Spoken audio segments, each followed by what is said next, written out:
2022 Minnesota Statutes. Chapter 144G. Assisted Living. 144G.08. Definitions. Subdivision 1. Applicability. For the purposes of this chapter, the terms in this section have the meanings given. Subbed. 2. Adult. Adult means a natural person who has attained the age of 18 years. Subbed. 3. Advanced Practice Registered Nurse. Advanced Practice Registered Nurse has the meaning given in Section 148.171, Subdivision 3. Subbed. 4. Applicant. Applicant means an individual, legal entity, or other organization that has applied for licensure under this chapter. Subbed. 4A. Assisted Living Facility Campus. Assisted Living Facility Campus or campus means 1. A single building having two or more addresses located on the same property with a single property identification number. 2. Two or more buildings, each with a separate address, located on the same property with a single property identification number, or 3. Two or more buildings at different addresses, located on properties with different property identification numbers that share a portion of a legal property boundary. Subbed. 5. Assisted Living Contract. Assisted living contract means the legal agreement between a resident and an assisted living facility for housing and, if applicable, assisted living services. Subbed. 6. Assisted Living Director. Assisted living director means a person who administers, manages, supervises, or is in general administrative charge of an assisted living facility, whether or not the individual has an ownership interest in the facility, and whether or not the person's functions or duties are shared with one or more individuals, and who is licensed by the Board of Executives for long-term services and supports pursuant to Section 144A.20. Subbed. 7. Assisted Living Facility. Assisted living facility means a facility that provides sleeping accommodations and assisted living services to one or more adults. Assisted living facility includes assisted living facility with dementia care and does not include 1. Emergency shelter, transitional housing, or any other residential units serving exclusively or primarily homeless individuals, as defined under Section 116L.361. 2. A nursing home licensed under Chapter 144A. 3. A hospital, certified boarding care, or supervised living facility licensed under Sections 144.50 to 144.56. 4. A lodging establishment licensed under Chapter 157 and Minnesota Rules, Parts 9520.0500 to 9520.0670, or under Chapter 245D, 245G, or 245I. 5. Services and residential settings licensed under Chapter 245A, including adult foster care and services and settings governed under the standards in Chapter 245D. 6. A private home in which the residents are related by kinship, law, or affinity with the provider of services. 7. A duly organized condominium, cooperative, and common interest community, or owners association of the condominium, cooperative, and common interest community where at least 80% of the units that comprise the condominium, cooperative, or common interest community are occupied by individuals who are the owners, members, or shareholders of the units. 8. A temporary family health care dwelling as defined in Sections 394.307 and 462.3593. 9. A setting offering services conducted by and for the adherents of any recognized church or religious denomination for its members exclusively through spiritual means or by prayer for healing.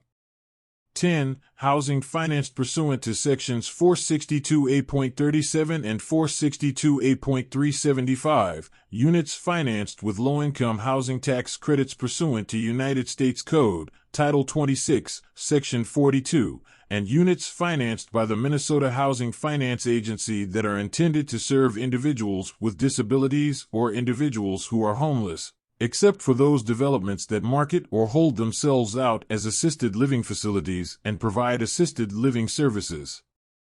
11. Rental housing developed under United States Code, Title 42, Section 1437, or United States Code, Title 12, Section 1701Q. 12. Rental housing designated for occupancy by only elderly or elderly and disabled residents under United States Code, Title 42, Section 1437E, or rental housing for qualifying families under Code of Federal Regulations, Title 24, Section 983.56. 13. Rental housing funded under United States Code, Title 42, Chapter 89, or United States Code, Title 42, Section 8011. 14. A covered setting as defined in Section 325F.721, Subdivision 1, Paragraph B, or 15. Any establishment that exclusively or primarily serves as a shelter or temporary shelter for victims of domestic or any other form of violence. See Note. Subbed. 7A. Assisted Living Facility License. Assisted Living Facility License or license means a certificate issued by the Commissioner under Section 144G.10 that authorizes the licensee to manage, control, and operate an assisted living facility for a specified period of time and in accordance with the terms of the license, this chapter, and the rules of the Commissioner. Subbed. 8. Assisted Living Facility with Dementia Care. Assisted living facility with dementia care means a licensed assisted living facility that is advertised, marketed, or otherwise promoted as providing specialized care for individuals with Alzheimer's disease or other dementias. An assisted living facility with a secured dementia care unit must be licensed as an assisted living facility with dementia care. Subbed. 9. Assisted living services. Assisted living services includes one or more of the following. 1. Assisting with dressing, self-feeding, oral hygiene, hair care, grooming, toileting, and bathing. 2. Providing standby assistance. 3. Providing verbal or visual reminders to the resident to take regularly scheduled medication, which includes bringing the resident previously set up medication in original containers, or liquid or food to accompany the medication. 4. Providing verbal or visual reminders to the resident to perform regularly scheduled treatments and exercises. 5. Preparing specialized diets ordered by a licensed health professional. 6. Services of an advanced practice registered nurse, physician assistant, registered nurse, licensed practical nurse, physical therapist, respiratory therapist, occupational therapist, speech-language pathologist, dietitian or nutritionist, or social worker. 7. Tasks delegated to unlicensed personnel by a registered nurse or assigned by a licensed health professional within the person's scope of practice. 8. Medication management services. 9. Hands-on assistance with transfers and mobility. 10. Treatment and therapies. 11. Assisting residents with eating when the residents have complicated eating problems as identified in the resident record or through an assessment such as difficulty swallowing, recurrent lung aspirations, or requiring the use of a tube or parenteral or intravenous instruments to be fed. 12. Providing other complex or specialty healthcare services, and 13. Supportive services in addition to the provision of at least one of the services listed in clauses 1, 2, 12. Subbed. 10. Authority having jurisdiction. Authority having jurisdiction means an organization, office, or individual responsible for enforcing the requirements of a code or standard, or for approving equipment, materials, an installation, or a procedure. Subbed. 11. Authorized agent. Authorized agent means the person who is authorized to accept service of notices and orders on behalf of the licensee. Subbed. 12. Change of ownership. Change of ownership means a change in the licensee that is responsible for the management, control, and operation of a facility. Subbed. 13. Commissioner. Commissioner means the Commissioner of Health. Subbed. 14. Controlled substance. Controlled substance has the meaning given in Section 152.01, Subdivision 4. Subbed. 15. Controlling individual. A. Controlling individual means an owner and the following individuals and entities, if applicable. 1. Each officer of the organization, including the Chief Executive Officer and Chief Financial Officer. 2. Each managerial official, and 3. Any entity with at least a 5% mortgage, deed of trust, or other security interest in the facility. B. Controlling individual does not include 1. A bank, savings bank, trust company, savings association, credit union, industrial loan and thrift company, investment banking firm, or insurance company unless the entity operates a program directly or through a subsidiary. 2. Government and government-sponsored entities such as the U.S. Department of Housing and Urban Development, Ginnie Mae, Fannie Mae, Freddie Mac, and the Minnesota Housing Finance Agency, which provide loans, financing, and insurance products for housing sites. 3. An individual who is a state or federal official, a state or federal employee, or a member or employee of the governing body of a political subdivision of the state or federal government that operates one or more facilities, unless the individual is also an officer, owner, or managerial official of the facility, receives remuneration from the facility, or owns any of the beneficial interests not excluded in this subdivision. 4. An individual who owns less than 5% of the outstanding common shares of a corporation. I. Whose securities are exempt under Section 88.45, Clause 6, or 2. Whose transactions are exempt under Section 88.46, Clause 2. 5. An individual who is a member of an organization exempt from taxation under Section 290.05, unless the individual is also an officer, owner, or managerial official of the license or owns any of the beneficial interests not excluded in this subdivision.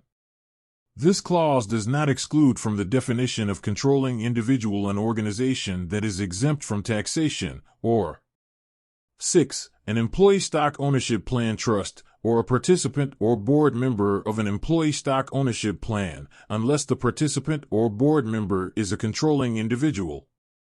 Subbed. 16. Dementia. Dementia means the loss of cognitive function, including the ability to think, remember, problem solve, or reason, of sufficient severity to interfere with an individual's daily functioning.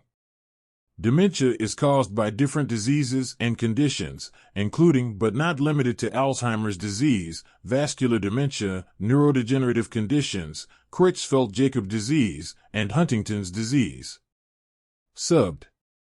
17. Dementia care services.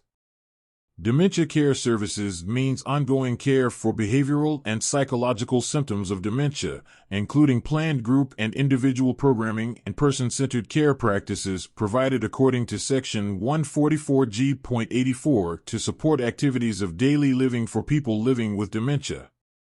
Subbed. 18. Dementia-trained staff.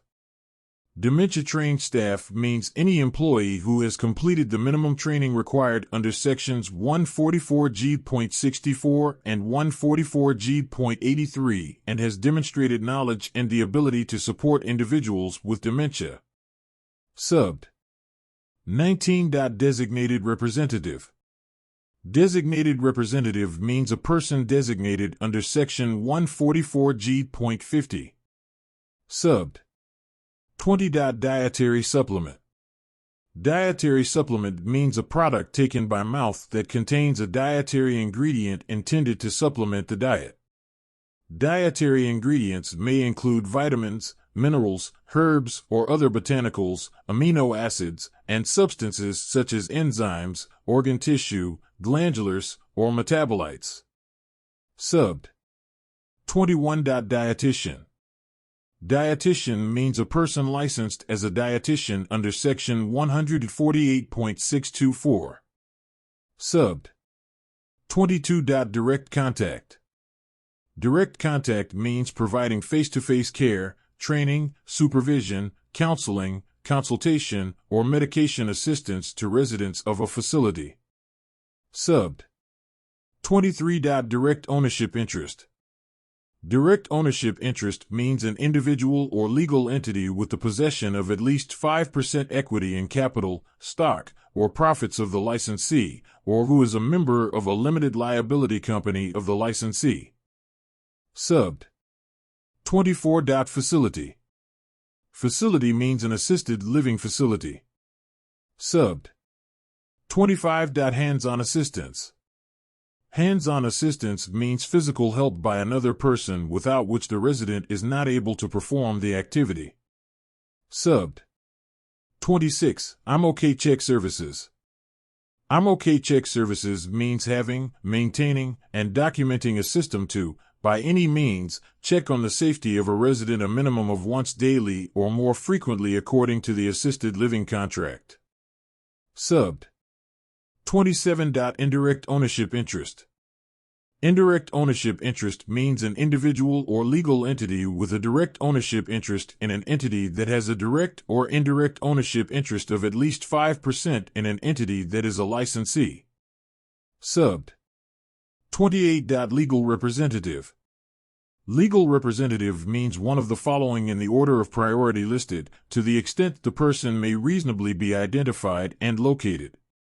1. A court-appointed guardian acting in accordance with the powers granted to the guardian under Chapter 524. 2. A conservator acting in accordance with the powers granted to the conservator under Chapter 524. 3. A healthcare agent acting in accordance with the powers granted to the healthcare agent under Chapter 145C, or 4. An attorney-in-fact acting in accordance with the powers granted to the attorney-in-fact by a written power of attorney under Chapter 523. Subbed. 29. Licensed health professional. Licensed health professional means a person licensed in Minnesota to practice a profession described in Section 214.01, Subdivision 2. Subbed. 30. Licensed practical nurse. Licensed practical nurse has the meaning given in Section 148.171, Subdivision 8. Subbed. 31. Licensed resident capacity. Licensed resident capacity means the resident occupancy level requested by a licensee and approved by the commissioner. Subbed. 32. Licensee. Licensee means a person or legal entity to whom the commissioner issues a license for an assisted living facility and who is responsible for the management, control, and operation of a facility. Subbed. 33. Maltreatment. Maltreatment means conduct described in Section 626.5572, Subdivision 15. Subbed. 34. Management agreement. Management agreement means a written, executed agreement between a licensee and manager regarding the provision of certain services on behalf of the licensee. Subbed. 35. Manager. Manager means an individual or legal entity designated by the licensee through a management agreement to act on behalf of the licensee in the on-site management of the assisted living facility. Subbed. 36. Managerial official. Managerial official means an individual who has the decision-making authority related to the operation of the facility and the responsibility for the ongoing management or direction of the policies, services, or employees of the facility. Subbed. 37. Medication. Medication means a prescription or over-the-counter drug. For purposes of this chapter only, medication includes dietary supplements. Subbed. 38. Medication administration. Medication administration means performing a set of tasks that includes the following. 1. Checking the resident's medication record. 2. Preparing the medication as necessary. 3. Administering the medication to the resident. 4. Documenting the administration or reason for not administering the medication, and 5. Reporting to a registered nurse or appropriate licensed health professional any concerns about the medication, the resident, or the resident's refusal to take the medication. Subbed. 39. Medication management. Medication management means the provision of any of the following medication-related services to a resident. 1. Performing medication setup. 2. Administering medications. 3. Storing and securing medications. 4. Documenting medication activities. 5. Verifying and monitoring the effectiveness of systems to ensure safe handling and administration. 6. Coordinating refills. 7. Handling and implementing changes to prescriptions. 8. Communicating with the pharmacy about the resident's medications, and 9. Coordinating and communicating with the prescriber. Subbed. 40. Medication reconciliation. Medication reconciliation means the process of identifying the most accurate list of all medications the resident is taking, including the name, dosage, frequency, and route, by comparing the resident record to an external list of medications obtained from the resident, hospital, prescriber, or other provider. Subbed. 41. Medication setup.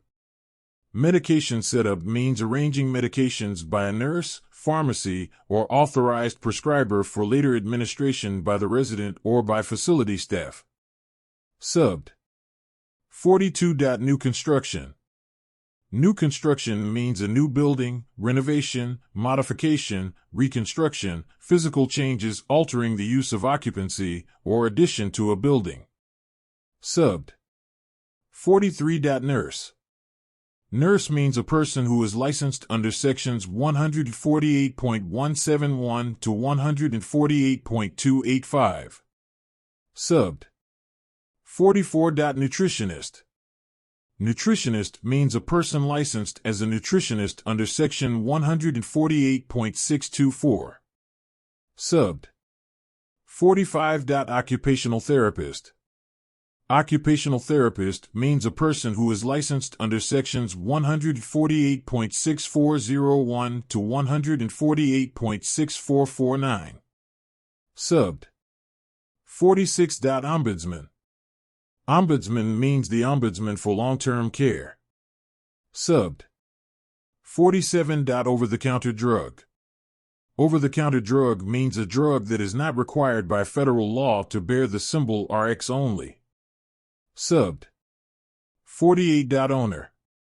Owner means an individual or legal entity that has a direct or indirect ownership interest of 5% or more in a licensee. For purposes of this chapter, owner of a nonprofit corporation means the president and treasurer of the board of directors, or, for an entity owned by an employee stock ownership plan, means the president and treasurer of the entity. A government entity that is issued a license under this chapter shall be designated the owner. Subbed. 49. Person-centered planning and service delivery. Person-centered planning and service delivery means services as defined in Section 245D.07, Subdivision 1A, Paragraph B. Subbed. 50. Pharmacist. Pharmacist has the meaning given in Section 151.01, Subdivision 3. Subbed. 51. Physical therapist. Physical therapist means a person who is licensed under sections 148.65 to 148.78. Subbed. 52. Physician. Physician means a person who is licensed under Chapter 147. Subbed. 52A. Physician assistant. Physician assistant means a person who is licensed under Chapter 147A. Subbed. 53. Prescriber. Prescriber means a person who is authorized by Section 148.235, 151.01, Subdivision 23, or 151.37 to prescribe prescription drugs. Subbed. 54. Prescription. Prescription has the meaning given in Section 151.01, Subdivision 16A. Subbed. 55. Provisional license. Provisional license means the initial license the Commissioner issues after approval of a complete written application and before the Commissioner completes the provisional license survey and determines that the provisional licensee is in substantial compliance. Subbed. 56. Regularly scheduled. Regularly scheduled means ordered or planned to be completed at predetermined times or according to a predetermined routine. Subbed. 57. Reminder. Reminder means providing a verbal or visual reminder to a resident. Subbed. 58. Repeat violation. Repeat violation means the issuance of 2 or more correction orders within a 12-month period for a violation of the same provision of a statute or rule. Subbed. 59. Resident. Resident means an adult living in an assisted living facility who has executed an assisted living contract. Subbed. 60. Resident record. Resident record means all records that document information about the services provided to the resident. Subbed. 61. Respiratory therapist. Respiratory therapist means a person who is licensed under Chapter 147C. Subbed. 62. Secured dementia care unit. Secured dementia care unit means a designated area or setting designed for individuals with dementia that is locked or secured to prevent a resident from exiting or to limit a resident's ability to exit the secured area or setting. A secured dementia care unit is not solely an individual resident's living area. Subbed. 62A. Serious injury. Serious injury has the meaning given in Section 245.91, Subdivision 6. Subbed. 63. Service plan. Service plan means the written plan between the resident and the provisional licensee or licensee about the services that will be provided to the resident. Subbed. 64. Social worker. Social worker means a person who is licensed under Chapter 148D or 148E. Subbed. 65. Speech-language pathologist. Speech-language pathologist has the meaning given in Section 148.512, Subdivision 17. Subbed. 66. Standby assistance. Standby assistance means the presence of another person within arm's reach to minimize the risk of injury while performing daily activities through physical intervention or cueing to assist a resident with an assistive task by providing cues, oversight, and minimal physical assistance. Subbed. 67. Substantial compliance. Substantial compliance means complying with the requirements in this chapter sufficiently to prevent unacceptable health or safety risks to residents. Subbed. 68. Supportive services. Supportive services means 1. Assistance with laundry, shopping, and household chores. 2. Housekeeping services. 3. Provision or assistance with meals or food preparation. 4. Help with arranging for, or arranging transportation to, medical, social, recreational, personal, or social services appointments. 5. Provision of social or recreational services, or 6. I'm okay check services. Arranging for services does not include making referrals or contacting a service provider in an emergency. Subbed. 69. Survey. Survey means an inspection of a licensee or applicant for licensure for compliance with this chapter and applicable rules.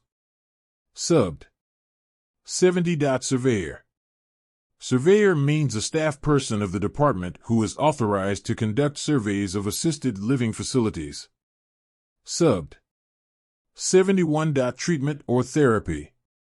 Treatment or therapy means the provision of care, other than medications, ordered or prescribed by a licensed health professional and provided to a resident to cure, rehabilitate, or ease symptoms. Subbed. 72. Unit of government.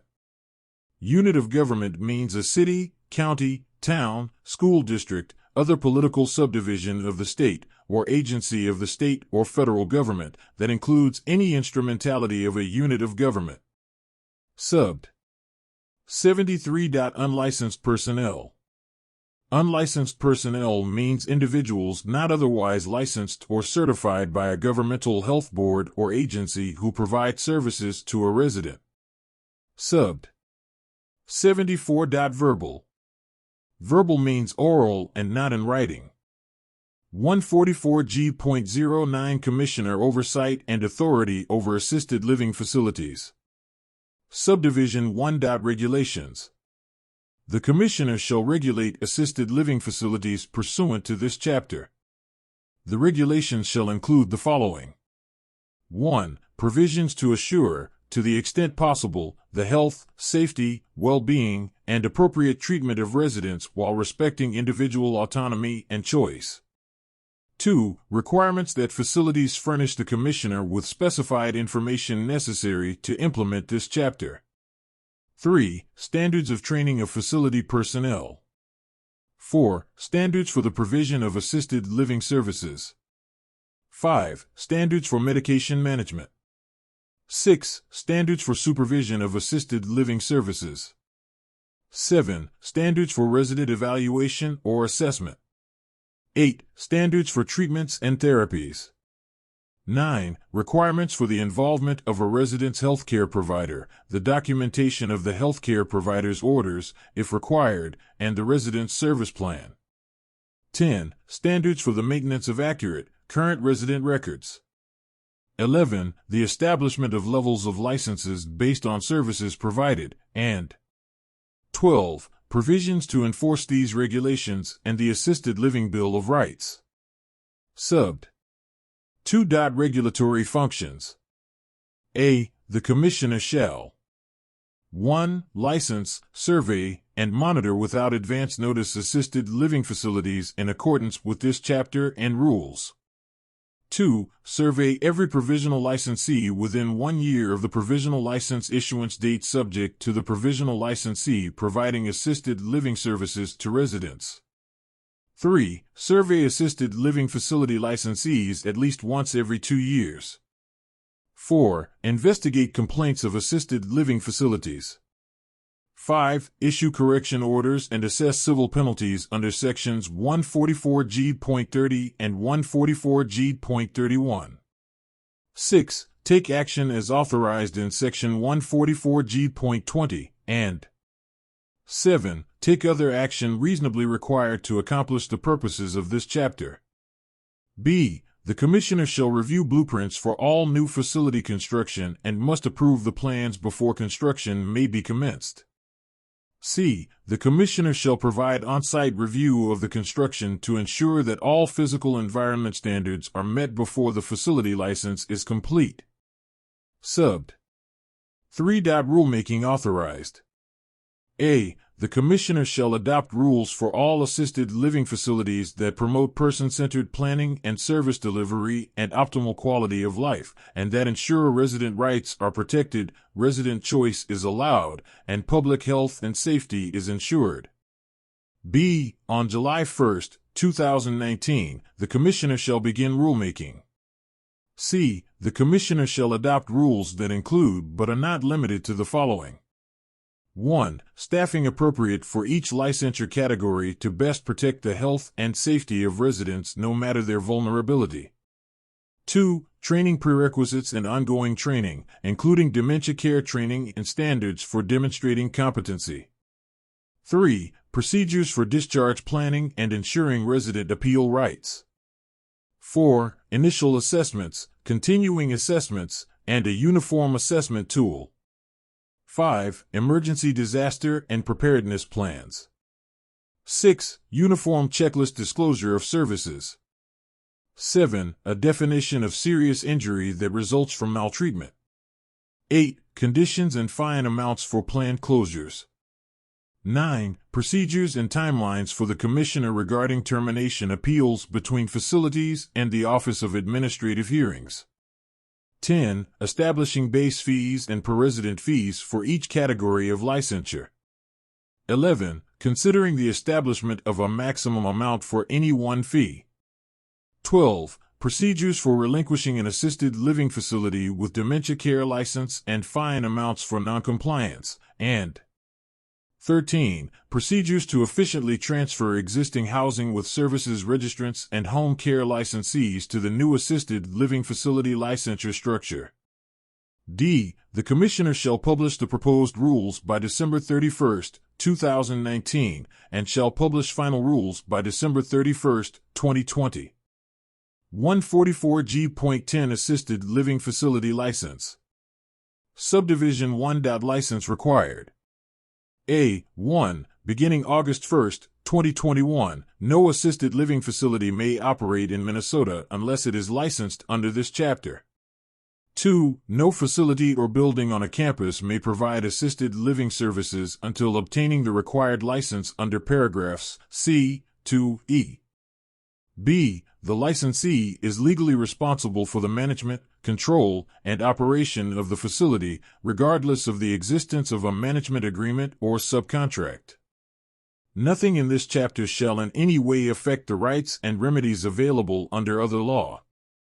C. Upon approving an application for an assisted living facility license, the Commissioner shall issue a single license for each building that is operated by the licensee as an assisted living facility and is located at a separate address, except as provided under paragraph D or E. D. Upon approving an application for an assisted living facility license, the Commissioner may issue a single license for 2 or more buildings on a campus that are operated by the same licensee as an assisted living facility. An assisted living facility license for a campus must identify the address and licensed resident capacity of each building located on the campus in which assisted living services are provided. E. Upon approving an application for an assisted living facility license, the Commissioner may 1. Issue a single license for 2 or more buildings on a campus that are operated by the same licensee as an assisted living facility with dementia care, provided the assisted living facility for dementia care license for a campus identifies the buildings operating as assisted living facilities with dementia care, or 2. Issue a separate assisted living facility with dementia care license for a building that is on a campus and that is operating as an assisted living facility with dementia care. Subbed. 1A. Assisted living director license required. Each assisted living facility must employ an assisted living director licensed or permitted by the Board of Executives for long-term services and supports. Subbed. 2. Licensure categories. A. The categories in this subdivision are established for assisted living facility licensure. 1. The assisted living facility category is for assisted living facilities that only provide assisted living services. 2. The assisted living facility with dementia care category is for assisted living facilities that provide assisted living services and dementia care services. An assisted living facility with dementia care may also provide dementia care services in a secured dementia care unit. B. An assisted living facility that has a secured dementia care unit must be licensed as an assisted living facility with dementia care. Subbed. 3. Licensure under other law. An assisted living facility licensed under this chapter is not required to also be licensed as a boarding establishment, food and beverage service establishment, hotel, motel, lodging establishment, resort, or restaurant under Chapter 157. Subbed. 4. Violations, penalty. Operating an assisted living facility without a license is a misdemeanor, and the Commissioner may also impose a fine. B. A controlling individual of the facility in violation of this section is guilty of a misdemeanor. This paragraph shall not apply to any controlling individual who had no legal authority to affect or change decisions related to the operation of the facility. C. The sanctions in this section do not restrict other available sanctions in law. 144G.11 Applicability of other laws. Assisted living facilities. 1. Are subject to and must comply with Chapter 504B. 2. Must comply with Section 325F.72, and 3. Are not required to obtain a lodging license under Chapter 157 and related rules. 144G.12 Application for licensure. Subdivision 1. License applications. Each application for an assisted living facility license, including provisional and renewal applications, must include information sufficient to show that the applicant meets the requirements of licensure, including 1. The business name and legal entity name of the licensee, and the street address and mailing address of the facility. 2. The names, email addresses, telephone numbers, and mailing addresses of all owners, controlling individuals, managerial officials, and the assisted living director. 3. The name and email address of the managing agent and manager, if applicable. 4. The licensed resident capacity and the license category. 5. The license fee in the amount specified in Section 144.122. 6. Documentation of compliance with the background study requirements in Section 144G.13 for the owner, controlling individuals, and managerial officials. Each application for a new license must include documentation for the applicant and for each individual with 5% or more direct or indirect ownership in the applicant. 7. Evidence of workers' compensation coverage as required by Sections 176.181 and 176.182. 8. Documentation that the facility has liability coverage. 9. A copy of the executed lease agreement between the landlord and the licensee, if applicable. 10. A copy of the management agreement, if applicable. 11. A copy of the operations transfer agreement or similar agreement, if applicable. 12. An organizational chart that identifies all organizations and individuals with an ownership interest in the licensee of 5% or greater and that specifies their relationship with the licensee and with each other. 13. Whether the applicant, owner, controlling individual, managerial official, or assisted living director of the facility has ever been convicted of I. A crime or found civilly liable for a federal or state felony level offense that was detrimental to the best interests of the facility and its resident within the last 10 years preceding submission of the license application. Offenses include felony crimes against persons and other similar crimes for which the individual was convicted, including guilty pleas and adjudicated pretrial diversions, financial crimes such as extortion, embezzlement, income tax evasion, insurance fraud, and other similar crimes for which the individual was convicted, including guilty pleas and adjudicated pretrial diversions. Any felonies involving malpractice that resulted in a conviction of criminal neglect or misconduct, and any felonies that would result in a mandatory exclusion under Section 1128A of the Social Security Act. 2. Any misdemeanor conviction under federal or state law related to the delivery of an item or service under Medicaid or a state health care program, or the abuse or neglect of a patient in connection with the delivery of a health care item or service. 3. Any misdemeanor conviction under federal or state law related to theft, fraud, embezzlement, breach of fiduciary duty, or other financial misconduct in connection with the delivery of a health care item or service. 4. Any felony or misdemeanor conviction under federal or state law relating to the interference with or obstruction of any investigation into any criminal offense described in Code of Federal Regulations, Title 42, Section 1001.101 or 1001.201. Any felony or misdemeanor conviction under federal or state law relating to the unlawful manufacture, distribution, prescription, or dispensing of a controlled substance. 6. Any felony or gross misdemeanor that relates to the operation of a nursing home or assisted living facility or directly affects resident safety or care during that period. 7. Any revocation or suspension of a license to provide health care by any state licensing authority. This includes the surrender of such a license while a formal disciplinary proceeding was pending before a state licensing authority.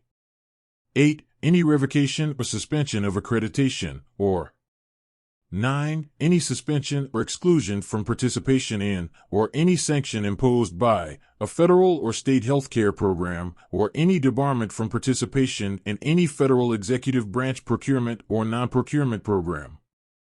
14. Whether, in the preceding 3 years, the applicant or any owner, controlling individual, managerial official, or assisted living director of the facility has a record of defaulting in the payment of money collected for others, including the discharge of debts through bankruptcy proceedings. 15. The signature of the owner of the licensee, or an authorized agent of the licensee. 16. Identification of all states where the applicant or individual having a 5% or more ownership, currently or previously has been licensed as an owner or operator of a long-term care, community-based, or healthcare facility or agency where its license or federal certification has been denied, suspended, restricted, conditioned, refused, not renewed, or revoked under a private or state-controlled receivership, or where these same actions are pending under the laws of any state or federal authority. 17. Statistical information required by the Commissioner, and 18. Any other information required by the Commissioner. Subbed. 2. Authorized agents. A. An application for an assisted living facility license or for renewal of a facility license must specify one or more owners, controlling individuals, or employees as authorized agents who can accept service on behalf of the licensee in proceedings under this chapter. B. Notwithstanding any law to the contrary, personal service on the authorized agent named in the application is deemed to be service on all of the controlling individuals or managerial officials of the facility, and it is not a defense to any action arising under this chapter that personal service was not made on each controlling individual or managerial official of the facility. The designation of one or more controlling individuals or managerial officials under this subdivision shall not affect the legal responsibility of any other controlling individual or managerial official under this chapter. Subbed. 3. Fees.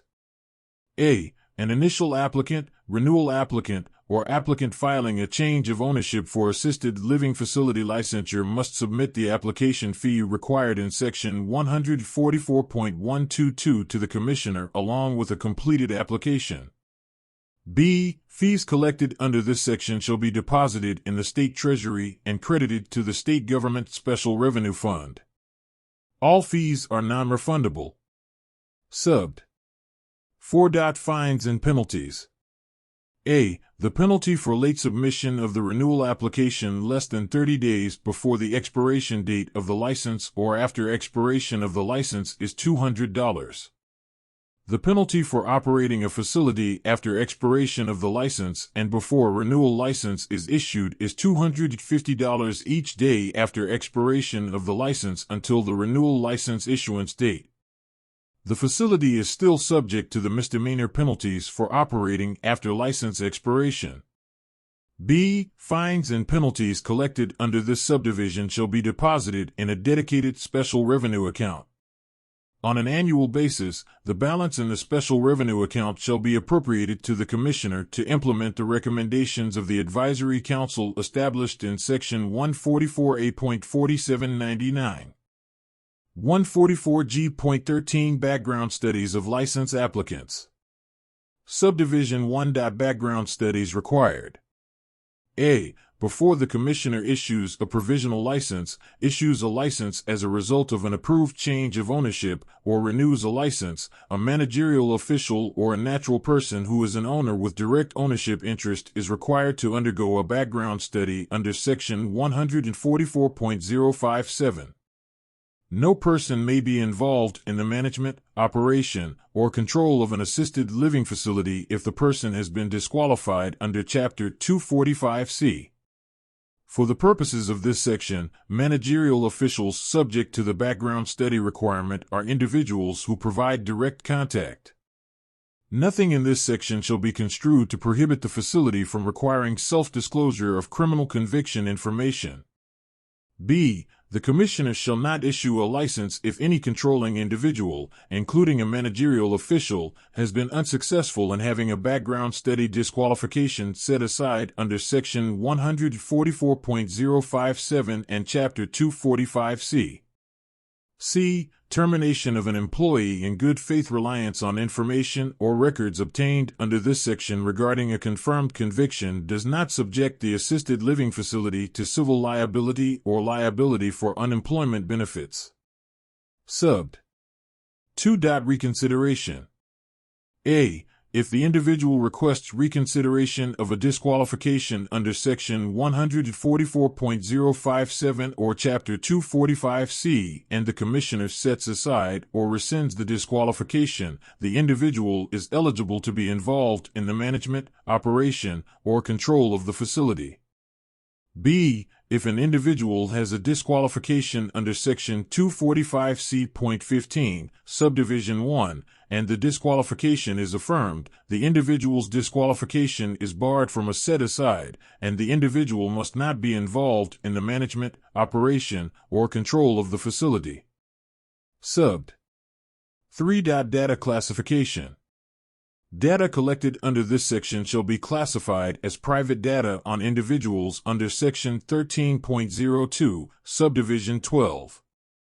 144G.15 Consideration of applications. A. Before issuing a provisional license or renewing a license, the Commissioner shall consider an applicant's compliance history in providing care in this state or any other state in a facility that provides care to children, the elderly, ill individuals, or individuals with disabilities. B. The applicant's compliance history shall include repeat violation, rule violations, and any license or certification involuntarily suspended or terminated during an enforcement process. C. The Commissioner may deny, revoke, suspend, restrict, or refuse to renew the license or impose conditions if 1. The applicant fails to provide complete and accurate information on the application and the Commissioner concludes that the missing or corrected information is needed to determine if a license shall be granted. 2. The applicant, knowingly or with reason to know, made a false statement of a material fact in an application for the license or any data attached to the application or in any matter under investigation by the Department. 3. The applicant refused to allow agents of the Commissioner to inspect its books, records, and files related to the license application or any portion of the premises. 4. The applicant willfully prevented, interfered with, or attempted to impede in any way, I. The work of any authorized representative of the Commissioner, the Ombudsman for Long-Term Care, or the Ombudsman for Mental Health and Developmental Disabilities, or 2. The duties of the Commissioner, local law enforcement, city or county attorneys, adult protection, county case managers, or other local government personnel. 5. The applicant, owner, controlling individual, managerial official, or assisted living director for the facility has a history of noncompliance with federal or state regulations that were detrimental to the health, welfare, or safety of a resident or a client, or 6. The applicant violates any requirement in this chapter. D. If a license is denied, the applicant has the reconsideration rights available under Section 144G.16, Subdivision 4. 144G.16 Provisional License. Subdivision 1. Provisional License. Beginning August 1, 2021, for new assisted living facility license applicants, the Commissioner shall issue a provisional license from one of the licensure categories specified in Section 144G.10, Subdivision 2. A provisional license is effective for up to 1 year from the initial effective date of the license, except that a provisional license may be extended according to Subdivisions 2, paragraph D, and 3. Subbed. 2. Initial survey. A. During the provisional license period, the Commissioner shall survey the provisional licensee after the Commissioner is notified or has evidence that the provisional licensee is providing assisted living services to at least one resident. B. Within 2 days of beginning to provide assisted living services, the provisional licensee must provide notice to the Commissioner that it is providing assisted living services by sending an email to the email address provided by the Commissioner. C. If the provisional licensee does not provide services during the provisional license period, the provisional license shall expire at the end of the period and the applicant must reapply. D. If the provisional licensee notifies the Commissioner that the licensee is providing assisted living services within 45 calendar days prior to expiration of the provisional license, the Commissioner may extend the provisional license for up to 60 calendar days in order to allow the Commissioner to complete the on-site survey required under this section and follow-up survey visits. Subbed. 3. Licensure, termination or extension of provisional licenses. A. If the provisional licensee is in substantial compliance with the survey, the Commissioner shall issue a facility license. B. If the provisional licensee is not in substantial compliance with the initial survey, the Commissioner shall either 1. Not issue the facility license and terminate the provisional license, or 2. Extend the provisional license for a period not to exceed 90 calendar days and apply conditions necessary to bring the facility into substantial compliance. If the provisional licensee is not in substantial compliance with the survey within the time period of the extension, or if the provisional licensee does not satisfy the license conditions, the Commissioner may deny the license. Subbed. 4. Reconsideration. A. If a provisional licensee whose assisted living facility license has been denied or extended with conditions disagrees with the conclusions of the Commissioner, then the provisional licensee may request a reconsideration by the Commissioner. The reconsideration request process must be conducted internally by the Commissioner and Chapter 14 does not apply. B. The provisional licensee requesting the reconsideration must make the request in writing and must list and describe the reasons why the provisional licensee disagrees with the decision to deny the facility license or the decision to extend the provisional license with conditions. C. The reconsideration request and supporting documentation must be received by the Commissioner within 15 calendar days after the date the provisional licensee receives the denial or provisional license with conditions. Subbed. 5. Continued operation. A provisional licensee whose license is denied is permitted to continue operating during the period of time when 1. A reconsideration is in process. 2. An extension of the provisional license and terms associated with it is in active negotiation between the Commissioner and the licensee, and the Commissioner confirms the negotiation is active, or 3. A transfer of residents to a new facility is underway and not all of the residents have relocated. Subbed. 6. Requirements for notice and transfer. A provisional licensee whose license is denied must comply with the requirements for notification and the coordinated move of residents in sections 144G.52 and 144G.55. Subbed. 7. Fines. The fee for failure to comply with the notification requirements in Section 144G.52, Subdivision 7, is $1,000. 144G.17 License Renewal. A license that is not a provisional license may be renewed for a period of up to 1 year if the licensee 1. Submits an application for renewal in the format provided by the Commissioner at least 60 calendar days before expiration of the license. 2. Submits the renewal fee under Section 144G.12, Subdivision 3. 3. Submits the late fee under Section 144G.12, Subdivision 4, if the renewal application is received less than 30 days before the expiration date of the license or after the expiration of the license.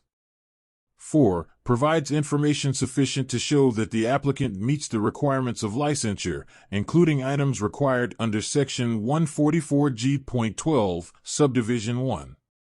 5. Provides information sufficient to show the licensee provided assisted living services to at least one resident during the immediately preceding license year and at the assisted living facility listed on the license, and 6. provides any other information deemed necessary by the Commissioner. 144G.18 Notification of changes in information. A provisional licensee or licensee shall notify the Commissioner in writing prior to a change in the manager or authorized agent and within 60 calendar days after any change in the information required in Section 144G.12, Subdivision 1, Clause 1, 3, 4, 17, or 18. 144G.19 Transfer of license prohibited. Subdivision 1. Transfers prohibited. An assisted living facility license may not be transferred to another party. Subbed. 2. New license required. A prospective licensee must apply for a license prior to operating a currently licensed assisted living facility. The new license, if issued, shall not be a provisional license. The licensee must change whenever one of the following events occur. 1. The form of the licensee's legal entity structure is converted or changed to a different type of legal entity structure. 2. The licensee dissolves, consolidates, or merges with another legal organization and the licensee's legal organization does not survive. 3. Within the previous 24 months, 50% or more of the licensee is transferred, whether by a single transaction or multiple transactions, to a different person, or 2. A person who had less than a 5% ownership interest in the facility at the time of the first transaction, or 4. Any other event or combination of events that results in a substitution, elimination, or withdrawal of the licensee's responsibility for the facility. B. The prospective licensee must provide written notice to the department at least 60 calendar days prior to the anticipated date of the change of licensee. Subbed. 3. Survey required.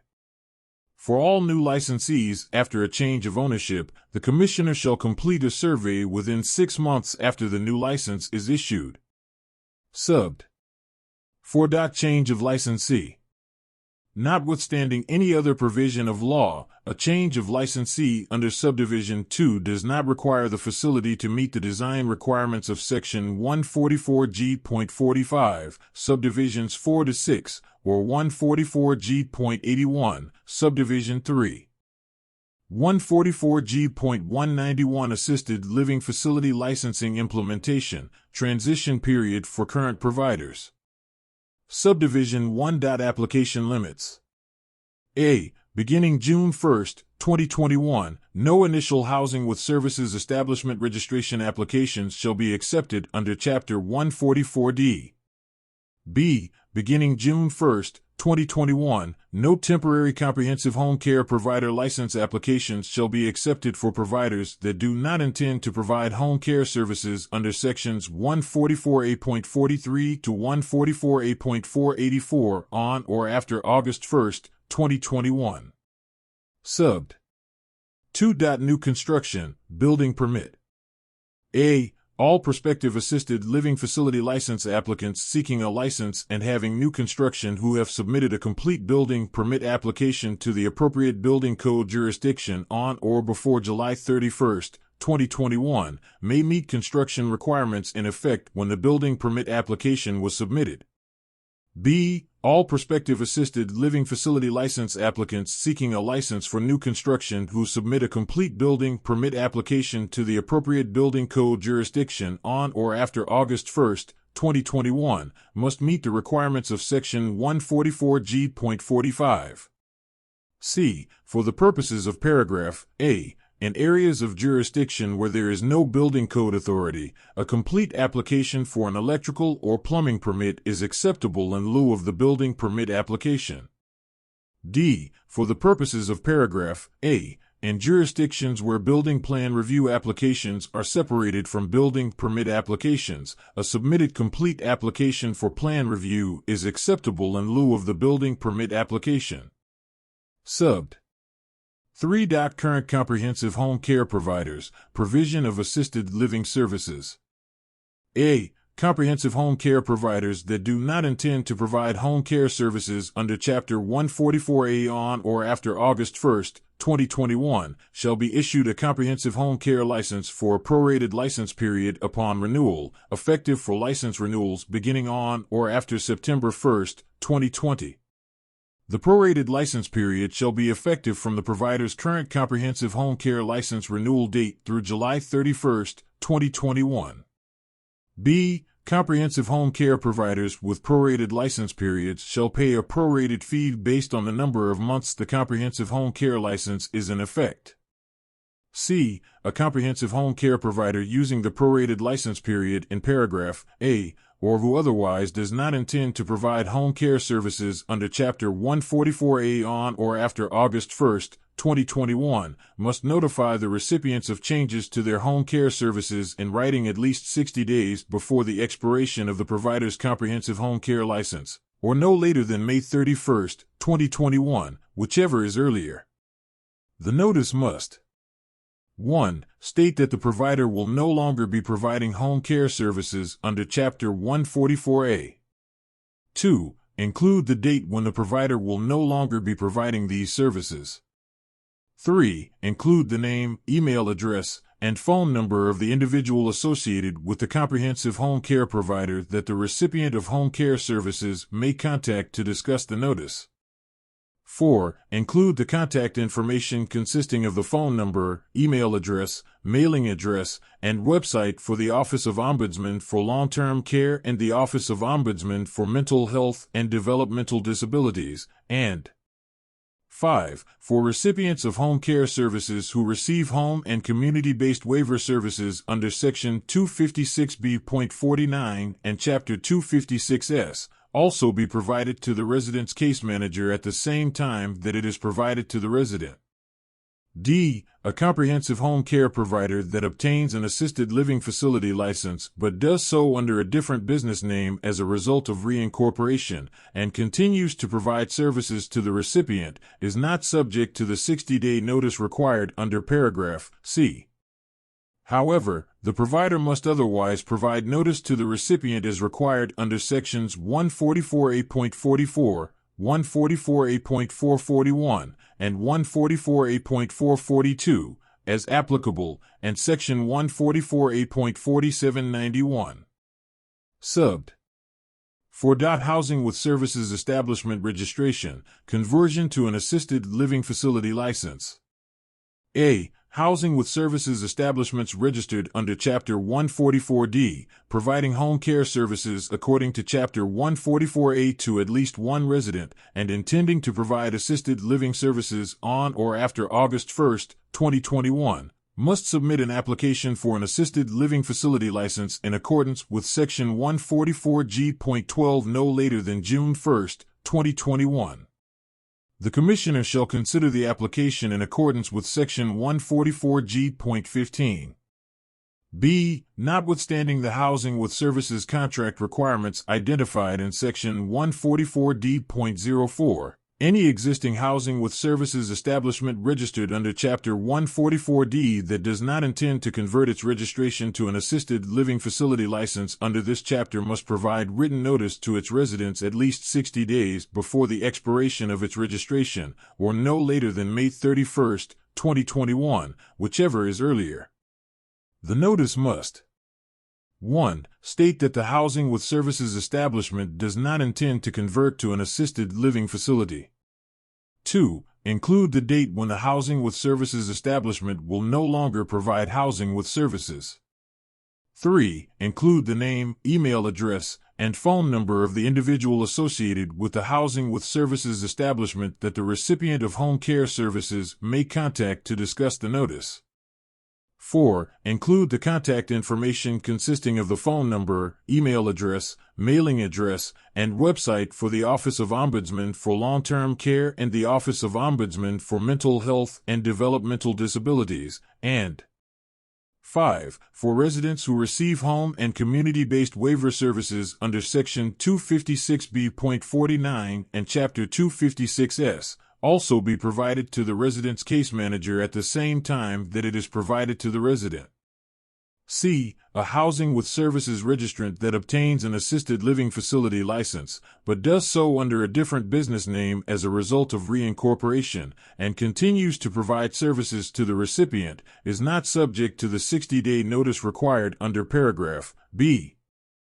However, the provider must otherwise provide notice to the recipient as required under sections 144D.04 and 144D.045 as applicable, and section 144D.09.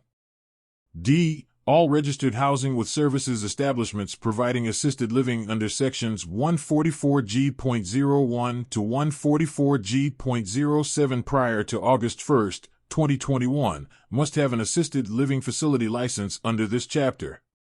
E. Effective August 1, 2021, any housing with services establishment registered under Chapter 144D that has not converted its registration to an assisted living facility license under this chapter is prohibited from providing assisted living services. Subbed. 5. Conversion to assisted living licensure, renewal periods, prorated licenses. A. All assisted living facility licenses and assisted living facility with dementia care licenses with an initial effective date in August 2021 shall be valid through July 31, 2022. These licenses must be initially renewed on August 1, 2022. B. Notices for renewal shall be issued by the Department to all licensees by May 1, 2022. The notice shall include 1. Instructions for how to complete the renewal process, including completion of the renewal application and payment of the annual license fee in accordance with Section 144G.17. 2. A new randomly assigned license renewal period that will apply for all future license renewals. 3. Instructions for licensees to request a change to the randomly assigned renewal period based on financial hardship, and 4. Instructions for licensees with more than one assisted living facility license to request that all license renewal dates occur in the same month or in different months throughout a 12-month period. C. License fees for the first license renewal shall be prorated based on the randomly assigned license renewal period starting from August 1, 2022, as follows. Assigned renewal month must be completed by the first of the month the initial renewed license will be issued for. January 5 months, ending December 31, 2022. February 6 months, ending January 31, 2023. March 7 months, ending February 28, 2023. April 8 months, ending March 31, 2023. May 9 months, ending April 30, 2023. June 10 months, ending May 31, 2023. July 11 months, ending June 30, 2023. August 12 months, ending July 31, 2023. September 13 months, ending August 31, 2023. October 14 months, ending September 30, 2023. November 15 months, ending October 31, 2023. December 16 months, ending November 30, 2023.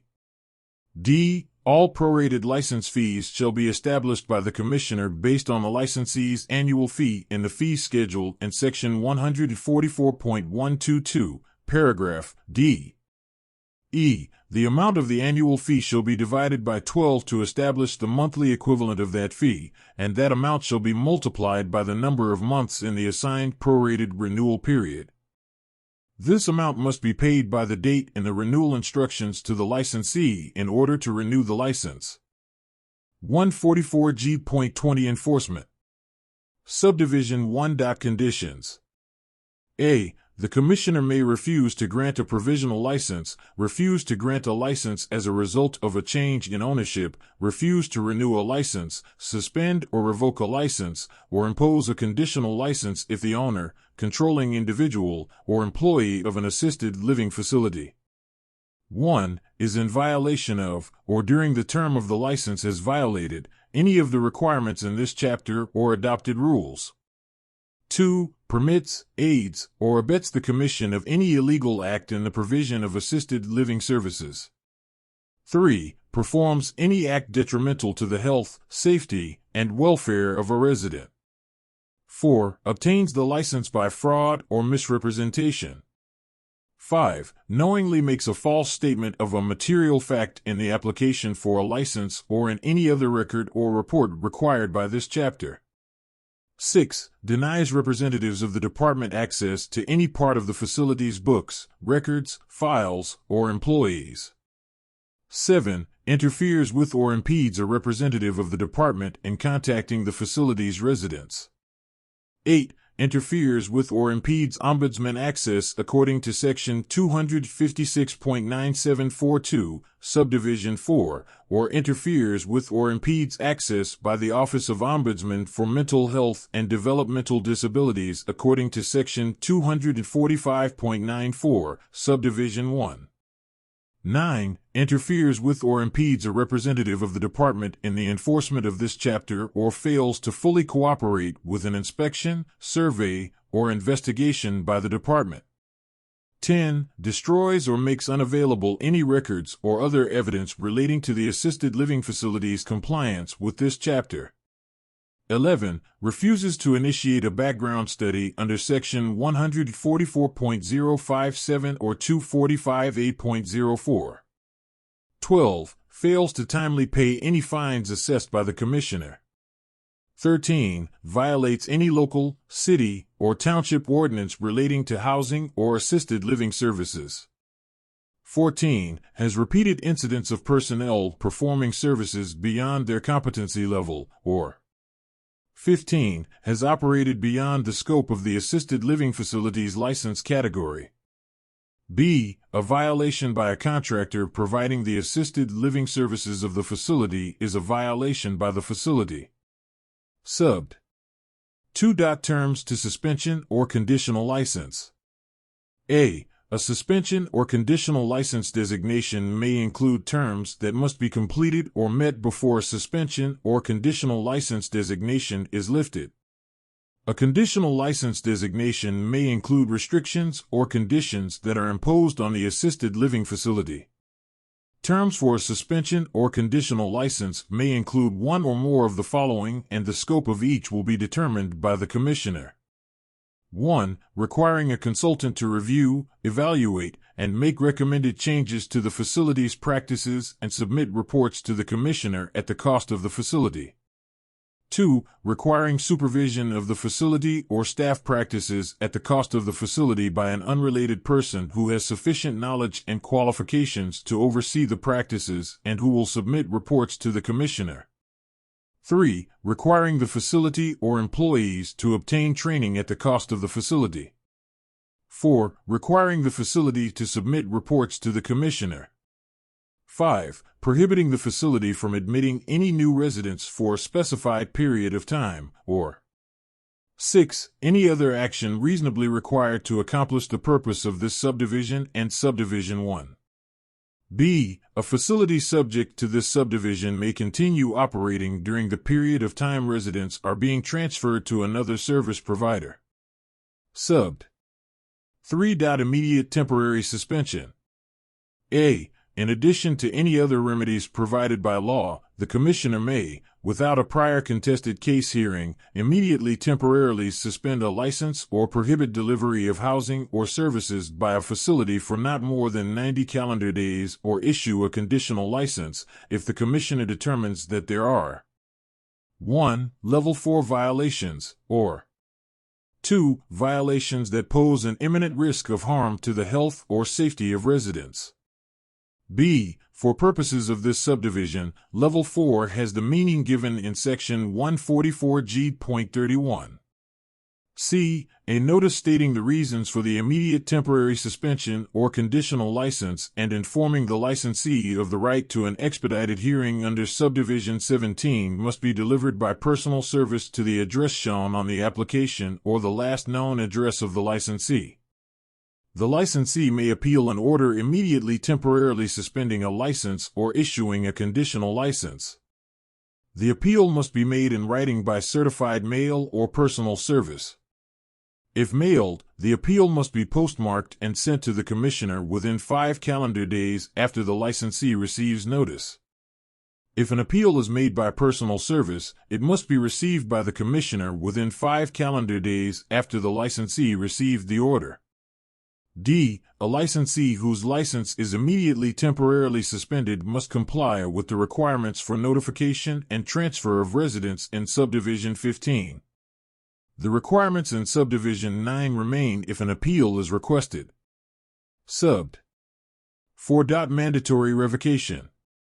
Notwithstanding the provisions of Subdivision 13, Paragraph A, the Commissioner must revoke a license if a controlling individual of the facility is convicted of a felony or gross misdemeanor that relates to operation of the facility or directly affects resident safety or care.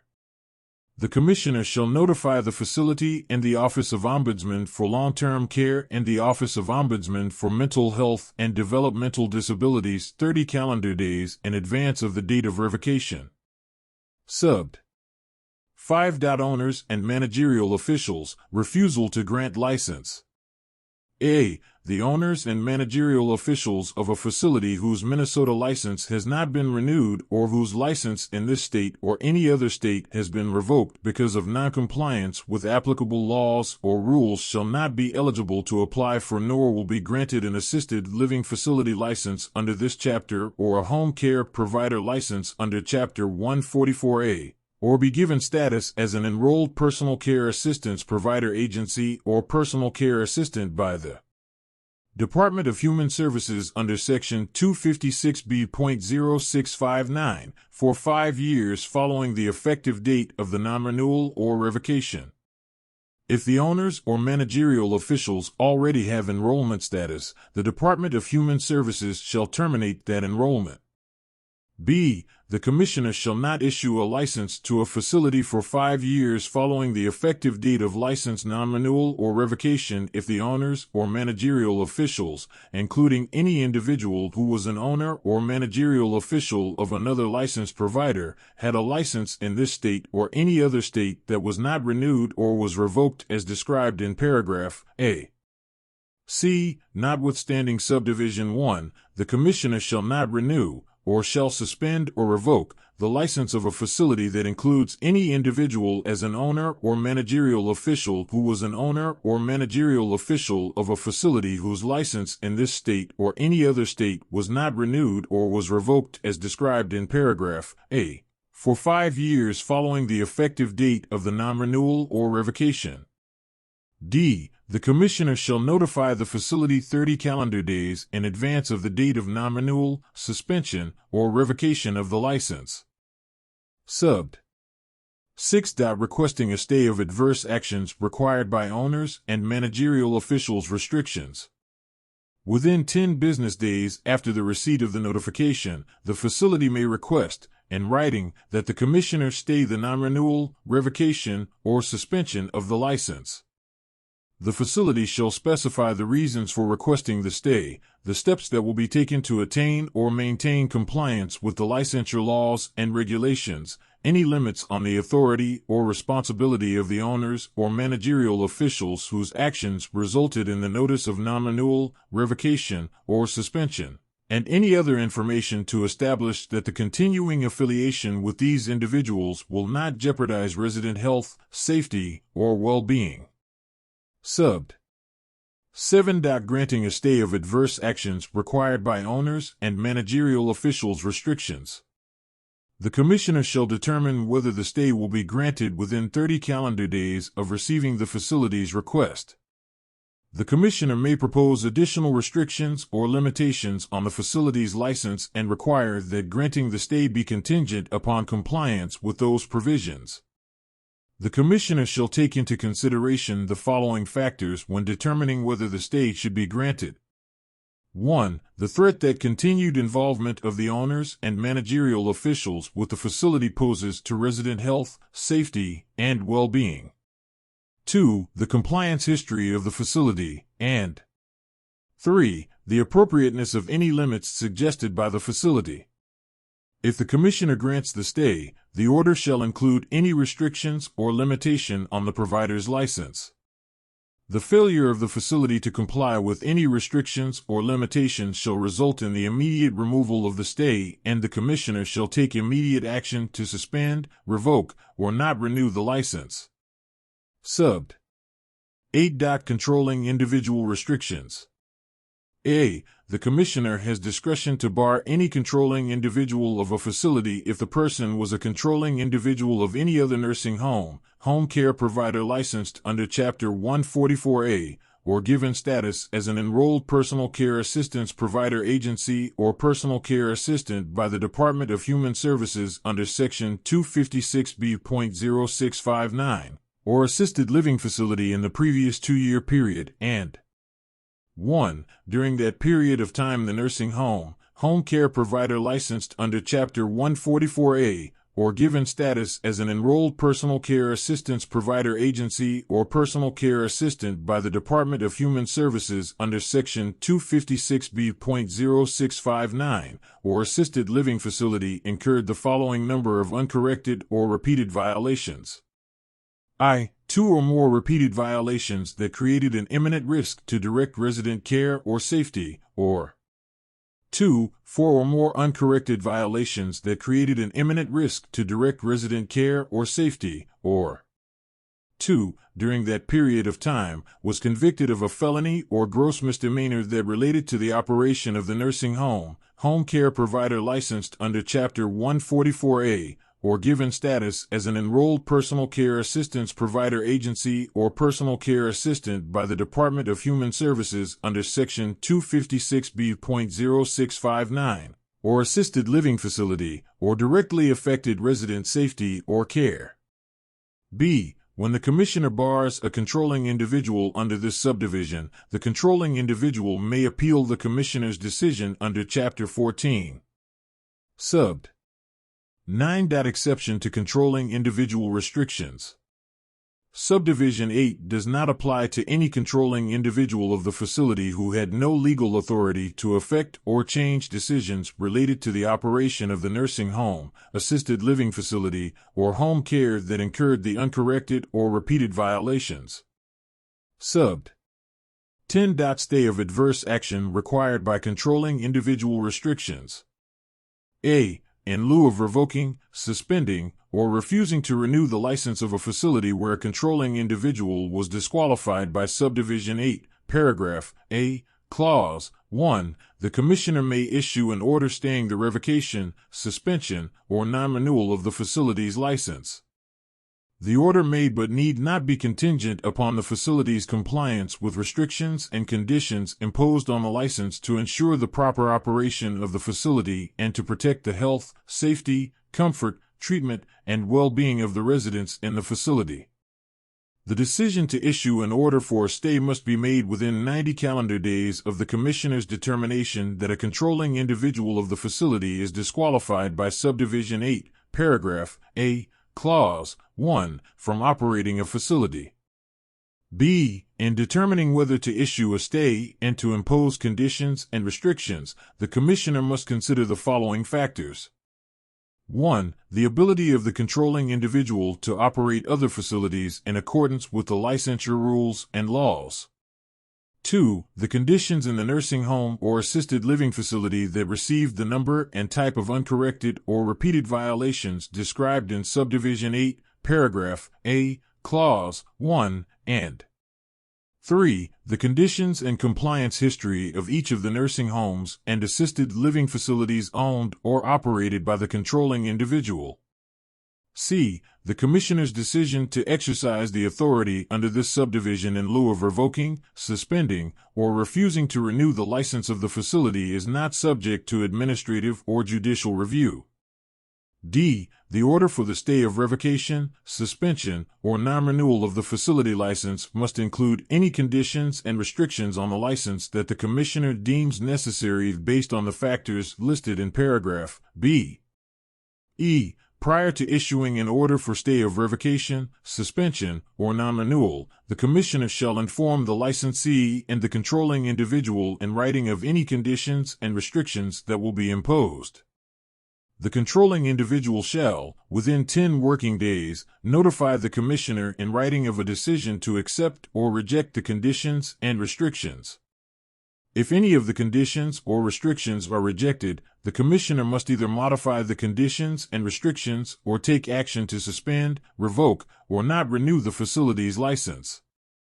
F. Upon issuance of the order for a stay of revocation, suspension, or non-renewal, the controlling individual shall be responsible for compliance with the conditions and restrictions.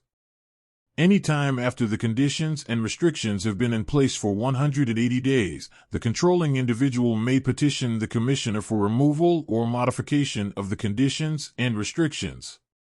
The Commissioner must respond to the petition within 30 days of receipt of the written petition. If the Commissioner denies the petition, the controlling individual may request a hearing under Chapter 14. Any hearing shall be limited to a determination of whether the conditions and restrictions shall be modified or removed. At the hearing, the controlling individual bears the burden of proof. G. The failure of the controlling individual to comply with the conditions and restrictions contained in the order for stay shall result in the immediate removal of the stay, and the Commissioner shall take action to suspend, revoke, or not renew the license. H. The conditions and restrictions are effective for 2 years after the date they are imposed. I. Nothing in this subdivision shall be construed to limit in any way the Commissioner's ability to impose other sanctions against a licensee under the standards in state or federal law whether or not a stay of revocation, suspension, or non-renewal is issued. Subbed. 11. Mandatory proceedings. A. The Commissioner must initiate proceedings within 60 calendar days of notification to suspend or revoke a facility's license or must refuse to renew a facility's license if within the preceding 2 years the facility has incurred the following number of uncorrected or repeated violations. 1. 2 or more uncorrected violations or 1 or more repeated violations that created an imminent risk to direct resident care or safety, or 2. 4 or more uncorrected violations or 2 or more repeated violations of any nature for which the fines are in the 4 highest daily fine categories prescribed in Rule. B. Notwithstanding paragraph A, the Commissioner is not required to revoke, suspend, or refuse to renew a facility's license if the facility corrects the violation. Subbed. 12. Notice to residents. A. Within 5 business days after proceedings are initiated by the Commissioner to revoke or suspend a facility's license, or a decision by the Commissioner not to renew a living facility's license, the controlling individual of the facility or a designee must provide to the Commissioner, the Ombudsman for Long-Term Care, and the Office of Ombudsman for Mental Health and Developmental Disabilities the names of residents and the names and addresses of the residents' designated representatives and legal representatives, and family or other contacts listed in the assisted living contract. B. The controlling individual or designees of the facility must provide updated information each month until the proceeding is concluded. If the controlling individual or designee of the facility fails to provide the information within this time, the facility is subject to the issuance of 1. A correction order, and 2. A penalty assessment by the Commissioner in Rule. C. Notwithstanding subdivisions 21 and 22, any correction order issued under this subdivision must require that the facility immediately comply with the request for information and that, as of the date of the issuance of the correction order, the facility shall forfeit to the state a $500 fine the first day of noncompliance and an increase in the $500 fine by $100 increments for each day the noncompliance continues. D. Information provided under this subdivision may be used by the Commissioner, the Ombudsman for Long-Term Care, or the Office of Ombudsman for Mental Health and Developmental Disabilities only for the purpose of providing affected consumers information about the status of the proceedings. E. Within 10 business days after the Commissioner initiates proceedings to revoke, suspend, or not renew a facility license, the Commissioner must send a written notice of the action and the process involved to each resident of the facility, legal representatives, and designated representatives, and at the Commissioner's discretion, additional resident contacts. F. The Commissioner shall provide the Ombudsman for Long-Term Care and the Office of Ombudsman for Mental Health and Developmental Disabilities with monthly information on the Department's actions and the status of the proceedings. Subbed. 13. Notice to facility. A. Prior to any suspension, revocation, or refusal to renew a license, the facility shall be entitled to notice and a hearing as provided by sections 14.57 to 14.69. The hearing must commence within 60 calendar days after the proceedings are initiated. In addition to any other remedy provided by law, the Commissioner may, without a prior contested case hearing, temporarily suspend a license or prohibit delivery of services by a provider for not more than 90 calendar days, or issue a conditional license if the Commissioner determines that there are Level 3 violations that do not pose an imminent risk of harm to the health or safety of the facility residents, provided 1. Advance notice is given to the facility. 2. After notice, the facility fails to correct the problem. 3. The Commissioner has reason to believe that other administrative remedies are not likely to be effective, and 4. There is an opportunity for a contested case hearing within 30 calendar days unless there is an extension granted by an administrative law judge. B. If the Commissioner determines there are Level 4 violations or violations that pose an imminent risk of harm to the health or safety of the facility residents, the Commissioner may immediately temporarily suspend a license, prohibit delivery of services by a facility, or issue a conditional license without meeting the requirements of paragraph A, clauses 1, 2, 4. For the purposes of this subdivision, Level 3 and Level 4 have the meanings given in Section 144G.31. Subbed. 14. Request for hearing. A request for hearing must be in writing and must 1. Be mailed or delivered to the Commissioner. 2. Contain a brief and plain statement describing every matter or issue contested, and 3. Contain a brief and plain statement of any new matter that the applicant or assisted living facility believes constitutes a defense or mitigating factor. Subbed. 15. Plan required.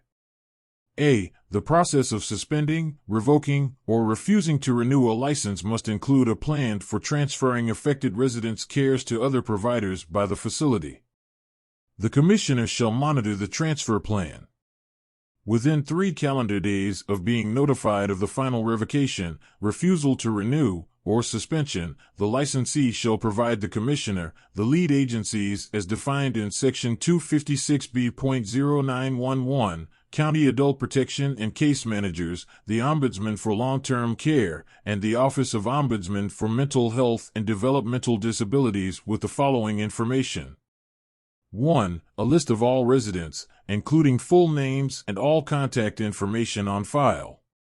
2. A list of the residents' legal representatives and designated representatives and family or other contacts listed in the assisted living contract, including full names and all contact information on file. 3. The location or current residence of each resident.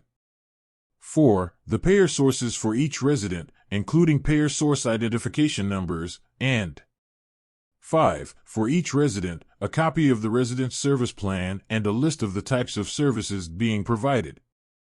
B. The revocation, refusal to renew, or suspension notification requirement is satisfied by mailing the notice to the address in the license record. The licensee shall cooperate with the Commissioner and the lead agencies, County Adult Protection and Case Managers, the Ombudsman for Long-Term Care, and the Office of Ombudsman for Mental Health and Developmental Disabilities during the process of transferring care of residents to qualified providers. Within 3 calendar days of being notified of the final revocation, refusal to renew, or suspension action, the facility must notify and disclose to each of the residents, or the residents' legal and designated representatives or emergency contact persons, that the Commissioner is taking action against the facility's license by providing a copy of the revocation, refusal to renew, or suspension notice issued by the Commissioner. If the facility does not comply with the disclosure requirements in this section, the Commissioner shall notify the residents, legal and designated representatives, or emergency contact persons about the actions being taken. Lead agencies, County Adult Protection and Case Managers, and the Office of Ombudsman for Long-Term Care may also provide this information. The revocation, refusal to renew, or suspension notice is public data except for any private data contained therein. C. A facility subject to this subdivision may continue operating while residents are being transferred to other service providers. Subbed. 16. Hearing. Within 15 business days of receipt of the licensee's timely appeal of a sanction under this section, other than for a temporary suspension, the Commissioner shall request assignment of an administrative law judge. The Commissioner's request must include a proposed date, time, and place of hearing. A hearing must be conducted by an administrative law judge pursuant to Minnesota Rules, Parts 1400.8505 to 1400.8612, within 90 calendar days of the request for assignment, unless an extension is requested by either party and granted by the administrative law judge for good cause or for purposes of discussing settlement. In no case shall one or more extensions be granted for a total of more than 90 calendar days unless there is a criminal action pending against the licensee. If, while a licensee continues to operate pending an appeal of an order for revocation, suspension, or refusal to renew a license, the Commissioner identifies one or more new violations of law that meet the requirements of Level 3 or Level 4 violations as defined in Section 144G.31, the Commissioner shall act immediately to temporarily suspend the license. Subbed. 17. Expedited hearing. A. Within 5 business days of receipt of the licensee's timely appeal of a temporary suspension or issuance of a conditional license, the Commissioner shall request assignment of an administrative law judge. The request must include a proposed date, time, and place of a hearing. A hearing must be conducted by an administrative law judge pursuant to Minnesota Rules, Parts 1400.8505 to 1400.8612, within 30 calendar days of the request for assignment, unless an extension is requested by either party and granted by the administrative law judge for good cause. The Commissioner shall issue a notice of hearing by certified mail or personal service at least 10 business days before the hearing. Certified mail to the last known address is sufficient. The scope of the hearing shall be limited solely to the issue of whether the temporary suspension or issuance of a conditional license should remain in effect and whether there is sufficient evidence to conclude that the licensee's actions or failure to comply with applicable laws are Level 3 or Level 4 violations as defined in Section 144G.31. Or that there were violations that posed an imminent risk of harm to the resident's health and safety. B. The administrative law judge shall issue findings of fact, conclusions, and a recommendation within 10 business days from the date of hearing. The parties shall have 10 calendar days to submit exceptions to the administrative law judge's report. The record shall close at the end of the 10-day period for submission of exceptions. The Commissioner's final order shall be issued within 10 business days from the close of the record. When an appeal of a temporary immediate suspension or conditional license is withdrawn or dismissed, the Commissioner shall issue a final order affirming the temporary immediate suspension or conditional license within 10 calendar days of the Commissioner's receipt of the withdrawal or dismissal. The licensee is prohibited from operation during the temporary suspension period. C. When the final order under paragraph B affirms an immediate suspension and a final licensing sanction is issued under subdivisions 1 and 2 and the licensee appeals that sanction, the licensee is prohibited from operation pending a final Commissioner's order after the contested case hearing conducted under Chapter 14. D. A licensee whose license is temporarily suspended must comply with the requirements for notification and transfer of residence under Subdivision 15. These requirements remain if an appeal is requested. Subbed. 18. Time limits for appeals. To appeal the assessment of civil penalties under Section 144G.31 and an action against a license under this section, a licensee must request a hearing no later than 15 business days after the licensee receives notice of the action. Subbed. 19. Relicensing. If a facility license is revoked, a new application for license may be considered by the Commissioner when the conditions upon which the revocation was based have been corrected and satisfactory evidence of this fact has been furnished to the Commissioner. A new license may be granted after an inspection has been made and the facility has complied with all provisions of this chapter and adopted rules.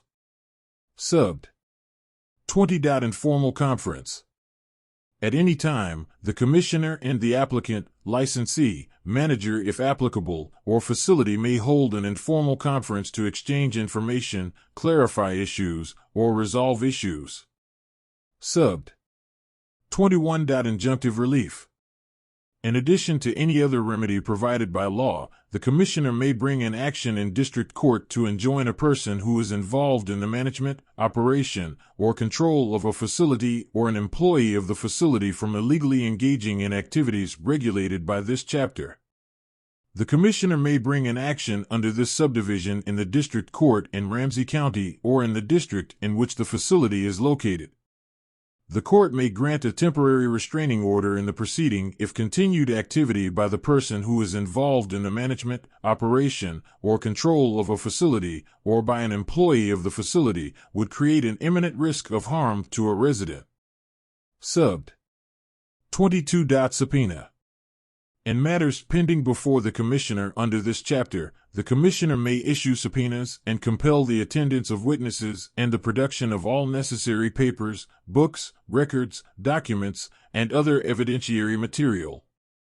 If a person fails or refuses to comply with a subpoena or order of the Commissioner to appear or testify regarding any matter about which the person may be lawfully questioned or to produce any papers, books, records, documents, or evidentiary materials in the matter to be heard, the Commissioner may apply to the district court in any district, and the court shall order the person to comply with the Commissioner's order or subpoena. The Commissioner may administer oaths to witnesses or take their affirmation. Depositions may be taken in or outside the state in the manner provided by law for taking depositions in civil actions. A subpoena or other process or paper may be served on a named person anywhere in the state by an officer authorized to serve subpoenas in civil actions, with the same fees and mileage and in the same manner as prescribed by law for a process issued out of a district court. A person subpoenaed under this subdivision shall receive the same fees, mileage, and other costs that are paid in proceedings in district court. 144G.30 Surveys and Investigations. Subdivision 1. Regulatory powers. A. The Department of Health is the exclusive state agency charged with the responsibility and duty of surveying and investigating all assisted living facilities required to be licensed under this chapter. The Commissioner of Health shall enforce all sections of this chapter and the rules adopted under this chapter. B. The Commissioner, upon request to the facility, must be given access to relevant information, records, incident reports, and other documents in the possession of the facility if the Commissioner considers them necessary for the discharge of responsibilities. For purposes of surveys and investigations and securing information to determine compliance with licensure laws and rules, the Commissioner need not present a release, waiver, or consent to the individual. The identities of residents must be kept private as defined in Section 13.02, Subdivision 12. Subbed. 2. Surveys. The Commissioner shall conduct a survey of each assisted living facility on a frequency of at least once every 2 years.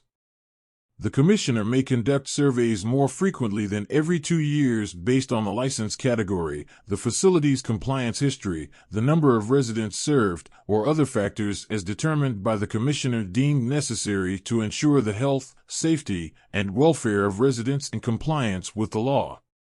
Subbed. 3. Scheduling surveys.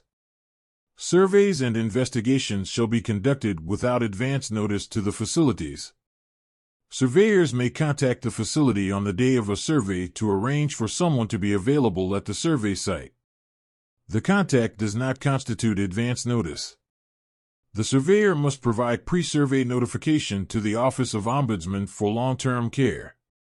Subbed. 4. Information provided by facility. A. The assisted living facility shall provide accurate and truthful information to the department during a survey, investigation, or other licensing activities.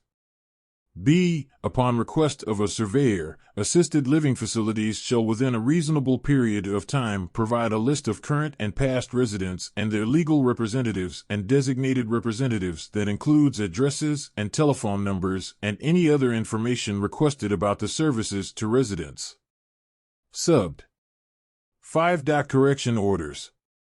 A. A correction order may be issued whenever the Commissioner finds upon survey or during a complaint investigation that a facility, a managerial official, an agent of the facility, or an employee of the facility is not in compliance with this chapter.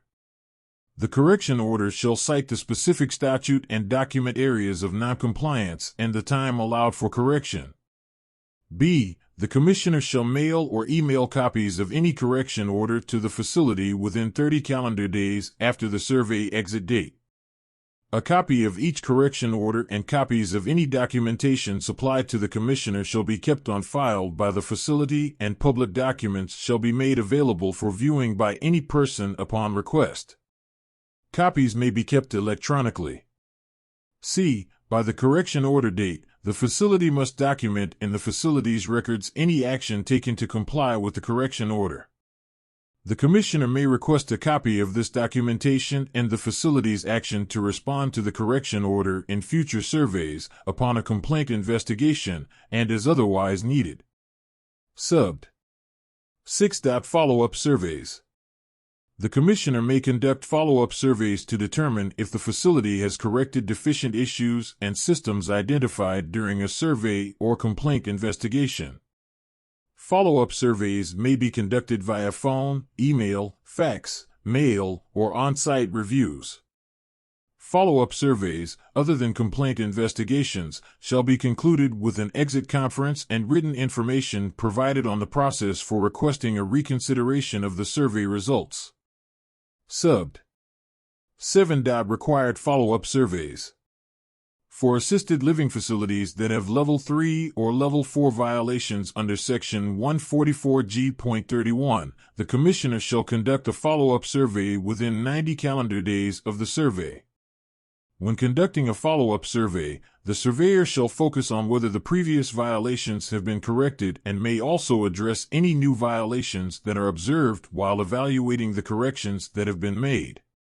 Subbed. 8. Notice of noncompliance. If the Commissioner finds that the applicant or a facility has not corrected violations by the date specified in the correction order or conditional license resulting from a survey or complaint investigation, the Commissioner shall provide a notice of noncompliance with a correction order by emailing the notice of noncompliance to the facility. The noncompliance notice must list the violations not corrected. 144G.31 Violations and fines. Subdivision 1. Categories of violations. Correction orders for violations are categorized by both level and scope. Subbed. 2. Levels of violations. Correction orders for violations are categorized by level as follows. 1. Level 1 is a violation that has no potential to cause more than a minimal impact on the resident and does not affect health or safety. 2. Level 2 is a violation that did not harm a resident's health or safety but had the potential to have harmed a resident's health or safety, but was not likely to cause serious injury, impairment, or death. 3. Level 3 is a violation that harmed a resident's health or safety, not including serious injury, impairment, or death, or a violation that has the potential to lead to serious injury, impairment, or death, and 4. Level 4 is a violation that results in serious injury, impairment, or death. Subbed. 3. Scope of violations. Levels of violations are categorized by scope as follows.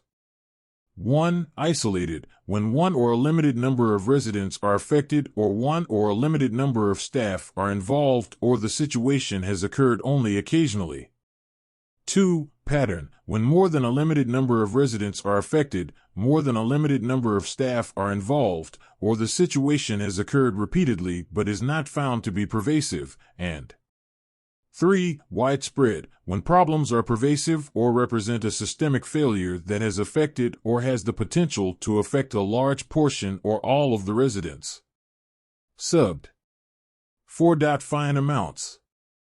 A. Fines and enforcement actions under this subdivision may be assessed based on the level and scope of the violations described in subdivisions 2 and 3 as follows and may be imposed immediately with no opportunity to correct the violation prior to imposition. 1. Level 1, no fines or enforcement. 2. Level 2, a fine of $500 per violation, in addition to any enforcement mechanism authorized in Section 144G.20 for widespread violations. 3. Level 3, a fine of $3,000 per violation, in addition to any enforcement mechanism authorized in Section 144G.20. 4. Level 4, a fine of $5,000 per violation, in addition to any enforcement mechanism authorized in Section 144G.20, and 5. For maltreatment violations for which the licensee was determined to be responsible for the maltreatment under Section 626.557, Subdivision 9C, Paragraph C, a fine of $1,000 per incident. A fine of $5,000 per incident may be imposed if the Commissioner determines the licensee is responsible for maltreatment consisting of sexual assault, death, or abuse resulting in serious injury.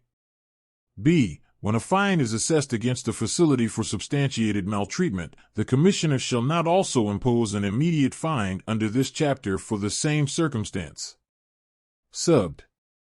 5. Immediate fine, payment. A. For every Level 3 or Level 4 violation, the Commissioner may issue an immediate fine. The licensee must still correct the violation in the time specified. The issuance of an immediate fine may occur in addition to any enforcement mechanism authorized under Section 144G.20. The immediate fine may be appealed as allowed under this chapter. B. The licensee must pay the fines assessed on or before the payment date specified.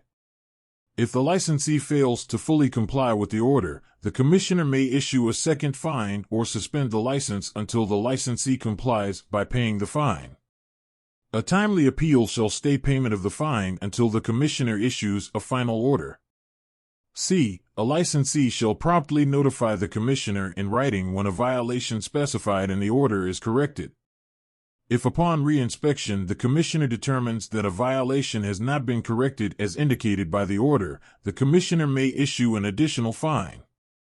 The Commissioner shall notify the licensee by mail to the last known address in the licensing record that a second fine has been assessed. The licensee may appeal the second fine as provided under this subdivision. D. A facility that has been assessed a fine under this section has a right to a reconsideration or hearing under this chapter and Chapter 14. Subbed. 6. Payment of fines required.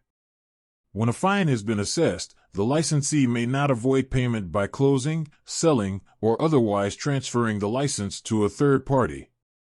In such an event, the licensee shall be liable for payment of the fine. Subbed. 7. Additional penalties. In addition to any fine imposed under this section, the Commissioner may assess a penalty amount based on costs related to an investigation that results in a final order assessing a fine or other enforcement action authorized by this chapter. Subbed. 8. Deposit of fines. Fines collected under this section shall be deposited in a dedicated special revenue account. On an annual basis, the balance in the special revenue account shall be appropriated to the Commissioner for special projects to improve resident quality of care and outcomes in assisted living facilities licensed under this chapter in Minnesota as recommended by the Advisory Council established in Section 144A.4799. 144G.32 Reconsideration of correction orders and fines. Subdivision 1. Reconsideration process required. The Commissioner shall make available to assisted living facilities a correction order reconsideration process. This process may be used to challenge the correction order issued, including the level and scope described in Section 144G.31, and any fine assessed. When a licensee requests reconsideration of a correction order, the correction order is not stayed while it is under reconsideration. The Commissioner shall post information on its website that the licensee requested reconsideration of the correction order and that the review is pending. Subbed. 2. Reconsideration process. An assisted living facility may request from the Commissioner, in writing, a correction order reconsideration regarding any correction order issued to the facility. The written request for reconsideration must be received by the Commissioner within 15 calendar days of the correction order receipt date. The correction order reconsideration shall not be reviewed by any surveyor, investigator, or supervisor that participated in writing or reviewing the correction order being disputed. The correction order reconsiderations may be conducted in person, by telephone, by another electronic form, or in writing, as determined by the Commissioner. The Commissioner shall respond in writing to the request from a facility for a correction order reconsideration within 60 days of the date the facility requests a reconsideration.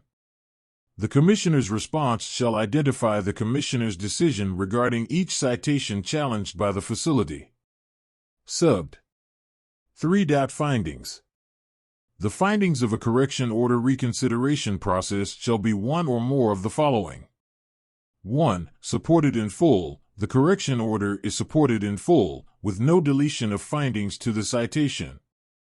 2. Supported in substance. The correction order is supported, but one or more findings are deleted or modified without any change in the citation. 3. Correction order cited an incorrect licensing requirement. The correction order is amended by changing the correction order to the appropriate statute or rule. 4. Correction order was issued under an incorrect citation. The correction order is amended to be issued under the more appropriate correction order citation. 5. The correction order is rescinded. 6. Fine is amended. It is determined that the fine assigned to the correction order was applied incorrectly, or 7. The level or scope of the citation is modified based on the reconsideration. Subbed. 4. Updating the correction order website.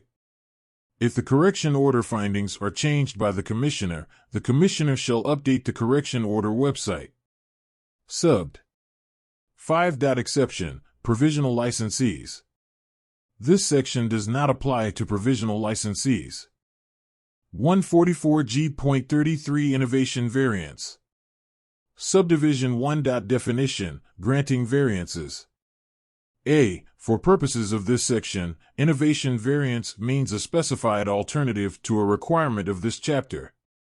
B. An innovation variance may be granted to allow an assisted living facility to offer services of a type or in a manner that is innovative, will not impair the services provided, will not adversely affect the health, safety, or welfare of the residents, and is likely to improve the services provided.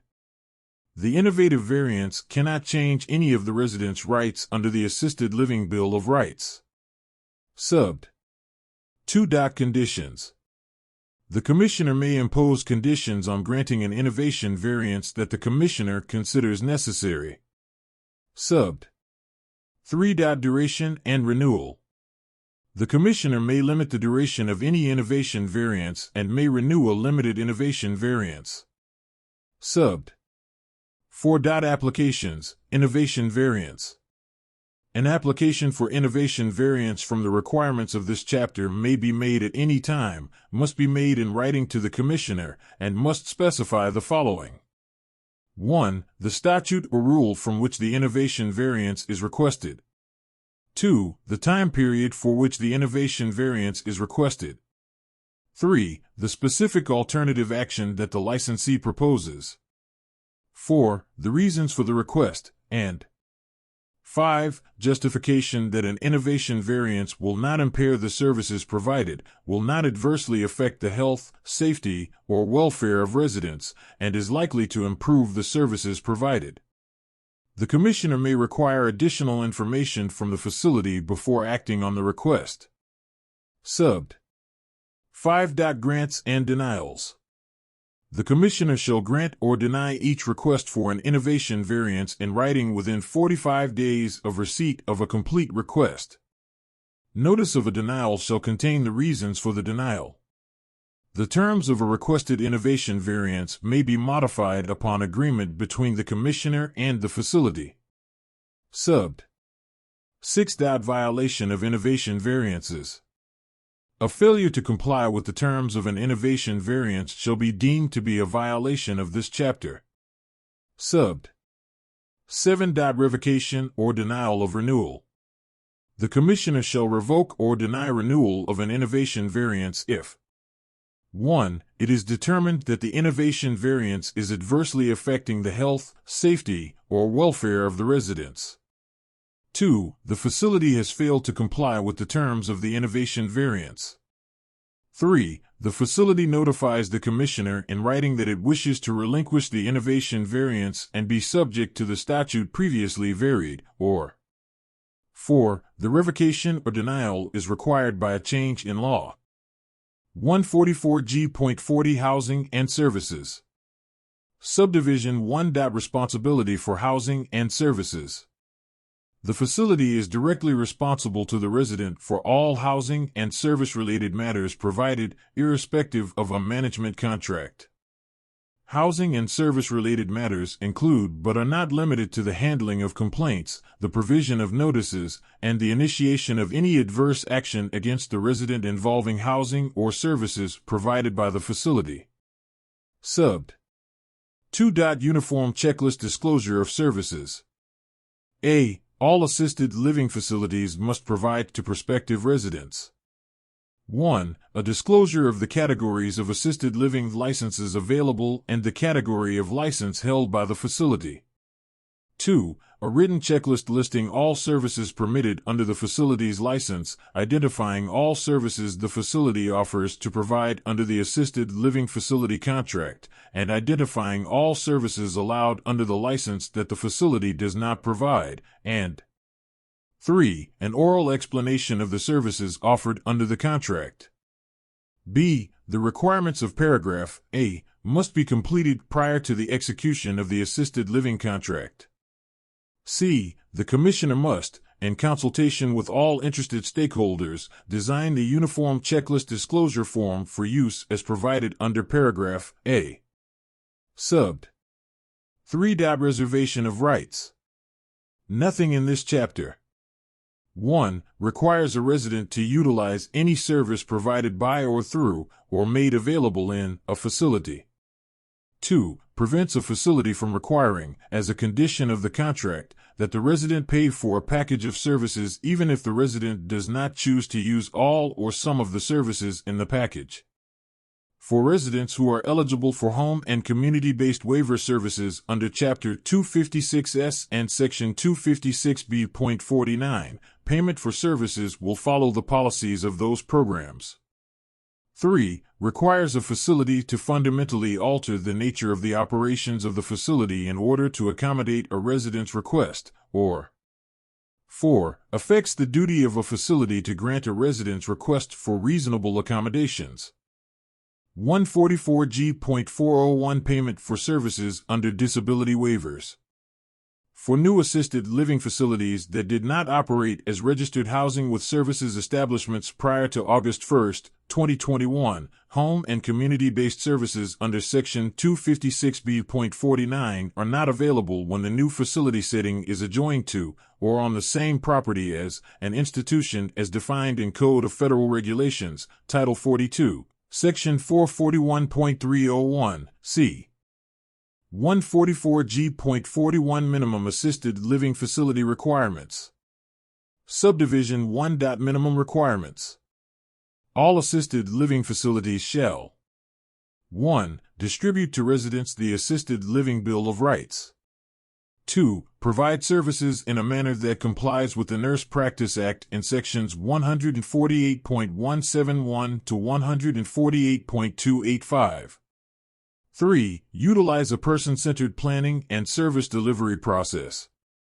4. Have and maintain a system for delegation of healthcare activities to unlicensed personnel by a registered nurse, including supervision and evaluation of the delegated activities as required by the Nurse Practice Act in sections 148.171 to 148.285. 5. Provide a means for residents to request assistance for health and safety needs 24 hours per day, 7 days per week. 6. Allow residents the ability to furnish and decorate the residence unit within the terms of the assisted living contract. 7. Permit residents access to food at any time. 8. Allow residents to choose the resident's visitors and times of visits. 9. Allow the resident the right to choose a roommate if sharing a unit. 10. Notify the resident of the resident's right to have and use a lockable door to the resident's unit. The licensee shall provide the locks on the unit. Only a staff member with a specific need to enter the unit shall have keys, and advance notice must be given to the resident before entrance, when possible. An assisted living facility must not lock a resident in the resident's unit. 11. Develop and implement a staffing plan for determining its staffing level that includes an evaluation, to be conducted at least twice a year, of the appropriateness of staffing levels in the facility. 2. Ensures sufficient staffing at all times to meet the scheduled and reasonably foreseeable unscheduled needs of each resident as required by the resident's assessments and service plans on a 24-hour-per-day basis, and 3. Ensures that the facility can respond promptly and effectively to individual resident emergencies and to emergency, life safety, and disaster situations affecting staff or residents in the facility. 12. Ensure that one or more persons are available 24 hours per day, 7 days per week, who are responsible for responding to the requests of residents for assistance with health or safety needs. Such persons must be awake. 2. Located in the same building, in an attached building, or on a contiguous campus with the facility in order to respond within a reasonable amount of time. 3. Capable of communicating with residents. 4. Capable of providing or summoning the appropriate assistance, and capable of following directions. 13. Offer to provide or make available at least the following services to residents. At least 3 nutritious meals daily with snacks available 7 days per week, according to the recommended dietary allowances in the United States Department of Agriculture, USDA, guidelines, including seasonal fresh fruit and fresh vegetables. The following apply. Menus must be prepared at least 1 week in advance and made available to all residents. The facility must encourage residents' involvement in menu planning. Meal substitutions must be of similar nutritional value if a resident refuses a food that is served. Residents must be informed in advance of menu changes. Food must be prepared and served according to the Minnesota Food Code, Minnesota Rules, Chapter 4626, and C. The facility cannot require a resident to include and pay for meals in their contract. 2. Weekly housekeeping. 3. Weekly laundry service.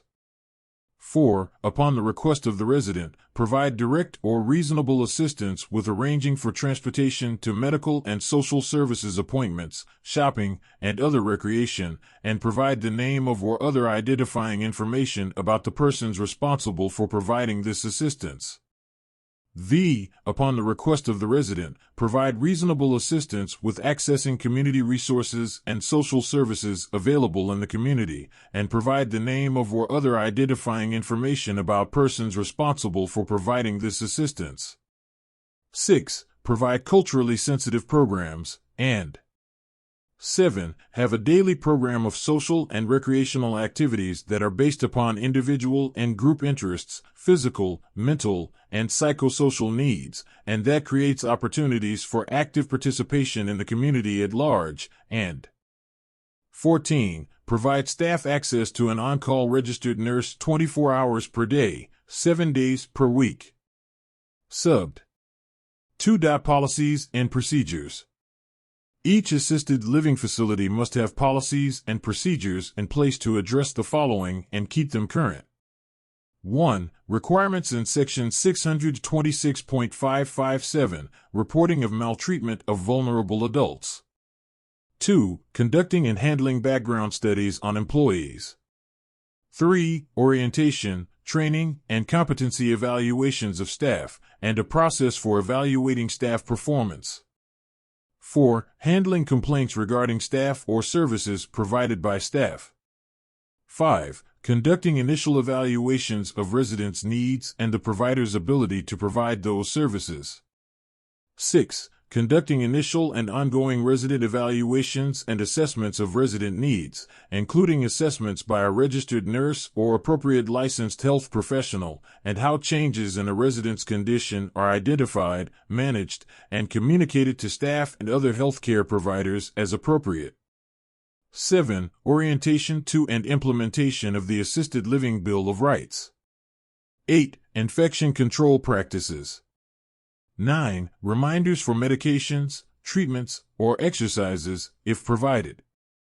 10. Conducting appropriate screenings, or documentation of prior screenings, to show that staff are free of tuberculosis, consistent with current United States Centers for Disease Control and Prevention standards. 11. Ensuring that nurses and licensed health professionals have current and valid licenses to practice. 12. Medication and treatment management. 13. Delegation of tasks by registered nurses or licensed health professionals. 14. Supervision of registered nurses and licensed health professionals, and 15. Supervision of unlicensed personnel performing delegated tasks. Subbed. 3. Infection control program. A. All assisted living facilities must establish and maintain an infection control program that complies with accepted healthcare, medical, and nursing standards for infection control. B. The facility's infection control program must be consistent with current guidelines from the National Centers for Disease Control and Prevention, CDC, for infection prevention and control in long-term care facilities and, as applicable, for infection prevention and control in assisted living facilities. C. The facility must maintain written evidence of compliance with this subdivision. Subbed. 4. Clinical nurse supervision. All assisted living facilities must have a clinical nurse supervisor who is a registered nurse licensed in Minnesota. Subbed. 5. Resident councils. The facility must provide a resident council with space and privacy for meetings, where doing so is reasonably achievable. Staff, visitors, and other guests may attend a resident council meeting only at the council's invitation. The facility must designate a staff person who is approved by the resident council to be responsible for providing assistance and responding to written requests that result from meetings. The facility must consider the views of the resident council and must respond promptly to the grievances and recommendations of the council, but a facility is not required to implement as recommended every request of the council. The facility shall, with the approval of the resident council, take reasonably achievable steps to make residents aware of upcoming meetings in a timely manner. Subbed. 6. Family councils.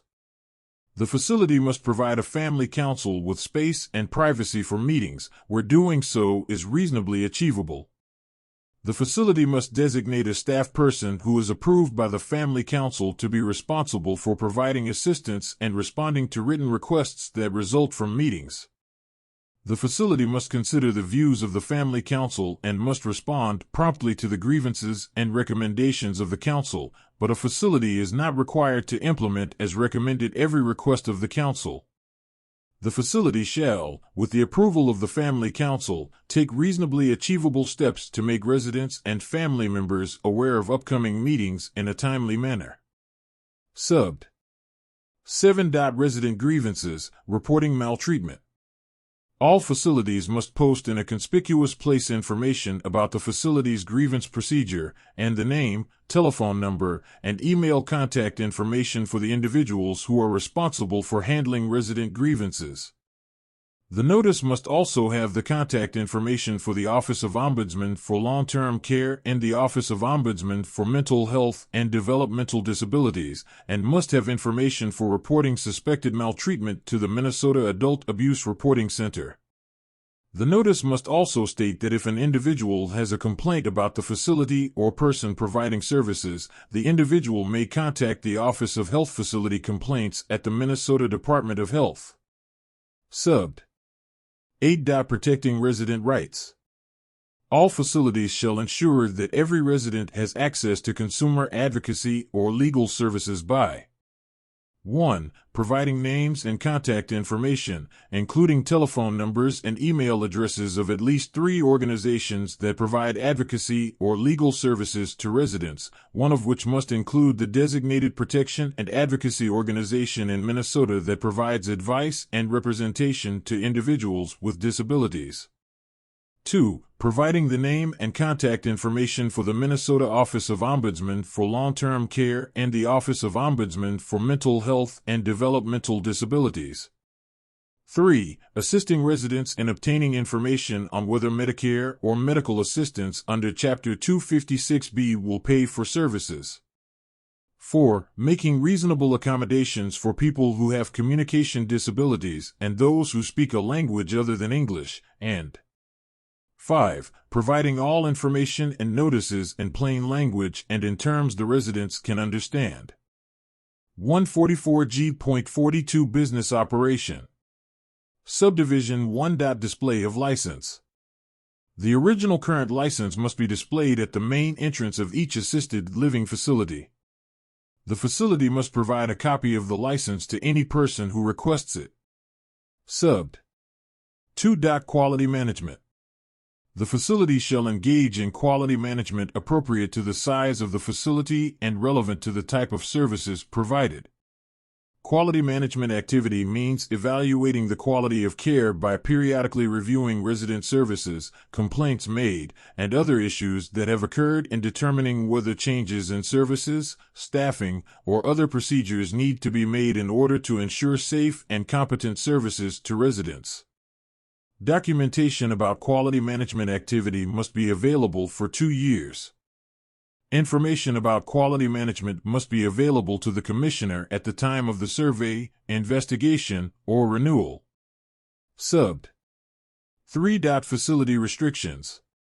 A. This subdivision does not apply to licensees that are Minnesota counties or other units of government. B. A facility or staff person may not 1. Accept a power of attorney from residents for any purpose, and may not accept appointments as guardians or conservators of residents, or 2. Borrow a resident's funds or personal or real property, nor in any way convert a resident's property to the possession of the facility or staff person. C. A facility may not serve as a resident's legal, designated, or other representative. D. Nothing in this subdivision precludes a facility or staff person from accepting gifts of minimal value or precludes acceptance of donations or bequests made to a facility that are exempt from Section 501(c)(3) of the Internal Revenue Code. Subbed. 4. Handling residents' finances and property. A. A facility may assist residents with household budgeting, including paying bills and purchasing household goods, but may not otherwise manage a resident's property. B. Where funds are deposited with the facility by the resident, the licensee. 1. Retains fiduciary and custodial responsibility for the funds. 2. Is directly accountable to the resident for the funds, and 3. Must maintain records of and provide a resident with receipts for all transactions and purchases made with the resident's funds. When receipts are not available, the transaction or purchase must be documented. C. Subject to paragraph D. If responsibilities for day-to-day management of the resident funds are delegated to the manager must 1. Provide the licensee with a monthly accounting of the resident funds, and 2. Meet all legal requirements related to holding and accounting for resident funds. D. The facility must ensure any party responsible for holding or managing residents' personal funds is bonded or obtains insurance in sufficient amounts to specifically cover losses of resident funds and provides proof of the bond or insurance. Subbed. 5. Final accounting, return of money and property. Within 30 days of the effective date of a facility-initiated or resident-initiated termination of housing or services or the death of the resident, the facility must 1. Provide to the resident, resident's legal representative, and resident's designated representative a final statement of account. 2. Provide any refunds due. 3. Return any money, property, or valuables held in trust or custody by the facility, and 4. As required under Section 504B.178, refund the resident's security deposit unless it is applied to the first month's charges. Subbed. 6. Compliance with requirements for reporting maltreatment of vulnerable adults, abuse prevention plan.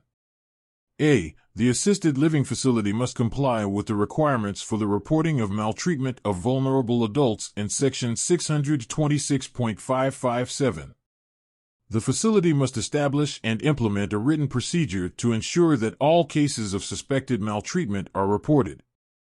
B. The facility must develop and implement an individual abuse prevention plan for each vulnerable adult. The plan shall contain an individualized review or assessment of the person's susceptibility to abuse by another individual, including other vulnerable adults, the person's risk of abusing other vulnerable adults, and statements of the specific measures to be taken to minimize the risk of abuse to that person and other vulnerable adults. For purposes of the abuse prevention plan, abuse includes self-abuse. Subbed. 7. Posting information for reporting suspected crime and maltreatment. The facility shall support protection and safety through access to the state systems for reporting suspected criminal activity and suspected vulnerable adult maltreatment by 1. Posting the 911 emergency number in common areas and near telephones provided by the assisted living facility. 2. Posting information and the reporting number for the Minnesota Adult Abuse Reporting Center to report suspected maltreatment of a vulnerable adult under Section 626.557, and 3. Providing reasonable accommodations with information and notices in plain language. Subbed. 8. Employee records. A. The facility must maintain current records of each paid employee, each regularly scheduled volunteer providing services, and each individual contractor providing services. The records must include the following information. 1. Evidence of current professional licensure, registration, or certification if licensure, registration, or certification is required by this chapter or rules. 2. Records of orientation, required annual training and infection control training, and competency evaluations. 3. Current job description, including qualifications, responsibilities, and identification of staff persons providing supervision. 4. Documentation of annual performance reviews that identify areas of improvement needed and training needs. 5. For individuals providing assisted living services, verification that required health screenings under Subdivision 9 have taken place and the dates of those screenings, and 6. Documentation of the background study as required under Section 144.057. B. Each employee record must be retained for at least 3 years after a paid employee, volunteer, or contractor ceases to be employed by, provide services at, or be under contract with the facility. If a facility ceases operation, employee records must be maintained for 3 years after facility operations cease. Subbed. 9. Tuberculosis prevention and control. A. The facility must establish and maintain a comprehensive tuberculosis infection control program according to the most current tuberculosis infection control guidelines issued by the United States Centers for Disease Control and Prevention, CDC, Division of Tuberculosis Elimination, as published in the CDC's Morbidity and Mortality Weekly Report. The program must include a tuberculosis infection control plan that covers all paid and unpaid employees, contractors, students, and regularly scheduled volunteers. The Commissioner shall provide technical assistance regarding implementation of the guidelines. B. The facility must maintain written evidence of compliance with this subdivision. Subbed. 9A. Communicable diseases. A facility must follow current state requirements for prevention, control, and reporting of communicable diseases as defined in Minnesota Rules, Parts 4605.7040, 4605.7044, 4605.7050, 4605.7075, 4605.7080, and 4605.7090. Subbed. 10. Disaster Planning and Emergency Preparedness Plan. A. The facility must meet the following requirements. 1. Have a written emergency disaster plan that contains a plan for evacuation, addresses elements of sheltering in place, identifies temporary relocation sites, and details staff assignments in the event of a disaster or an emergency. 2. Post an emergency disaster plan prominently. 3. Provide building emergency exit diagrams to all residents. 4. Post emergency exit diagrams on each floor, and 5. Have a written policy and procedure regarding missing residents. B. The facility must provide emergency and disaster training to all staff during the initial staff orientation and annually thereafter, and must make emergency and disaster training annually available to all residents. Staff who have not received emergency and disaster training are allowed to work only when trained staff are also working on site. C. The facility must meet any additional requirements adopted in Rule 144G.43 Resident Record Requirements. Subdivision 1. Resident Record. A. Assisted living facilities must maintain records for each resident for whom it is providing services. Entries in the resident records must be current, legible, permanently recorded, dated, and authenticated with the name and title of the person making the entry. B. Resident records, whether written or electronic, must be protected against loss, tampering, or unauthorized disclosure in compliance with Chapter 13 and other applicable relevant federal and state laws. The facility shall establish and implement written procedures to control use, storage, and security of resident records and establish criteria for release of resident information. C. The facility may not disclose to any other person any personal, financial, or medical information about the resident, except 1. As may be required by law. 2. To employees or contractors of the facility, another facility, other healthcare practitioner or provider, or inpatient facility needing information in order to provide services to the resident, but only the information that is necessary for the provision of services.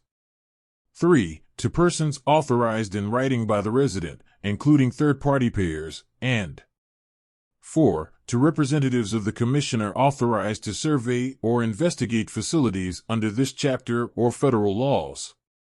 Subbed. 2. Access to records. The facility must ensure that the appropriate records are readily available to employees and contractors authorized to access the records. Resident records must be maintained in a manner that allows for timely access, printing, or transmission of the records. The records must be made readily available to the Commissioner upon request. Subbed. 3. Contents of resident record. Contents of a resident record include the following for each resident. 1. Identifying information, including the resident's name, date of birth, address, and telephone number. 2. The name, address, and telephone number of the resident's emergency contact, legal representatives, and designated representative. 3. Names, addresses, and telephone numbers of the resident's health and medical service providers, if known. 4. Health information, including medical history, allergies, and when the provider is managing medications, treatments or therapies that require documentation, and other relevant health records. 5. The resident's advance directives, if any. 6. Copies of any healthcare directives, guardianships, powers of attorney, or conservatorship. 7. The facility's current and previous assessments and service plans.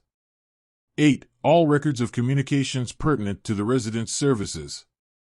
9. Documentation of significant changes in the resident's status and actions taken in response to the needs of the resident, including reporting to the appropriate supervisor or healthcare professional. 10. Documentation of incidents involving the resident and actions taken in response to the needs of the resident, including reporting to the appropriate supervisor or healthcare professional. 11. Documentation that services have been provided as identified in the service plan. 12. Documentation that the resident has received and reviewed the Assisted Living Bill of Rights. 13. Documentation of complaints received and any resolution. 14. A discharge summary, including service termination notice and related documentation, when applicable, and 15. Other documentation required under this chapter and relevant to the resident's services or status. Subbed. 4. Transfer of resident records. With the resident's knowledge and consent, if a resident is relocated to another facility or to a nursing home, or if care is transferred to another service provider, the facility must timely convey to the new facility, nursing home, or provider 1. The resident's full name, date of birth, and insurance information. 2. The name, telephone number, and address of the resident's designated representatives and legal representatives, if any. 3. The resident's current documented diagnoses that are relevant to the services being provided. 4. The resident's known allergies that are relevant to the services being provided. 5. The name and telephone number of the resident's physician, if known, and the current physician orders that are relevant to the services being provided. 6. All medication administration records that are relevant to the services being provided. 7. The most recent resident assessment, if relevant to the services being provided, and 8. Copies of healthcare directives, do not resuscitate orders, and any guardianship orders or powers of attorney. Subbed. 5. Record retention. Following the resident's discharge or termination of services, an assisted living facility must retain a resident's record for at least 5 years or as otherwise required by state or federal regulations. Arrangements must be made for secure storage and retrieval of resident records if the facility ceases to operate. 144G.45 Minimum Site, Physical Environment, and Fire Safety Requirements. Subdivision 1. Requirements. The following are required for all assisted living facilities. 1. Public utilities must be available, and working or inspected and approved water and septic systems must be in place. 2. The location must be publicly accessible to fire department services and emergency medical services. 3. The location's topography must provide sufficient natural drainage and is not subject to flooding.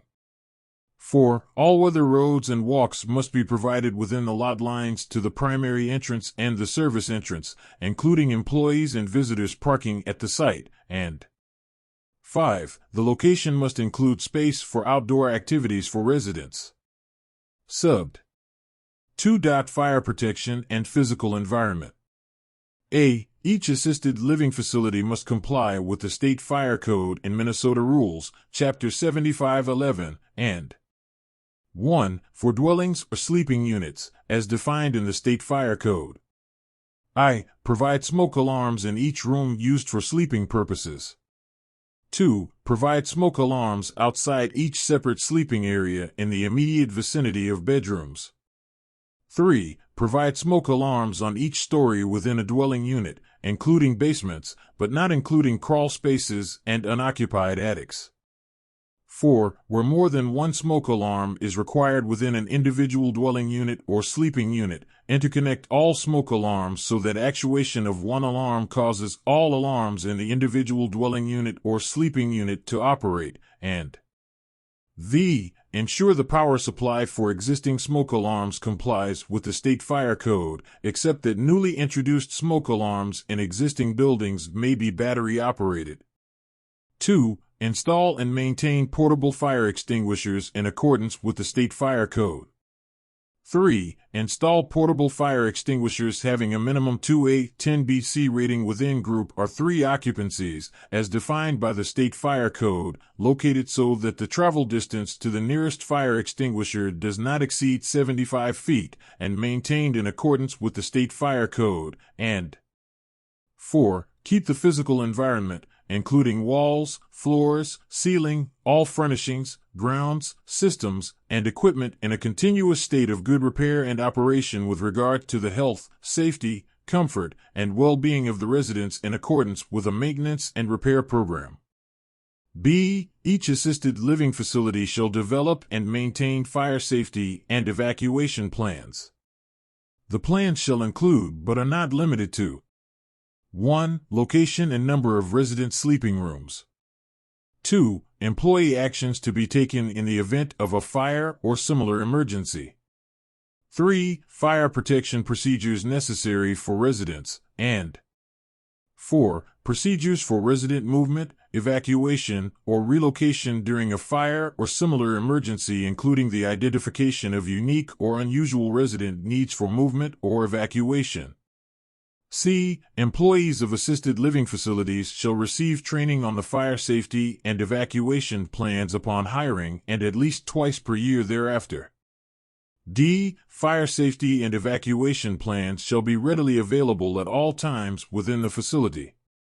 E. Residents who are capable of assisting in their own evacuation shall be trained on the proper actions to take in the event of a fire, to include movement, evacuation, or relocation.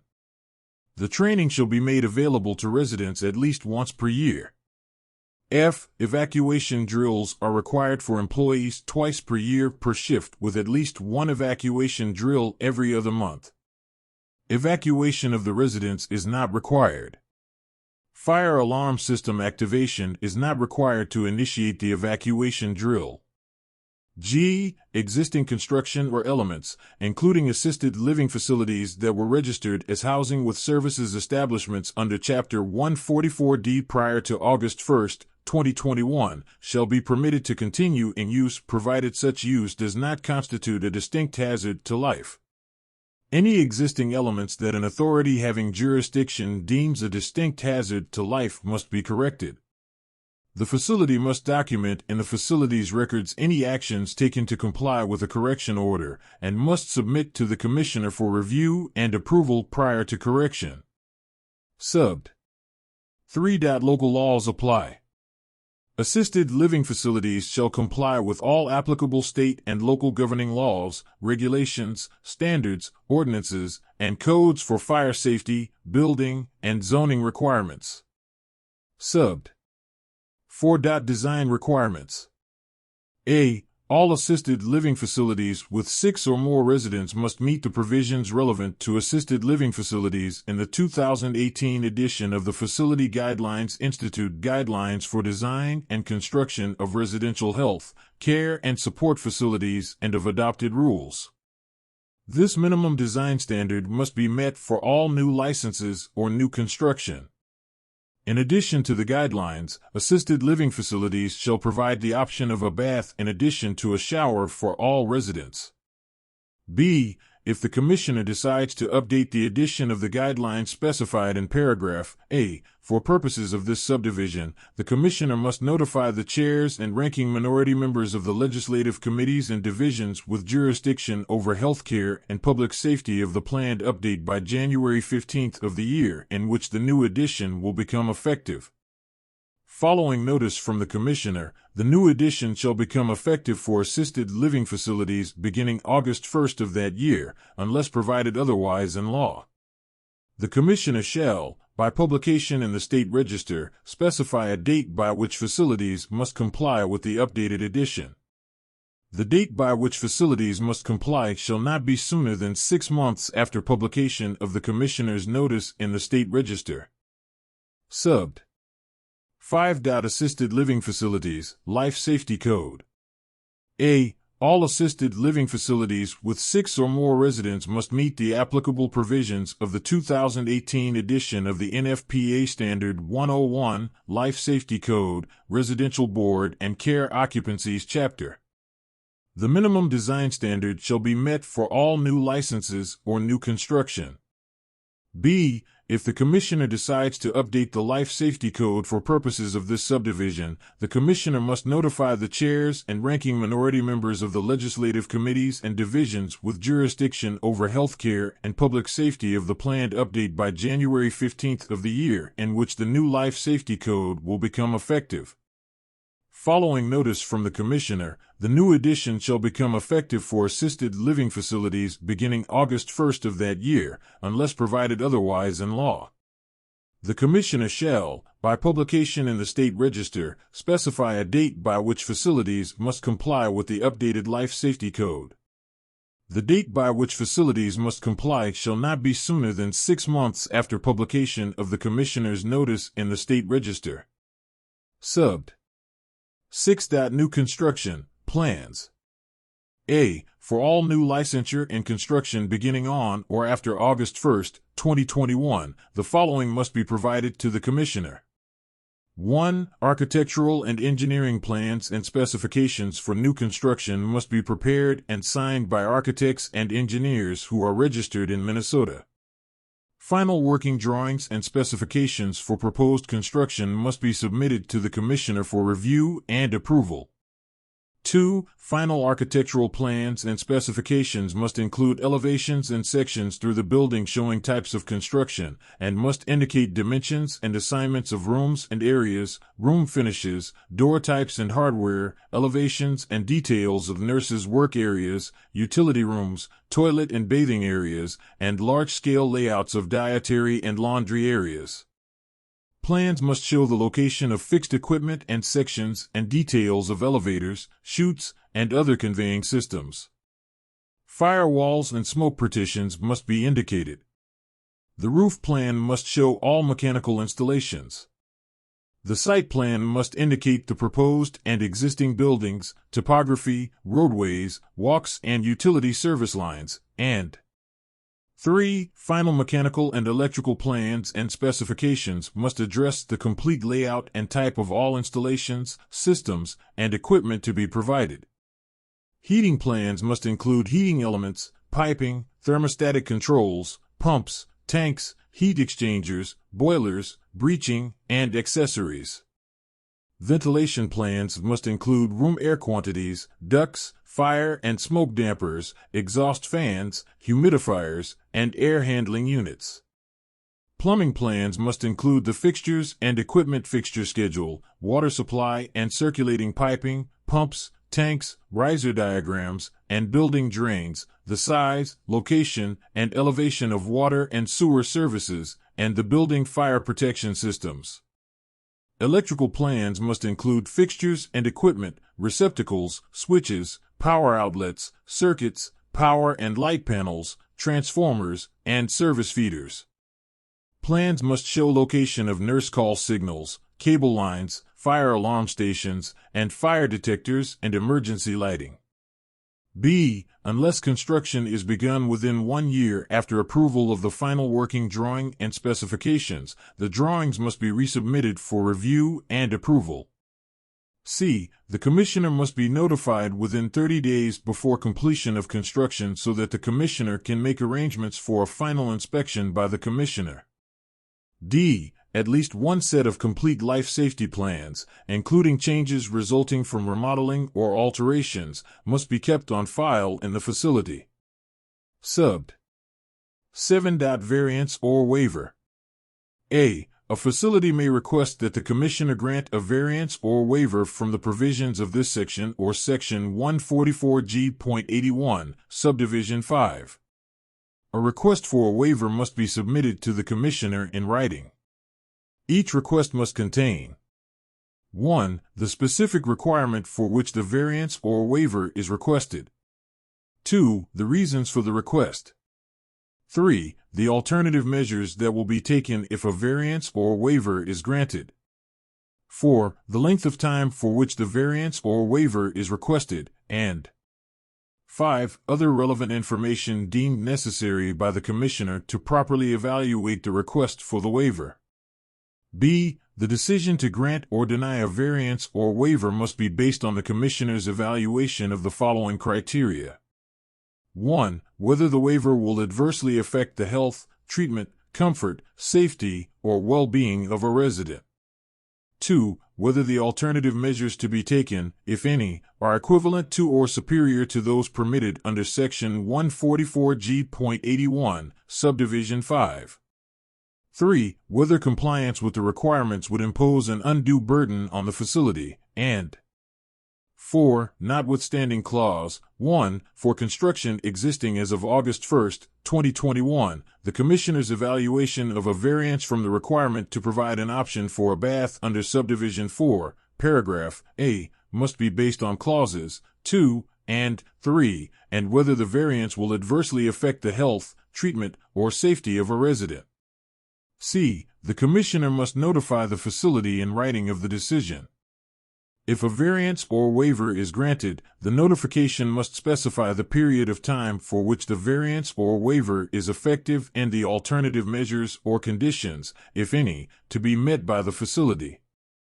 D. Alternative measures or conditions attached to a variance or waiver have the force and effect of this chapter and are subject to the issuance of correction orders and fines in accordance with Sections 144G.30, Subdivision 7, and 144G.31. The amount of fines for a violation of this subdivision is that specified for the specific requirement for which the variance or waiver was requested. E. A request for renewal of a variance or waiver must be submitted in writing at least 45 days before its expiration date.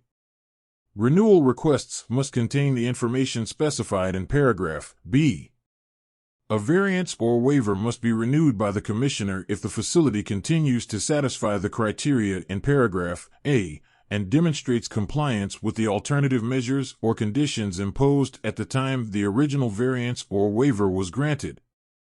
F. The Commissioner must deny, revoke, or refuse to renew a variance or waiver if it is determined that the criteria in paragraph A are not met. The facility must be notified in writing of the reasons for the decision and informed of the right to appeal the decision. G. A facility may contest the denial, revocation, or refusal to renew a variance or waiver by requesting a contested case hearing under Chapter 14. The facility must submit, within 15 days of the receipt of the Commissioner's decision, a written request for a hearing. The request for hearing must set forth in detail the reasons why the facility contends the decision of the Commissioner should be reversed or modified. At the hearing, the facility has the burden of proving by a preponderance of the evidence that the facility satisfied the criteria specified in paragraph B, except in a proceeding challenging the revocation of a variance or waiver. 144G.50 Assisted Living Contract Requirements. Subdivision 1. Contract required. A. An assisted living facility may not offer or provide housing or assisted living services to any individual unless it has executed a written contract. B. The contract must contain all the terms concerning the provision of 1. Housing. 2. Assisted living services, whether provided directly by the facility or by management agreement or other agreement, and 3. The resident service plan, if applicable. C. A facility must 1. Offer to prospective residents and provide to the Office of Ombudsman for Long-Term Care a complete and signed copy of its contract, and 2. Give a complete copy of any signed contract and any addendums, and all supporting documents and attachments, to the resident promptly after a contract and any addendum has been signed. D. A contract under this section is a consumer contract under Sections 325G.29 to 325G.37. E. Before or at the time of execution of the contract, the facility must offer the resident the opportunity to identify a designated representative according to Subdivision 3.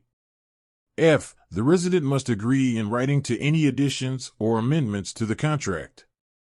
Upon agreement between the resident and the facility, a new contract or an addendum to the existing contract must be executed and signed. Subbed. 2. Contract information. A. The contract must include in a conspicuous place and manner on the contract the legal name and the health facility identification of the facility. B. The contract must include the name, telephone number, and physical mailing address, which may not be a public or private post office box, of 1. The facility and contracted service provider when applicable. 2. The licensee of the facility. 3. The managing agent of the facility, if applicable, and 4. The authorized agent for the facility. C. The contract must include 1. A disclosure of the category of assisted living facility license held by the facility and, if the facility is not an assisted living facility with dementia care, a disclosure that it does not hold an assisted living facility with dementia care license. 2. A description of all the terms and conditions of the contract, including a description of and any limitations to the housing or assisted living services to be provided for the contracted amount. 3. A delineation of the cost and nature of any other services to be provided for an additional fee. 4. A delineation and description of any additional fees the resident may be required to pay if the resident's condition changes during the term of the contract. 5. A delineation of the grounds under which the resident may be transferred or have housing or services terminated or be subject to an emergency relocation. 6. Billing and payment procedures and requirements, and 7. Disclosure of the facility's ability to provide specialized diets. D. The contract must include a description of the facility's complaint resolution process available to residents, including the name and contact information of the person representing the facility who is designated to handle and resolve complaints. E. The contract must include a clear and conspicuous notice of 1. The right under Section 144G.54 to appeal the termination of an assisted living contract. 2. The facility's policy regarding transfer of residents within the facility, under what circumstances a transfer may occur, and the circumstances under which resident consent is required for a transfer. 3. Contact information for the Office of Ombudsman for Long-Term Care, the Ombudsman for Mental Health and Developmental Disabilities, and the Office of Health Facility Complaints. 4. The resident's right to obtain services from an unaffiliated service provider. 5. A description of the facility's policies related to medical assistance waivers under Chapter 256S and Section 256B.49 and the Housing Support Program under Chapter 256I, including I. Whether the facility is enrolled with the Commissioner of Human Services to provide customized living services under medical assistance waivers. 2. Whether the facility has an agreement to provide housing support under Section 256I.04, Subdivision 2, Paragraph B.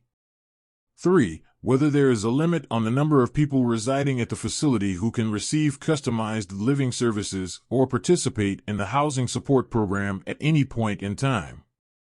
If so, the limit must be provided. 4. Whether the facility requires a resident to pay privately for a period of time prior to accepting payment under medical assistance waivers or the housing support program, and if so, the length of time that private payment is required. V. A statement that medical assistance waivers provide payment for services, but do not cover the cost of rent. 6. A statement that residents may be eligible for assistance with rent through the housing support program, and 7. A description of the rent requirements for people who are eligible for medical assistance waivers, but who are not eligible for assistance through the housing support program. 6. The contact information to obtain long-term care consulting services under Section 256B.0911, and 7. The toll-free phone number for the Minnesota Adult Abuse Reporting Center. Subbed. 3. Designation of representative. A. Before or at the time of execution of an assisted living contract, an assisted living facility must offer the resident the opportunity to identify a designated representative in writing in the contract and must provide the following verbatim notice on a document separate from the contract. Right to designate a representative for certain purposes. You have the right to name anyone as your designated representative. A designated representative can assist you, receive certain information and notices about you, including some information related to your health care, and advocate on your behalf. A designated representative does not take the place of your guardian, conservator, power of attorney, attorney-in-fact, or healthcare power of attorney, healthcare agent, if applicable. B. The contract must contain a page or space for the name and contact information of the designated representative and a box the resident must initial if the resident declines to name a designated representative. Notwithstanding subdivision 1, paragraph F, the resident has the right at any time to add, remove, or change the name and contact information of the designated representative. Subbed. 4. Filing. The contract and related documents must be maintained by the facility in files from the date of execution until 5 years after the contract is terminated or expires. The contracts and all associated documents must be available for on-site inspection by the Commissioner at any time. The documents shall be available for viewing or copies shall be made available to the resident and the legal or designated representative at any time. Subbed. 5. Waivers of liability prohibited. The contract must not include a waiver of facility liability for the health and safety or personal property of a resident. The contract must not include any provision that the facility knows or should know to be deceptive, unlawful, or unenforceable under state or federal law, nor include any provision that requires or implies a lesser standard of care or responsibility than is required by law. 144G.51 Arbitration. A. An assisted living facility must clearly and conspicuously disclose, in writing in an assisted living contract, any arbitration provision in the contract that precludes, limits, or delays the ability of a resident from taking a civil action. B. An arbitration requirement must not include a choice of law or choice of venue provision. Assisted living contracts must adhere to Minnesota law and any other applicable federal or local law. 144G.52 Assisted living contract terminations. Subdivision 1. Definition. For purposes of sections 144G.52 to 144G.55, termination means 1. A facility-initiated termination of housing provided to the resident under the contract, or 2. A facility-initiated termination or non-renewal of all assisted living services the resident receives from the facility under the contract. Subbed. 2. Prerequisite to termination of a contract. A. Before issuing a notice of termination of an assisted living contract, a facility must schedule and participate in a meeting with the resident and the resident's legal representative and designated representative.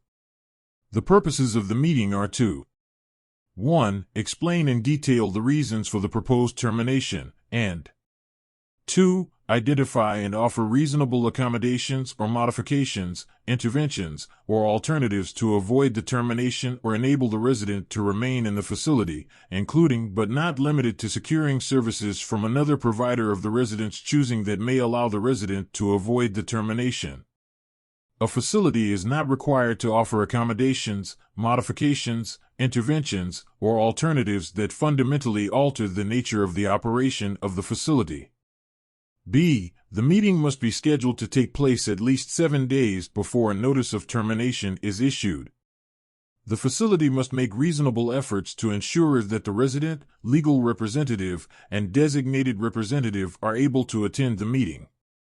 C. The facility must notify the resident that the resident may invite family members, relevant health professionals, a representative of the Office of Ombudsman for Long-Term Care, a representative of the Office of Ombudsman for Mental Health and Developmental Disabilities, or other persons of the resident's choosing to participate in the meeting. For residents who receive home and community-based waiver services under Chapter 256S and Section 256B.49, the facility must notify the resident's case manager of the meeting. D. In the event of an emergency relocation under Subdivision 9, where the facility intends to issue a notice of termination and an in-person meeting is impractical or impossible, the facility must use telephone, video, or other electronic means to conduct and participate in the meeting required under this subdivision and rules within Minnesota Rules, Chapter 4659. Subbed. 3. Termination for non-payment. A. A facility may initiate a termination of housing because of non-payment of rent or a termination of services because of non-payment for services. Upon issuance of a notice of termination for non-payment, the facility must inform the resident that public benefits may be available and must provide contact information for the senior linkage line under Section 256.975, Subdivision 7. B. An interruption to a resident's public benefits that lasts for no more than 60 days does not constitute non-payment. Subbed. 4. Termination for violation of the assisted living contract. A facility may initiate a termination of the assisted living contract if the resident violates a lawful provision of the contract and the resident does not cure the violation within a reasonable amount of time after the facility provides written notice of the ability to cure to the resident. Written notice of the ability to cure may be provided in person or by first-class mail. A facility is not required to provide a resident with written notice of the ability to cure for a violation that threatens the health or safety of the resident or another individual in the facility, or for a violation that constitutes illegal conduct. Subbed. 5. Expedited termination. A. A facility may initiate an expedited termination of housing or services if 1. The resident has engaged in conduct that substantially interferes with the rights, health, or safety of other residents. 2. The resident has engaged in conduct that substantially and intentionally interferes with the safety or physical health of facility staff, or 3. The resident has committed an act listed in Section 504B.171 that substantially interferes with the rights, health, or safety of other residents. B. A facility may initiate an expedited termination of services if 1. The resident has engaged in conduct that substantially interferes with the resident's health or safety. 2. The resident's assessed needs exceed the scope of services agreed upon in the assisted living contract and are not included in the services the facility disclosed in the uniform checklist, or 3. Extraordinary circumstances exist, causing the facility to be unable to provide the resident with the services disclosed in the uniform checklist that are necessary to meet the resident's needs. Subbed. 6. Right to use provider of resident's choosing. A facility may not terminate the assisted living contract if the underlying reason for termination may be resolved by the resident obtaining services from another provider of the resident's choosing and the resident obtains those services. Subbed. 7. Notice of contract termination required. A. A facility terminating a contract must issue a written notice of termination according to this section. The facility must also send a copy of the termination notice to the Office of Ombudsman for Long-Term Care and, for residents who receive home and community-based waiver services under Chapter 256S and Section 256B.49, to the resident's case manager as soon as practicable after providing notice to the resident. A facility may terminate an assisted living contract only as permitted under Subdivisions 3, 4, and 5. B. A facility terminating a contract under Subdivision 3 or 4 must provide a written termination notice at least 30 days before the effective date of the termination to the resident, legal representative, and designated representative. C. A facility terminating a contract under Subdivision 5 must provide a written termination notice at least 15 days before the effective date of the termination to the resident, legal representative, and designated representative. D. If a resident moves out of a facility or cancels services received from the facility, nothing in this section prohibits a facility from enforcing against the resident any notice periods with which the resident must comply under the assisted living contract. Subbed. 8. Content of notice of termination. The notice required under subdivision 7 must contain, at a minimum, 1. The effective date of the termination of the assisted living contract. 2. A detailed explanation of the basis for the termination, including the clinical or other supporting rationale. 3. A detailed explanation of the conditions under which a new or amended contract may be executed. 4. A statement that the resident has the right to appeal the termination by requesting a hearing, and information concerning the time frame within which the request must be submitted and the contact information for the agency to which the request must be submitted. 5. A statement that the facility must participate in a coordinated move to another provider or caregiver, as required under Section 144G.55. 6. The name and contact information of the person employed by the facility with whom the resident may discuss the notice of termination. 7. Information on how to contact the Office of Ombudsman for Long-Term Care and the Office of Ombudsman for Mental Health and Developmental Disabilities to request an advocate to assist regarding the termination. 8. Information on how to contact the Senior Linkage Line under Section 256.975, Subdivision 7, and an explanation that the Senior Linkage Line may provide information about other available housing or service options, and 9. If the termination is only for services, a statement that the resident may remain in the facility and may secure any necessary services from another provider of the resident's choosing. Subbed. 9. Emergency relocation. A facility may remove a resident from the facility in an emergency if necessary due to a resident's urgent medical needs or an imminent risk the resident poses to the health or safety of another facility resident or facility staff member. An emergency relocation is not a termination. B. In the event of an emergency relocation, the facility must provide a written notice that contains, at a minimum, 1. The reason for the relocation. 2. The name and contact information for the location to which the resident has been relocated and any new service provider. 3. Contact information for the Office of Ombudsman for Long-Term Care and the Office of Ombudsman for Mental Health and Developmental Disabilities.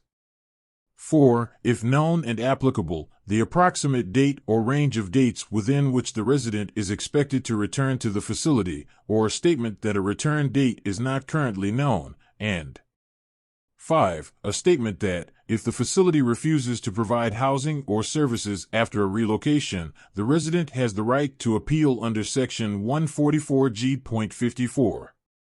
The facility must provide contact information for the agency to which the resident may submit an appeal. C. The notice required under paragraph B must be delivered as soon as practicable to 1. The resident, legal representative, and designated representative. 2. For residents who receive home and community-based waiver services under Chapter 256S and Section 256B.49, the resident's case manager, and 3. The Office of Ombudsman for Long-Term Care if the resident has been relocated and has not returned to the facility within 4 days. D. Following an emergency relocation, a facility's refusal to provide housing or services constitutes a termination and triggers the termination process in this section. Subbed. 10. Right to return. If a resident is absent from a facility for any reason, including an emergency relocation, the facility shall not refuse to allow a resident to return if a termination of housing has not been effectuated. 144G.53 Non-renewal of housing.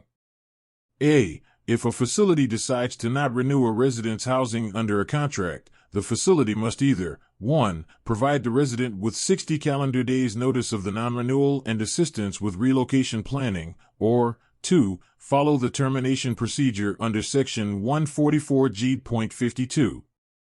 B. The notice must include the reason for the non-renewal and contact information of the Office of Ombudsman for Long-Term Care and the Office of Ombudsman for Mental Health and Developmental Disabilities. C. A facility must 1. Provide notice of the non-renewal to the Office of Ombudsman for Long-Term Care. 2. For residents who receive home and community-based waiver services under Chapter 256S and Section 256B.49, provide notice to the resident's case manager. 3. Ensure a coordinated move to a safe location, as defined in Section 144G.55, Subdivision 2, that is appropriate for the resident. 4. Ensure a coordinated move to an appropriate service provider identified by the facility, if services are still needed and desired by the resident. 5. Consult and cooperate with the resident, legal representative, designated representative, case manager for a resident who receives home and community-based waiver services under Chapter 256S and Section 256B.49, relevant health professionals, and any other persons of the residents choosing to make arrangements to move the resident, including consideration of the resident's goals, and 6. Prepare a written plan to prepare for the move. D. A resident may decline to move to the location the facility identifies or to accept services from a service provider the facility identifies, and may instead choose to move to a location of the resident's choosing or receive services from a service provider of the resident's choosing within the timeline prescribed in the non-renewal notice. 144G.54 Appeals of Contract Terminations. Subdivision 1. Right to appeal. Residents have the right to appeal the termination of an assisted living contract. Subbed. 2. Permissible grounds to appeal termination. A resident may appeal a termination initiated under Section 144G.52, Subdivision 3, 4, or 5 on the ground that 1. There is a factual dispute as to whether the facility had a permissible basis to initiate the termination. 2. The termination would result in great harm or the potential for great harm to the resident as determined by the totality of the circumstances, except in circumstances where there is a greater risk of harm to other residents or staff at the facility. 3. The resident has cured or demonstrated the ability to cure the reasons for the termination, or has identified a reasonable accommodation or modification, intervention, or alternative to the termination, or 4. The facility has terminated the contract in violation of state or federal law. Subbed. 3. Appeals process. A. The Office of Administrative Hearings must conduct an expedited hearing as soon as practicable under this section, but in no event later than 14 calendar days after the office receives the request, unless the parties agree otherwise or the Chief Administrative Law Judge deems the timing to be unreasonable, given the complexity of the issues presented. B. The hearing must be held at the facility where the resident lives. Unless holding the hearing at that location is impractical, the parties agree to hold the hearing at a different location, or the Chief Administrative Law Judge grants a party's request to appear at another location or by telephone or interactive video. C. The hearing is not a formal contested case proceeding, except when determined necessary by the Chief Administrative Law Judge. D. Parties may but are not required to be represented by counsel. The appearance of a party without counsel does not constitute the unauthorized practice of law. E. The hearing shall be limited to the amount of time necessary for the participants to expeditiously present the facts about the proposed termination. The administrative law judge shall issue a recommendation to the commissioner as soon as practicable, but in no event later than 10 business days after the hearing. Subbed. 4. Burden of proof for appeals of termination. A. The facility bears the burden of proof to establish by a preponderance of the evidence that the termination was permissible if the appeal is brought on the ground listed in Subdivision 2, Clause 1, or 4. B. The resident bears the burden of proof to establish by a preponderance of the evidence that the termination was not permissible if the appeal is brought on the ground listed in Subdivision 2, Clause 2, or 3. Subbed. 5. Determination, Content of order. A. The resident's termination must be rescinded if the resident prevails in the appeal. B. The order may contain any conditions that may be placed on the resident's continued residency or receipt of services, including but not limited to changes to the service plan or a required increase in services. Subbed. 6. Service provision while appeal pending. A termination of housing or services shall not occur while an appeal is pending. If additional services are needed to meet the health or safety needs of the resident while an appeal is pending, the resident is responsible for contracting for those additional services from the facility or another provider and for ensuring the costs for those additional services are covered. Subbed. 7. Application of Chapter 504B to appeals of terminations. A resident may not bring an action under Chapter 504B to challenge a termination that has occurred and been upheld under this section. 144G.55 Coordinated moves. Subdivision 1. Duties of facility. A. If a facility terminates an assisted living contract, reduces services to the extent that a resident needs to move or obtain a new service provider, or the facility has its license restricted under Section 144G.20, or the facility conducts a planned closure under Section 144G.57, the facility 1. Must ensure, subject to paragraph C, a coordinated move to a safe location that is appropriate for the resident and that is identified by the facility prior to any hearing under Section 144G.54. 2. Must ensure a coordinated move of the resident to an appropriate service provider identified by the facility prior to any hearing under Section 144G.54, provided services are still needed and desired by the resident, and 3. Must consult and cooperate with the resident, legal representative, designated representative, case manager for a resident who receives home and community-based waiver services under Chapter 256S and Section 256B.49, relevant health professionals, and any other persons of the resident's choosing to make arrangements to move the resident, including consideration of the resident's goals. B. A facility may satisfy the requirements of paragraph A, clauses 1 and 2, by moving the resident to a different location within the same facility, if appropriate for the resident.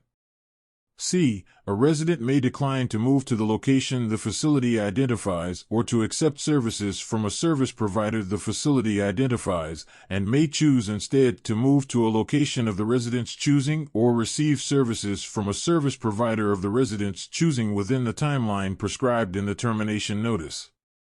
D. 60 days before the facility plans to reduce or eliminate one or more services for a particular resident, the facility must provide written notice of the reduction that includes 1. A detailed explanation of the reasons for the reduction and the date of the reduction.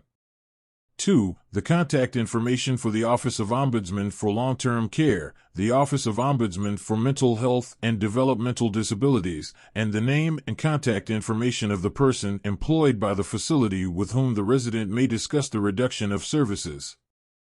3. A statement that if the services being reduced are still needed by the resident may remain in the facility and seek services from another provider, and 4. A statement that if the reduction makes the resident need to move, the facility must participate in a coordinated move of the resident to another provider or caregiver, as required under this section. E. In the event of an unanticipated reduction in services caused by extraordinary circumstances, the facility must provide the notice required under paragraph D as soon as possible. F. If the facility, a resident, a legal representative, or a designated representative determines that a reduction in services will make a resident need to move to a new location, the facility must ensure a coordinated move in accordance with this section, and must provide notice to the Office of Ombudsman for Long-Term Care. G. Nothing in this section affects a resident's right to remain in the facility and seek services from another provider. Subbed. 2. Safe location. A safe location is not a private home where the occupant is unwilling or unable to care for the resident, a homeless shelter, a hotel, or a motel.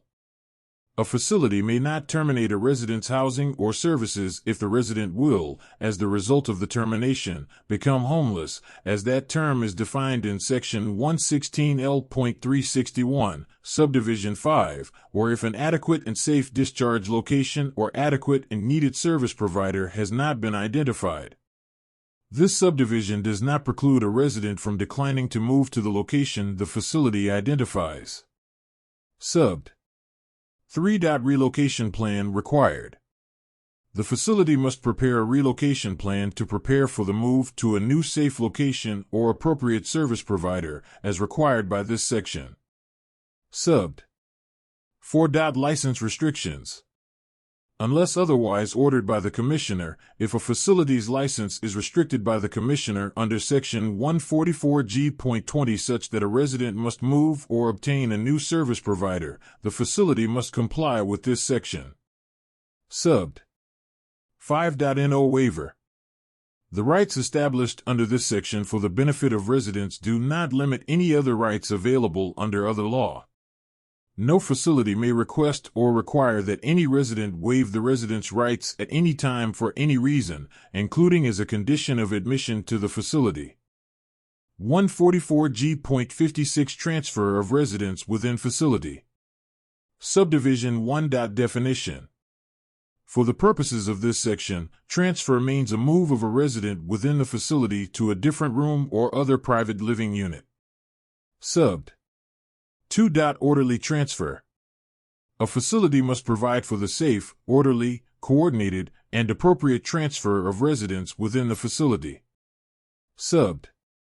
3. Notice required.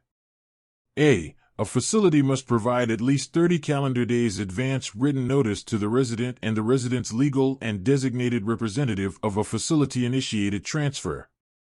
The notice must include 1. The effective date of the proposed transfer. 2. The proposed transfer location. 3. A statement that the resident may refuse the proposed transfer and may discuss any consequences of a refusal with staff of the facility. 4. The name and contact information of a person employed by the facility with whom the resident may discuss the notice of transfer, and 5. Contact information for the Office of Ombudsman for Long-Term Care and the Office of Ombudsman for Mental Health and Developmental Disabilities. B. Notwithstanding paragraph A, a facility may conduct a facility-initiated transfer of a resident with less than 30 days written notice if the transfer is necessary due to 1. Conditions that render the resident's room or private living unit uninhabitable. 2. The resident's urgent medical needs, or 3. A risk to the health or safety of another resident of the facility. Subbed. 4. Consent required. The facility may not transfer a resident without first obtaining the resident's consent to the transfer unless 1. There are conditions that render the resident's room or private living unit uninhabitable, or 2. There is a change in facility operations as described in Subdivision 5. Subbed. 5. Changes in facility operations. A. In situations where there is a curtailment, reduction, or capital improvement within a facility necessitating transfers, the facility must 1. Minimize the number of transfers it initiates to complete the project or change in operations. 2. Consider individual resident needs and preferences.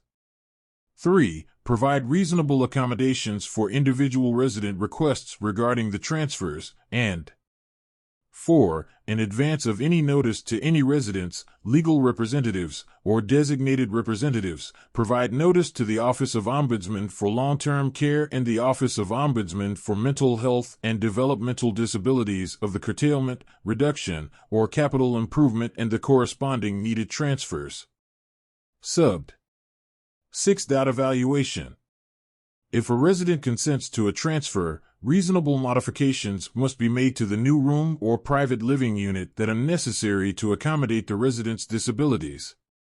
The facility must evaluate the resident's individual needs before deciding whether the room or unit to which the resident will be moved is appropriate to the resident's psychological, cognitive, and healthcare needs, including the accessibility of the bathroom. Subbed. 7. Disclosure. When entering into the assisted living contract, the facility must provide a conspicuous notice of the circumstance under which the facility may require a transfer, including any transfer that may be required if the resident will be receiving housing support under Section 256I.06. 144G.57 Planned closures. Subdivision 1. Closure plan required. In the event that an assisted living facility elects to voluntarily close the facility must notify the Commissioner, the Office of Ombudsman for Long-Term Care, and the Office of Ombudsman for Mental Health and Developmental Disabilities in writing by submitting a proposed closure plan. Subbed. 2. Content of closure plan. The facility's proposed closure plan must include 1. The procedures and actions the facility will implement to notify residents of the closure, including a copy of the written notice to be given to residents, designated representatives, legal representatives, and family and other resident contacts. 2. The procedures and actions the facility will implement to ensure all residents receive appropriate termination planning in accordance with Section 144G.55 and final accountings and returns under Section 144G.42, Subdivision 5. 3. Assessments of the needs and preferences of individual residents, and 4. Procedures and actions the facility will implement to maintain compliance with this chapter until all residents have relocated. Subbed. 3. Commissioner's approval required prior to implementation. A. The plan shall be subject to the Commissioner's approval and Subdivision 6. The facility shall take no action to close the residence prior to the Commissioner's approval of the plan. The Commissioner shall approve or otherwise respond to the plan as soon as practicable. B. The Commissioner may require the facility to work with a transitional team comprised of department staff, staff of the Office of Ombudsman for Long-Term Care, the Office of Ombudsman for Mental Health and Developmental Disabilities, and other professionals the Commissioner deems necessary to assist in the proper relocation of residents. Subbed. 4. Termination planning and final accounting requirements. Prior to termination, the facility must follow the termination planning requirements under Section 144G.55 and final accounting and return requirements under Section 144G.42, Subdivision 5, for residents. The facility must implement the plan approved by the Commissioner and ensure that arrangements for relocation and continued care that meet each resident's social, emotional, and health needs are effectuated prior to closure. Subbed. 5. Notice to residents. After the Commissioner has approved the relocation plan and at least 60 calendar days before closing, except as provided under Subdivision 6, the facility must notify residents, designated representatives, and legal representatives of the closure, the proposed date of closure, the contact information of the Ombudsman for Long-Term Care and the Ombudsman for Mental Health and Developmental Disabilities, and that the facility will follow the termination planning requirements under Section 144G.55. and final accounting and return requirements under Section 144G.42, Subdivision 5. For residents who receive home and community-based waiver services under Chapter 256S and Section 256B.49, the facility must also provide this information to the resident's case manager. Subbed. 6. Emergency closures. A. In the event the facility must close because the Commissioner deems the facility can no longer remain open, the facility must meet all requirements in Subdivisions 1 to 5, except for any requirements the Commissioner finds would endanger the health and safety of residents. In the event the Commissioner determines a closure must occur with less than 60 calendar days' notice, the facility shall provide notice to residents as soon as practicable or as directed by the Commissioner. B. Upon request from the Commissioner, the facility must provide the Commissioner with any documentation related to the appropriateness of its relocation plan, or to any assertion that the facility lacks the funds to comply with Subdivisions 1 to 5, or that remaining open would otherwise endanger the health and safety of residents pursuant to Paragraph A. Subbed. 7. Other rights. Nothing in this section affects the rights and remedies available under Chapter 504B. Subbed. 8. Fine.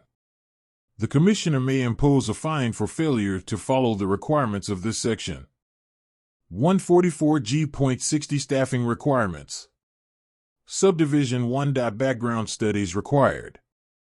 A. Employees, contractors, and regularly scheduled volunteers of the facility are subject to the background study required by Section 144.057 and may be disqualified under Chapter 245C. Nothing in this subdivision shall be construed to prohibit the facility from requiring self-disclosure of criminal conviction information. B. Data collected under this subdivision shall be classified as private data on individuals under Section 13.02, Subdivision 12. C. Termination of an employee in good faith reliance on information or records obtained under this section regarding a confirmed conviction does not subject the assisted living facility to civil liability or liability for unemployment benefits. Subbed. 2. Qualifications, training, and competency. All staff persons providing assisted living services must be trained and competent in the provision of services consistent with current practice standards appropriate to the resident's needs, and promote and be trained to support the Assisted Living Bill of Rights. Subbed. 3. Licensed health professionals and nurses. A. Licensed health professionals and nurses providing services as employees of a licensed facility must possess a current Minnesota license or registration to practice. B. Licensed health professionals and registered nurses must be competent in assessing resident needs, planning appropriate services to meet resident needs, implementing services, and supervising staff if assigned. C. Nothing in this section limits or expands the rights of nurses or licensed health professionals to provide services within the scope of their licenses or registrations, as provided by law. Subbed. 4. Unlicensed personnel. A. Unlicensed personnel providing assisted living services must have 1. Successfully completed a training and competency evaluation appropriate to the services provided by the facility and the topics listed in Section 144G.61, Subdivision 2, Paragraph A, or 2. Demonstrated competency by satisfactorily completing a written or oral test on the tasks the unlicensed personnel will perform and on the topics listed in Section 144G.61, Subdivision 2, Paragraph A, and successfully demonstrated competency on topics in Section 144G.61, Subdivision 2, Paragraph A, Clauses 5, 7, and 8, by a practical skills test. Unlicensed personnel who only provide assisted living services listed in Section 144G.08, Subdivision 9, Clauses 1, 2, 5, shall not perform delegated nursing or therapy tasks. B. Unlicensed personnel performing delegated nursing tasks in an assisted living facility must 1. Have successfully completed training and demonstrated competency by successfully completing a written or oral test of the topics in Section 144G.61, Subdivision 2, Paragraphs A and B, and a practical skills test on tasks listed in Section 144G.61, Subdivision 2, Paragraphs A, Clauses 5 and 7, and B, Clauses 3, 5, 6, and 7, and all the delegated tasks they will perform. 2. Satisfy the current requirements of Medicare for training or competency of home health aides or nursing assistants, as provided by Code of Federal Regulations, Title 42, Section 483 or 484.36, or 3. Have, before April 19, 1993, completed a training course for nursing assistants that was approved by the Commissioner. C. Unlicensed personnel performing therapy or treatment tasks delegated or assigned by a licensed health professional must meet the requirements for delegated tasks in Section 144G.62, Subdivision 2, Paragraph A, and any other training or competency requirements within a licensed health professional's scope of practice relating to delegation or assignment of tasks to unlicensed personnel. Subbed. 5. Temporary staff. When a facility contracts with a temporary staffing agency, those individuals must meet the same requirements required by this section for personnel employed by the facility and shall be treated as if they are staff of the facility. 144G.61 Staff Competency Evaluations. Subdivision 1. Instructor and Competency Evaluation Requirements. Instructors and competency evaluators must meet the following requirements.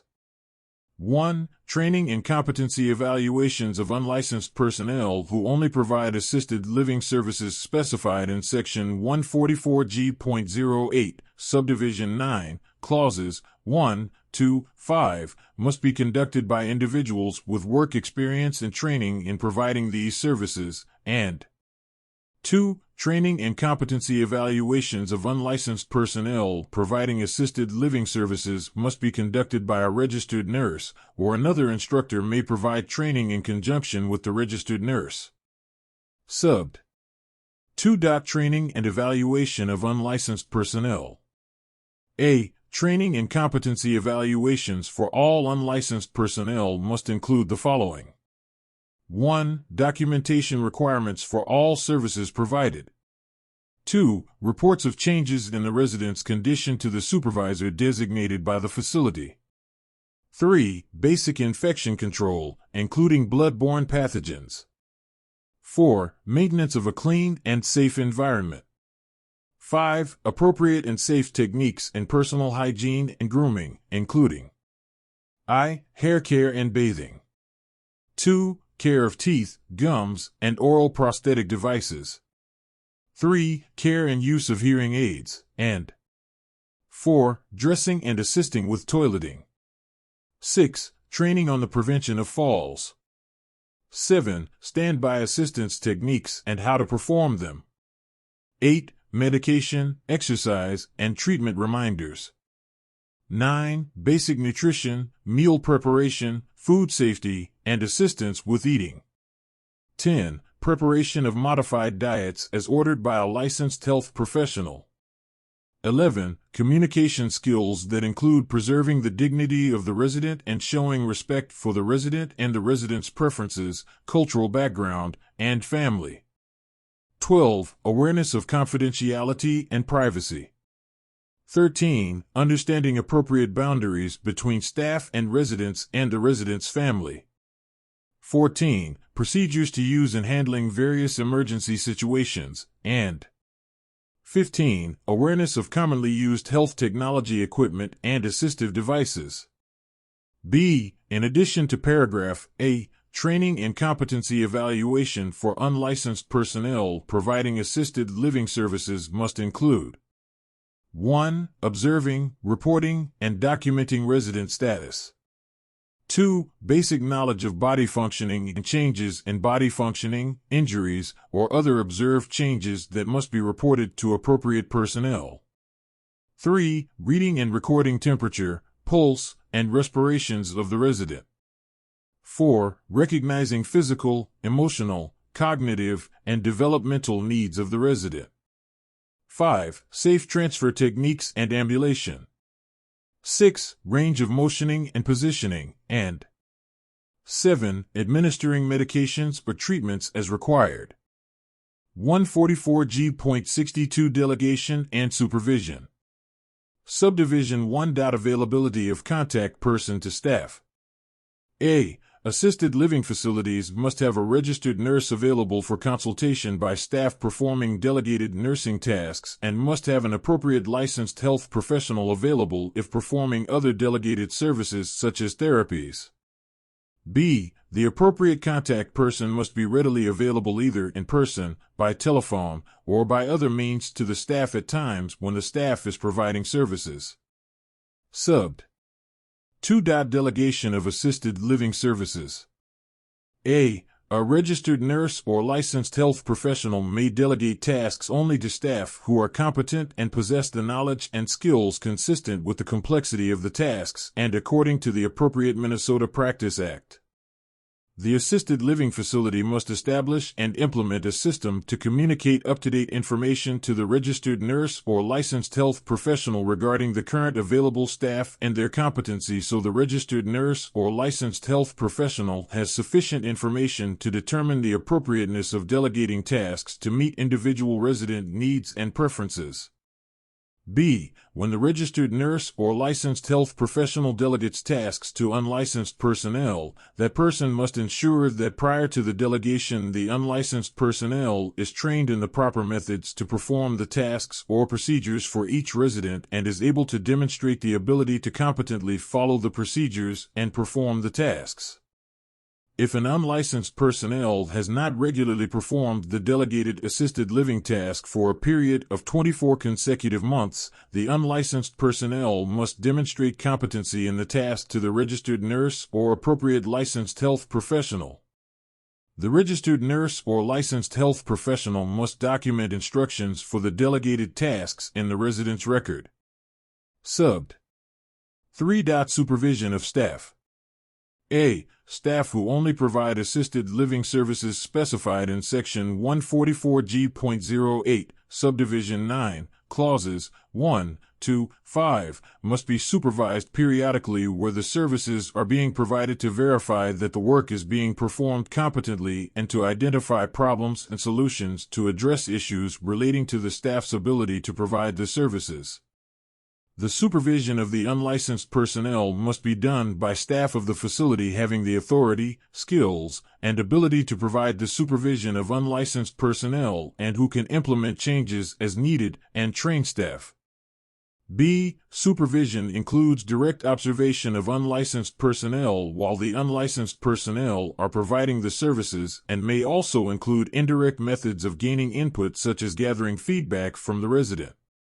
Supervisory review of staff must be provided at a frequency based on the staff person's competency and performance. Subbed. 4. Supervision of staff providing delegated nursing or therapy tasks. A. Staff who perform delegated nursing or therapy tasks must be supervised by an appropriate licensed health professional or a registered nurse according to the assisted living facility's policy where the services are being provided to verify that the work is being performed competently and to identify problems and solutions related to the staff person's ability to perform the tasks. Supervision of staff performing medication or treatment administration shall be provided by a registered nurse or appropriate licensed health professional and must include observation of the staff administering the medication or treatment and the interaction with the resident. B. The direct supervision of staff performing delegated tasks must be provided within 30 calendar days after the date on which the individual begins working for the facility and first performs the delegated tasks for residents and thereafter as needed based on performance. This requirement also applies to staff who have not performed delegated tasks for 1 year or longer. Subbed. 5. Documentation. A facility must retain documentation of supervision activities in the personnel records. 144G.63 Orientation and Annual Training Requirements. Subdivision 1. Orientation of staff and supervisors. All staff providing and supervising direct services must complete an orientation to assisted living facility licensing requirements and regulations before providing assisted living services to residents. The orientation may be incorporated into the training required under Subdivision 5. The orientation need only be completed once for each staff person and is not transferable to another facility. Subbed. 2. Content of required orientation. A. The orientation must contain the following topics. 1. An overview of this chapter. 2. An introduction and review of the facility's policies and procedures related to the provision of assisted living services by the individual staff person. 3. Handling of emergencies and use of emergency services. 4. Compliance with and reporting of the maltreatment of vulnerable adults under Section 626.557 to the Minnesota Adult Abuse Reporting Center, MARC. 5. The Assisted Living Bill of Rights and staff responsibilities related to ensuring the exercise and protection of those rights. 6. The principles of person-centered planning and service delivery and how they apply to direct support services provided by the staff person. 7. Handling of residents' complaints, reporting of complaints, and where to report complaints, including information on the Office of Health Facility Complaints. 8. Consumer Advocacy Services of the Office of Ombudsman for Long-Term Care, Office of Ombudsman for Mental Health and Developmental Disabilities, Managed Care Ombudsman at the Department of Human Services, County Managed Care Advocates, or other relevant advocacy services, and 9. A review of the types of assisted living services the employee will be providing and the facility's category of licensure. B. In addition to the topics in paragraph A, orientation may also contain training on providing services to residents with hearing loss. Any training on hearing loss provided under this subdivision must be high quality and research-based, may include online training, and must include training on one or more of the following topics. 1. An explanation of age-related hearing loss and how it manifests itself, its prevalence, and the challenges it poses to communication. 2. Health impacts related to untreated age-related hearing loss, such as increased incidence of dementia, falls, hospitalizations, isolation, and depression, or 3. Information about strategies and technology that may enhance communication and involvement, including communication strategies, assistive listening devices, hearing aids, visual and tactile alerting devices, communication access in real time, and closed captions. Subbed. 3. Orientation to resident. Staff providing assisted living services must be oriented specifically to each individual resident and the services to be provided. This orientation may be provided in person, orally, in writing, or electronically. Subbed. 4. Training required relating to dementia. All direct care staff and supervisors providing direct services must demonstrate an understanding of the training specified in Section 144G.64. Subbed. 5. Required annual training.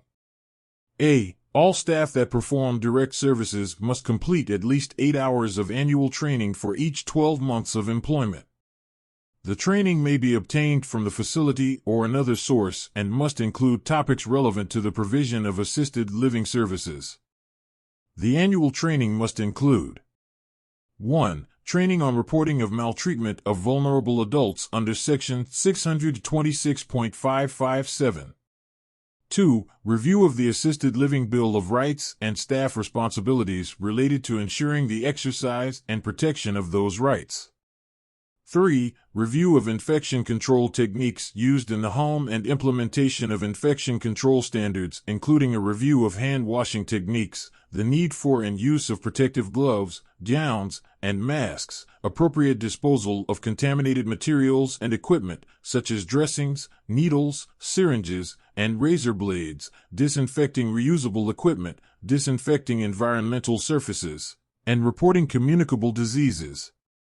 4. Effective approaches to use to problem solve when working with a resident's challenging behaviors, and how to communicate with residents who have dementia, Alzheimer's disease, or related disorders.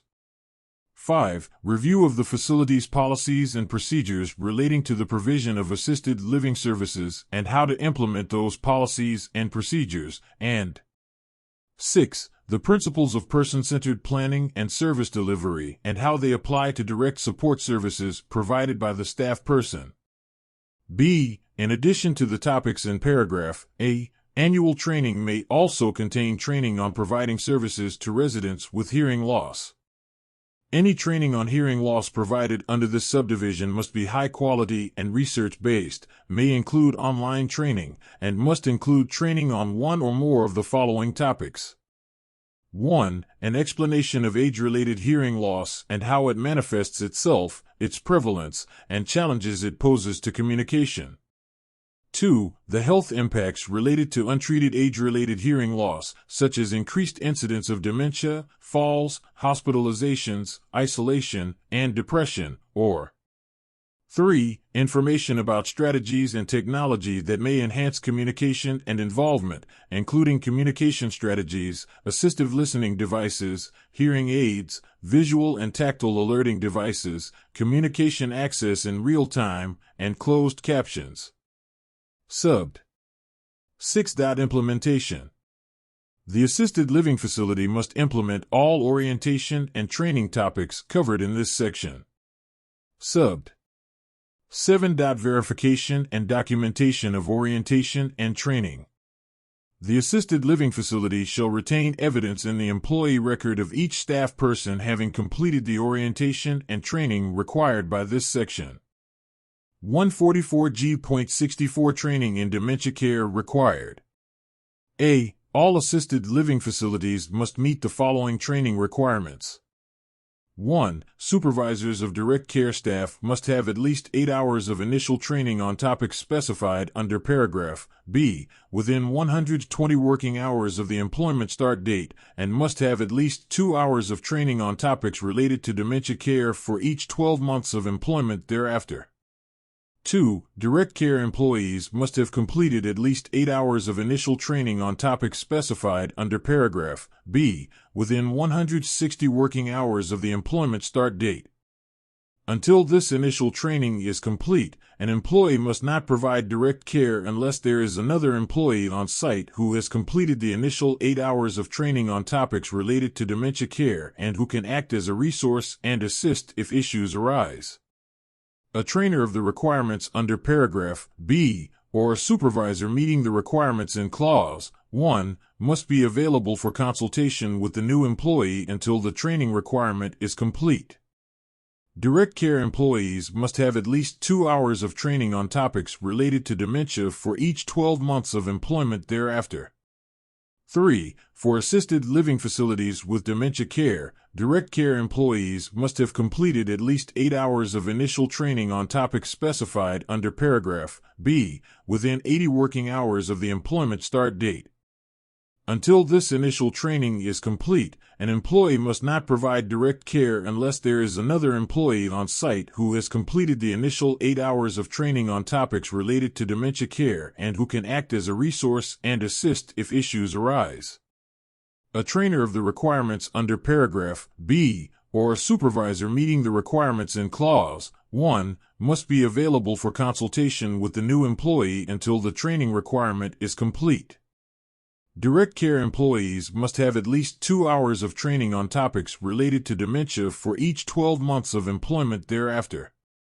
4. Staff who do not provide direct care, including maintenance, housekeeping, and food service staff, must have at least 4 hours of initial training on topics specified under paragraph B within 160 working hours of the employment start date and must have at least 2 hours of training on topics related to dementia care for each 12 months of employment thereafter, and 5. New employees may satisfy the initial training requirements by producing written proof of previously completed required training within the past 18 months. B. Areas of required training include 1. An explanation of Alzheimer's disease and other dementias. 2. Assistance with activities of daily living. 3. Problem solving with challenging behaviors. 4. Communication skills, and 5. Person-centered planning and service delivery. C. The facility shall provide to consumers in written or electronic form a description of the training program, the categories of employees trained, the frequency of training, and the basic topics covered. 144G.70 Services. Subdivision 1. Acceptance of residents. An assisted living facility may not accept a person as a resident unless the facility has staff sufficient in qualifications, competency, and numbers to adequately provide the services agreed to in the assisted living contract. Subbed. 2. Initial reviews, assessments, and monitoring. A. Residents who are not receiving any assisted living services shall not be required to undergo an initial nursing assessment. B. An assisted living facility shall conduct a nursing assessment by a registered nurse of the physical and cognitive needs of the prospective resident and propose a temporary service plan prior to the date on which a prospective resident executes a contract with a facility or the date on which a prospective resident moves in, whichever is earlier.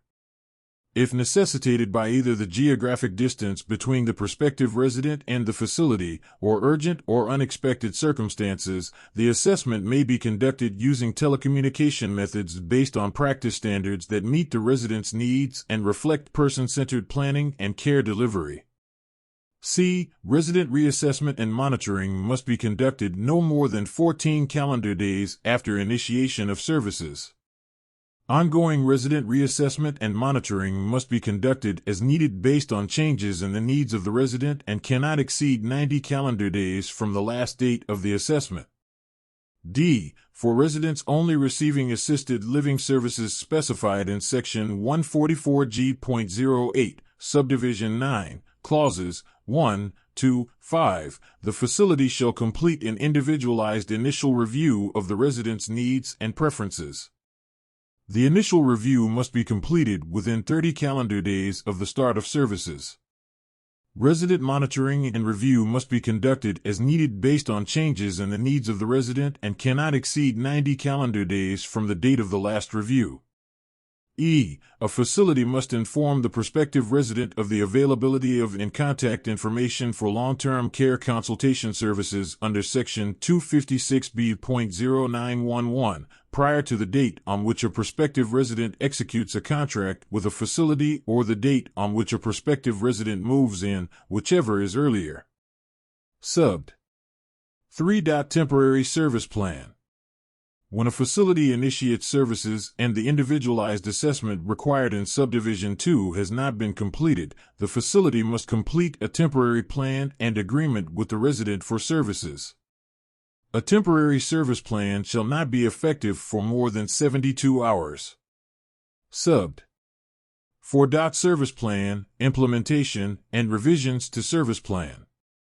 A. No later than 14 calendar days after the date that services are first provided, an assisted living facility shall finalize a current written service plan. B. The service plan and any revisions must include a signature or other authentication by the facility and by the resident documenting agreement on the services to be provided. The service plan must be revised, if needed, based on resident reassessment under Subdivision 2. The facility must provide information to the resident about changes to the facility's fee for services and how to contact the Office of Ombudsman for Long-Term Care and the Office of Ombudsman for Mental Health and Developmental Disabilities. C. The facility must implement and provide all services required by the current service plan. D. The service plan and the revised service plan must be entered into the resident record, including notice of a change in a resident's fees when applicable. E. Staff providing services must be informed of the current written service plan. F. The service plan must include 1. A description of the services to be provided, the fees for services, and the frequency of each service according to the resident's current assessment and resident preferences. 2. The identification of staff or categories of staff who will provide the services.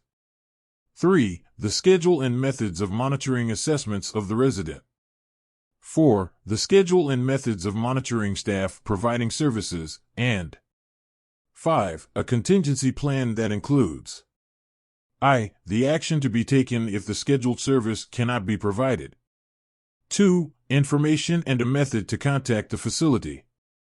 3. The names and contact information of persons the resident wishes to have notified in an emergency or if there is a significant adverse change in the resident's condition, including identification of and information as to who has authority to sign for the resident in an emergency, and 4. The circumstances in which emergency medical services are not to be summoned consistent with Chapters 145B and 145C, and declarations made by the resident under those chapters.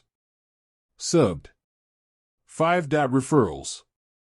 If a facility reasonably believes that a resident is in need of another medical or health service, including a licensed health professional or social service provider, the facility shall 1. Determine the resident's preferences with respect to obtaining the service, and 2. Inform the resident of the resources available, if known, to assist the resident in obtaining services. Subbed. 6. Medical cannabis. Assisted living facilities may exercise the authority and are subject to the protections in Section 152.34. Subbed. 7. Request for discontinuation of life-sustaining treatment. A. If a resident, family member, or other caregiver of the resident requests that an employee or other agent of the facility discontinue a life-sustaining treatment, the employee or agent receiving the request 1. Shall take no action to discontinue the treatment, and 2. Shall promptly inform the supervisor or other agent of the facility of the resident's request. B. Upon being informed of a request for discontinuance of treatment, the facility shall promptly 1. Inform the resident that the request will be made known to the physician, advanced practice registered nurse, or physician assistant who ordered the resident's treatment. 2. Inform the physician, advanced practice registered nurse, or physician assistant of the resident's request, and 3. Work with the resident and the resident's physician, advanced practice registered nurse, or physician assistant to comply with Chapter 145C.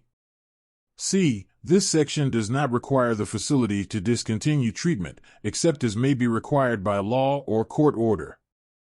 D. This section does not diminish the rights of residents to control their treatments, refuse services, or terminate their relationships with the facility. E. This section shall be construed in a manner consistent with Chapter 145B or 145C, whichever applies, and declarations made by residents under those chapters. 144G.71 Medication Management. Subdivision 1. Medication Management Services. A. This section applies only to assisted living facilities that provide medication management services. B. An assisted living facility that provides medication management services must develop, implement, and maintain current written medication management policies and procedures. The policies and procedures must be developed under the supervision and direction of a registered nurse, licensed health professional, or pharmacist consistent with current practice standards and guidelines. C. The written policies and procedures must address requesting and receiving prescriptions for medications, preparing and giving medications, verifying that prescription drugs are administered as prescribed, documenting medication management activities, controlling and storing medications, monitoring and evaluating medication use, resolving medication errors, communicating with the prescriber, pharmacist, and resident and legal and designated representatives, disposing of unused medications, and educating residents and legal and designated representatives about medications. When controlled substances are being managed, the policies and procedures must also identify how the provider will ensure security and accountability for the overall management, control, and disposition of those substances in compliance with state and federal regulations and with Subdivision 23. Subbed. 2. Provision of medication management services. A. For each resident who requests medication management services, the facility shall, prior to providing medication management services, have a registered nurse, licensed health professional, or authorized prescriber under Section 151.37 conduct an assessment to determine what medication management services will be provided and how the services will be provided. This assessment must be conducted face-to-face with the resident. The assessment must include an identification and review of all medications the resident is known to be taking.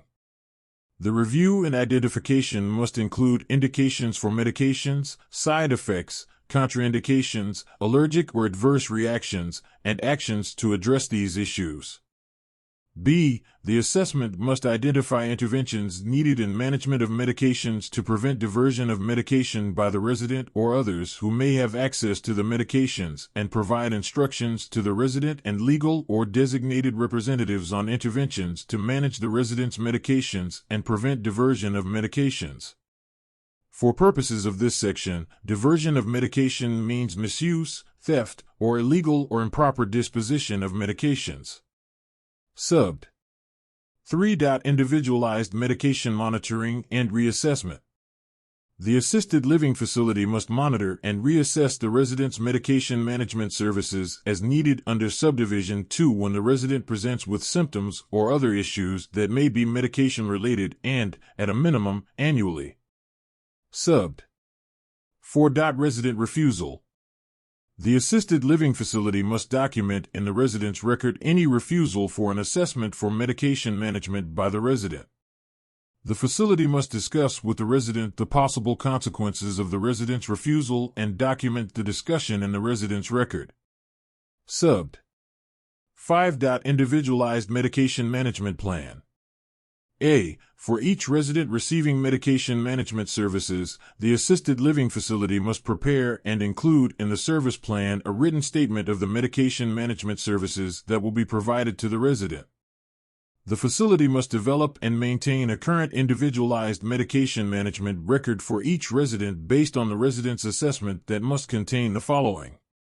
1. A statement describing the medication management services that will be provided. 2. A description of storage of medications based on the resident's needs and preferences, risk of diversion, and consistent with the manufacturer's directions. 3. Documentation of specific resident instructions relating to the administration of medications. 4. Identification of persons responsible for monitoring medication supplies and ensuring that medication refills are ordered on a timely basis. 5. Identification of medication management tasks that may be delegated to unlicensed personnel. 6. Procedures for staff notifying a registered nurse or appropriate licensed health professional when a problem arises with medication management services, and 7. Any resident-specific requirements relating to documenting medication administration, verifications that all medications are administered as prescribed, and monitoring of medication use to prevent possible complications or adverse reactions. B. The medication management record must be current and updated when there are any changes. C. Medication reconciliation must be completed when a licensed nurse, licensed health professional, or authorized prescriber is providing medication management. Subbed. 6. Administration of medication. Medications may be administered by a nurse, physician, or other licensed health practitioner authorized to administer medications or by unlicensed personnel who have been delegated medication administration tasks by a registered nurse. Subbed. 7. Delegation of medication administration. When administration of medications is delegated to unlicensed personnel, the assisted living facility must ensure that the registered nurse has 1. Instructed the unlicensed personnel in the proper methods to administer the medications, and the unlicensed personnel has demonstrated the ability to competently follow the procedures. 2. Specified, in writing, specific instructions for each resident and documented those instructions in the resident's records, and 3. Communicated with the unlicensed personnel about the individual needs of the resident. Subbed. 8. Documentation of administration of medications. Each medication administered by the assisted living facility staff must be documented in the resident's record. The documentation must include the signature and title of the person who administered the medication. The documentation must include the medication name, dosage, date and time administered, and method and route of administration. The staff must document the reason why medication administration was not completed as prescribed and document any follow-up procedures that were provided to meet the resident's needs when medication was not administered as prescribed and in compliance with the resident's medication management plan. Subbed. 9. Documentation of medication setup. Documentation of dates of medication setup, name of medication, quantity of dose, times to be administered, route of administration, and name of person completing medication setup must be done at the time of setup. Subbed. 10. Medication management for residents who will be away from home. A. An assisted living facility that is providing medication management services to the resident must develop and implement policies and procedures for giving accurate and current medications to residents for planned or unplanned times away from home according to the resident's individualized medication management plan. The policies and procedures must state that 1. For planned time away, the medications must be obtained from the pharmacy or set up by the licensed nurse according to appropriate state and federal laws and nursing standards of practice. 2. For unplanned time away, when the pharmacy is not able to provide the medications, a licensed nurse or unlicensed personnel shall provide medications in amounts and dosages needed for the length of the anticipated absence, not to exceed 7 calendar days.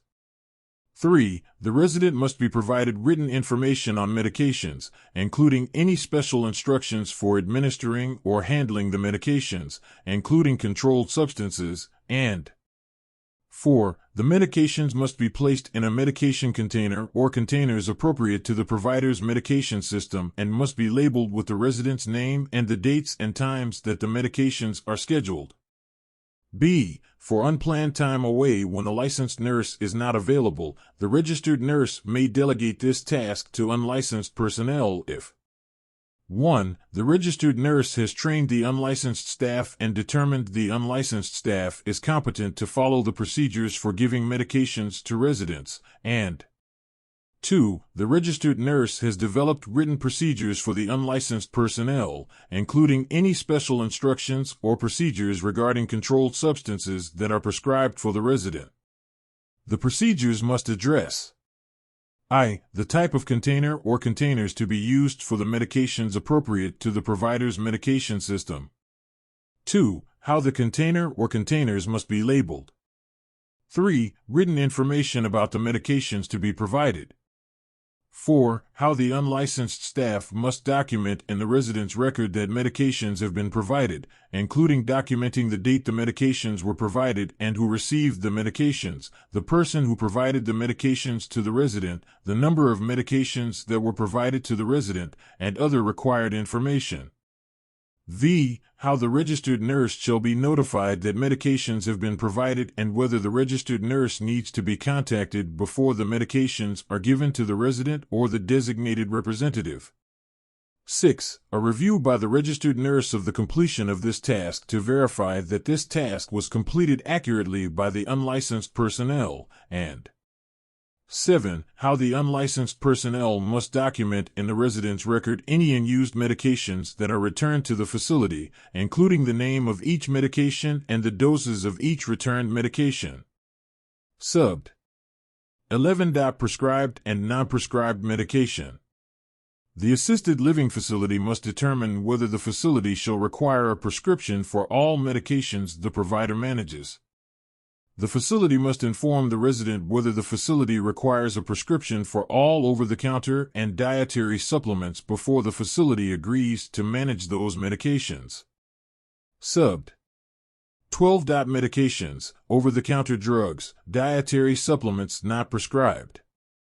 An assisted living facility providing medication management services for over-the-counter drugs or dietary supplements must retain those items in the original labeled container with directions for use prior to setting up for immediate or later administration. The facility must verify that the medications are up to date and stored as appropriate. Subbed. 13. Prescriptions.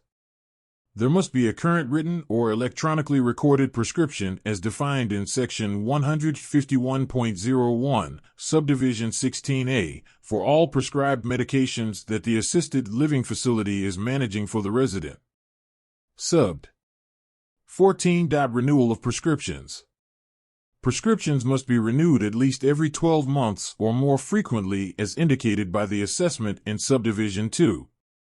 Prescriptions for controlled substances must comply with Chapter 152. Subbed. 15. Verbal prescription orders. Verbal prescription orders from an authorized prescriber must be received by a nurse or pharmacist. The order must be handled according to Minnesota rules, Part 6800.6200. Subbed. 16. Written or electronic prescription. When a written or electronic prescription is received, it must be communicated to the registered nurse in charge and recorded or placed in the resident's record. Subbed. 17. Records confidential. A prescription or order received verbally, in writing, or electronically must be kept confidential according to sections 144.291 to 144.298 and 144A.44. Subbed. 18. Medications provided by resident or family members. When the assisted living facility is aware of any medications or dietary supplements that are being used by the resident and are not included in the assessment for medication management services, the staff must advise the registered nurse and document that in the resident record. Subbed. 19. Storage of medications. An assisted living facility must store all prescription medications in securely locked and substantially constructed compartments according to the manufacturer's directions and permit only authorized personnel to have access. Subbed. 20. Prescription drugs. A prescription drug, prior to being set up for immediate or later administration, must be kept in the original container in which it was dispensed by the pharmacy bearing the original prescription label with legible information including the expiration or beyond use date of a time-dated drug. Subbed. 21. Prohibitions. No prescription drug supply for one resident may be used or saved for use by anyone other than the resident. Subbed. 22. Disposition of medications. A. Any current medications being managed by the assisted living facility must be provided to the resident when the resident's service plan ends or medication management services are no longer part of the service plan. Medications for a resident who is deceased or that have been discontinued or have expired may be provided for disposal. B. The facility shall dispose of any medications remaining with the facility that are discontinued or expired or upon the termination of the service contract or the resident's death according to state and federal regulations for disposition of medications and controlled substances. C. Upon disposition, the facility must document in the resident's record the disposition of the medication including the medication's name, strength, prescription number as applicable, quantity, to whom the medications were given, date of disposition, and names of staff and other individuals involved in the disposition. Subbed. 23. Loss or spillage.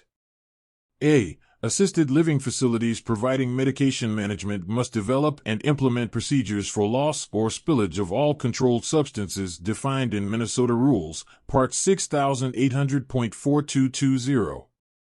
These procedures must require that when a spillage of a controlled substance occurs, a notation must be made in the resident's record explaining the spillage and the actions taken. The notation must be signed by the person responsible for the spillage and include verification that any contaminated substance was disposed of according to state or federal regulations. B. The procedures must require that the facility providing medication management investigate any known loss or unaccounted for prescription drugs and take appropriate action required under state or federal regulations and document the investigation in required records. 144G.72 Treatment and Therapy Management Services. Subdivision 1. Treatment and Therapy Management Services. This section applies only to assisted living facilities that provide treatment and therapy management services. Subbed. 2. Policies and Procedures. A. An assisted living facility that provides treatment and therapy management services must develop, implement, and maintain up-to-date written treatment or therapy management policies and procedures. The policies and procedures must be developed under the supervision and direction of a registered nurse or appropriate licensed health professional consistent with current practice standards and guidelines.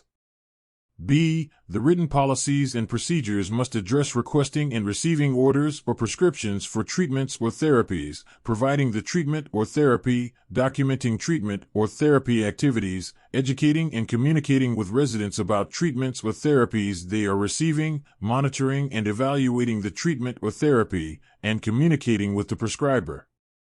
Subbed. 3. Individualized treatment or therapy management plan.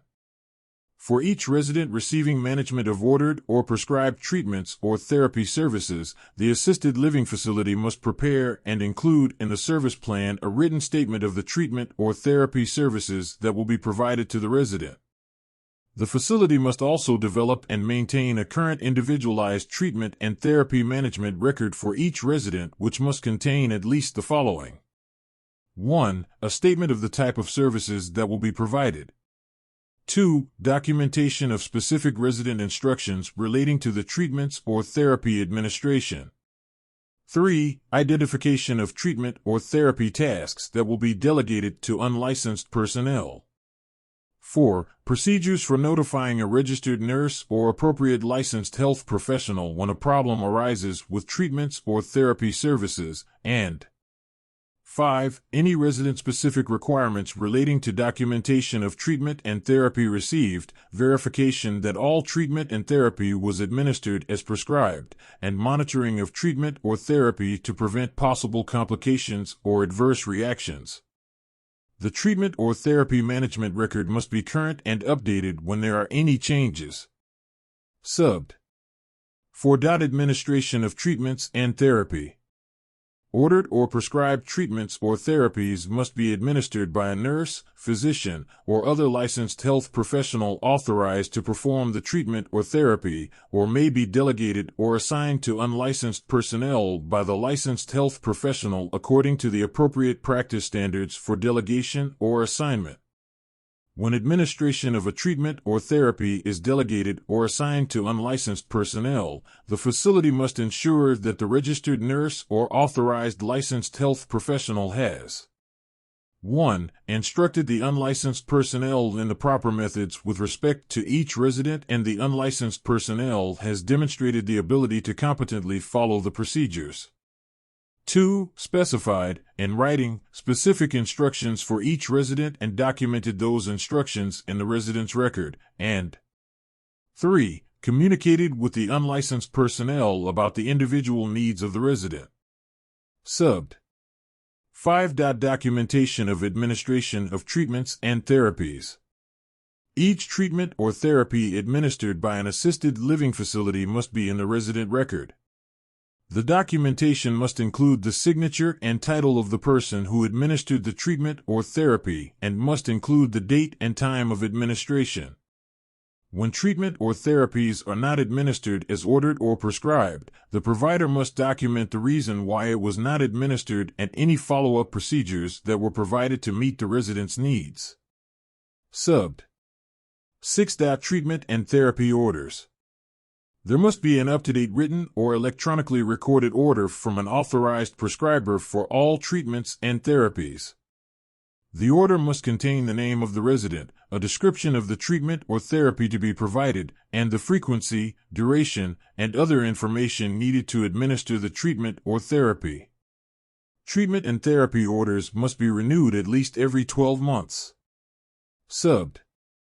7. Right to outside service provider, other payors. Under Section 144G.91, a resident is free to retain therapy and treatment services from an off-site service provider.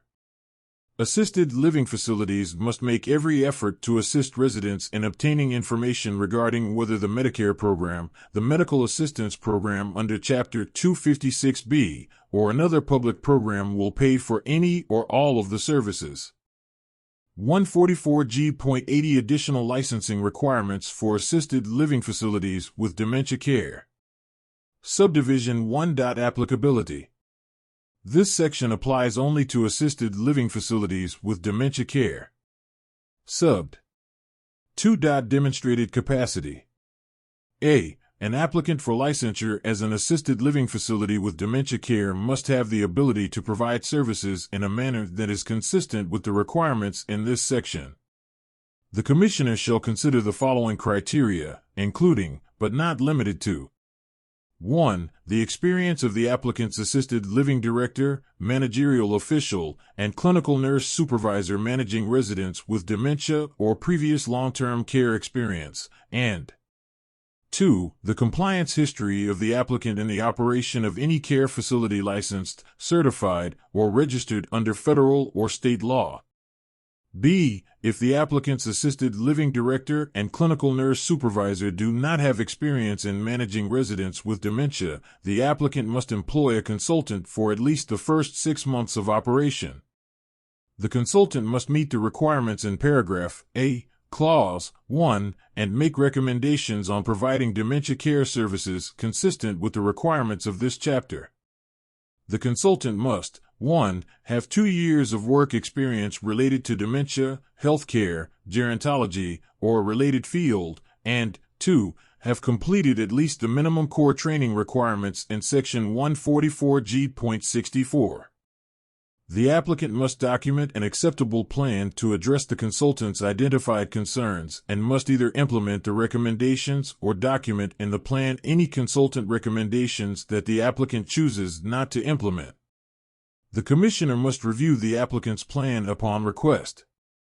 C. The Commissioner shall conduct an on-site inspection prior to the issuance of an assisted living facility with dementia care license to ensure compliance with the physical environment requirements.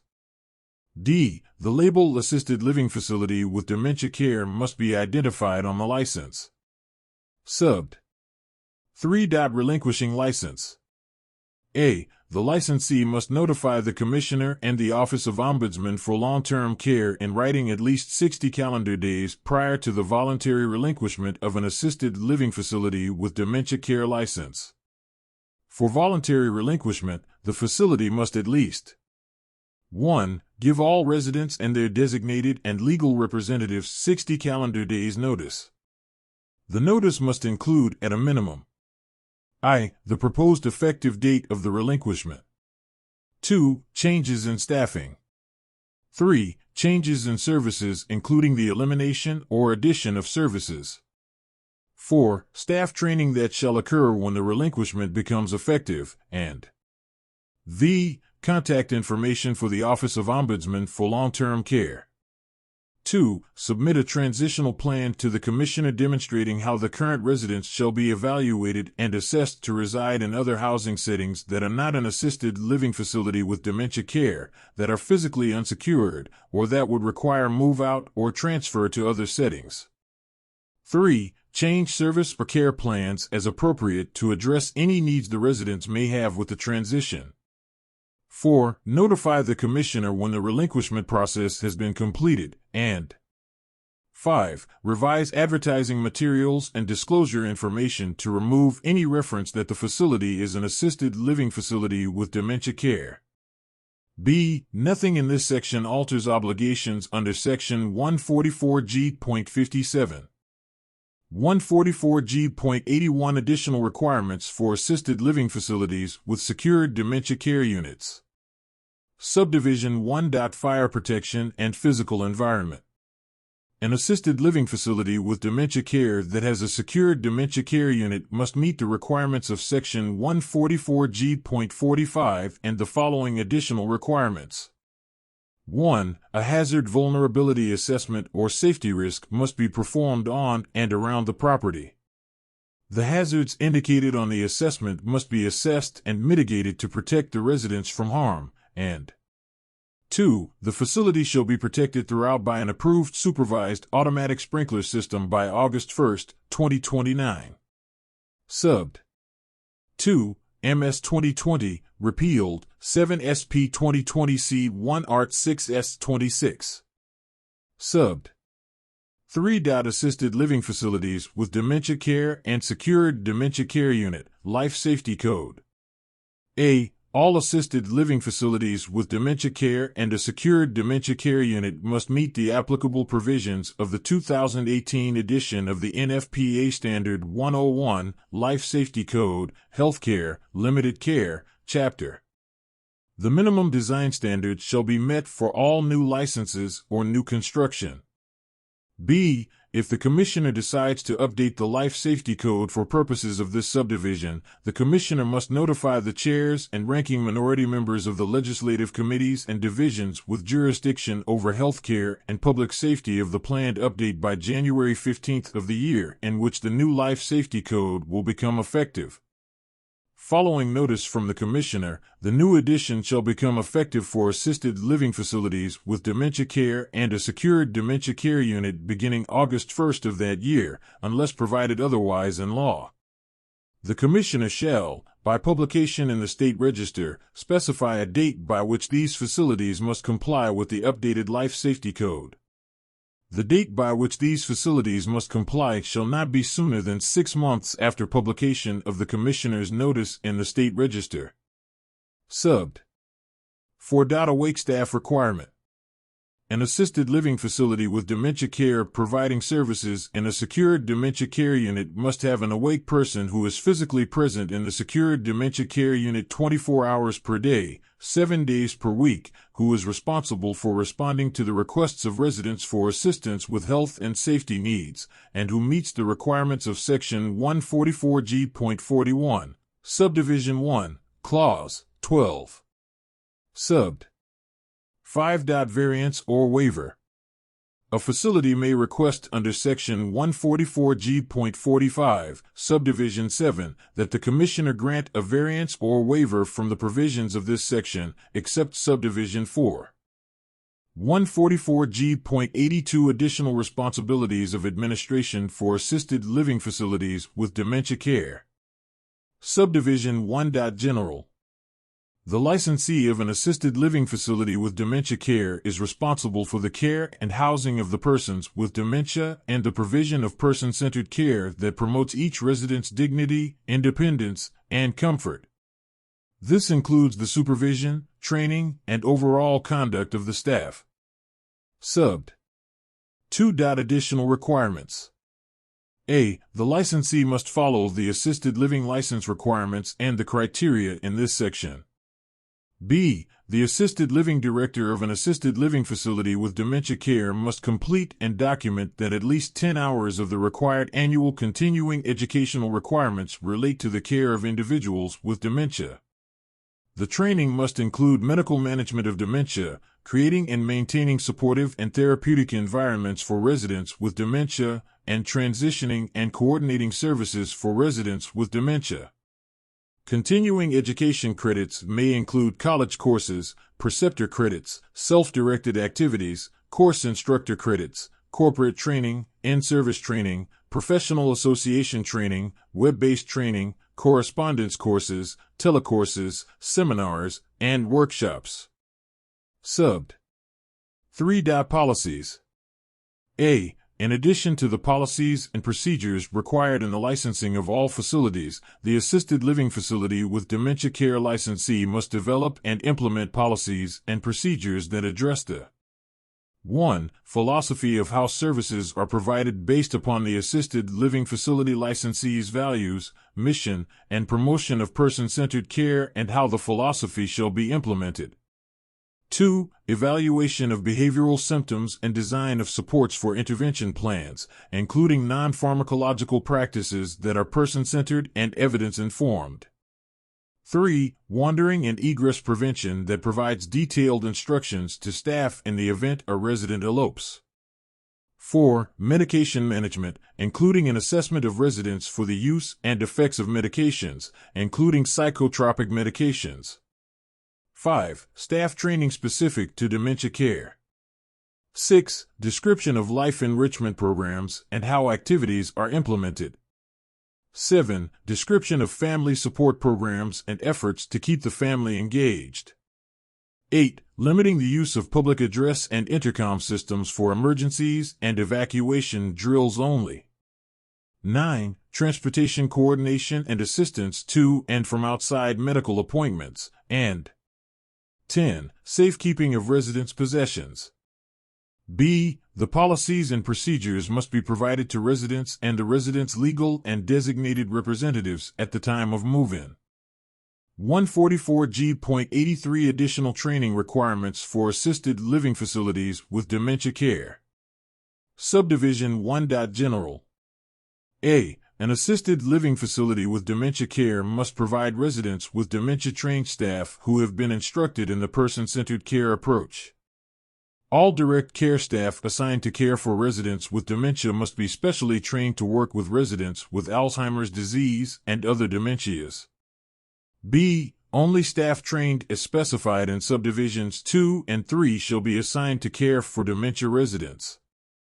C. Staffing levels must be sufficient to meet the scheduled and unscheduled needs of residents. Staffing levels during nighttime hours shall be based on the sleep patterns and needs of residents. D. In an emergency situation when trained staff are not available to provide services, the facility may assign staff who have not completed the required training.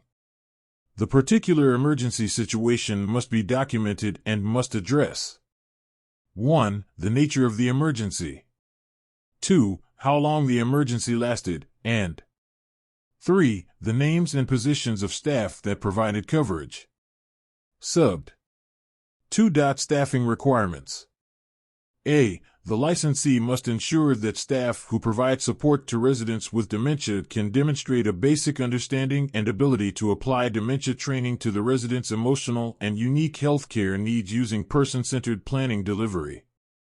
Direct care dementia-trained staff and other staff must be trained on the topics identified during the expedited rulemaking process. These requirements are in addition to the licensing requirements for training.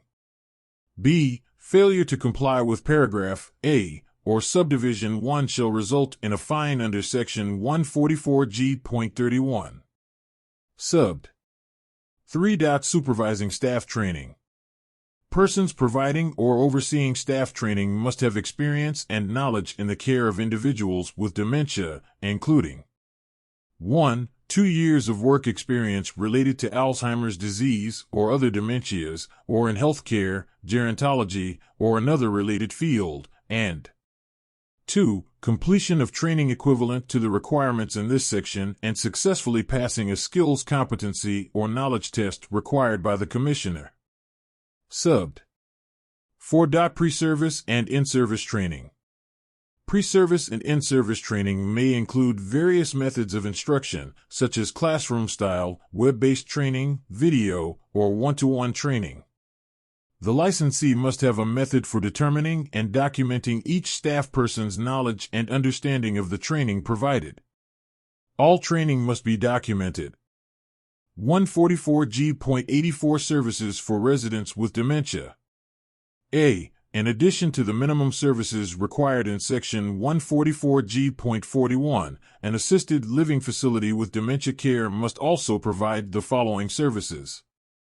1. Assistance with activities of daily living that address the needs of each resident with dementia due to cognitive or physical limitations. These services must meet or be in addition to the requirements in the licensing rules for the facility.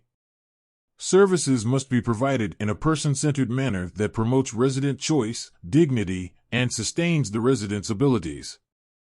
2. Non-pharmacological practices that are person-centered and evidence-informed.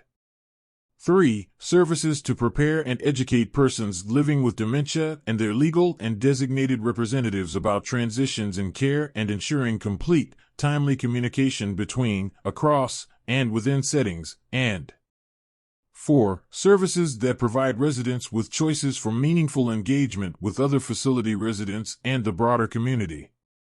B. Each resident must be evaluated for activities according to the licensing rules of the facility. In addition, the evaluation must address the following.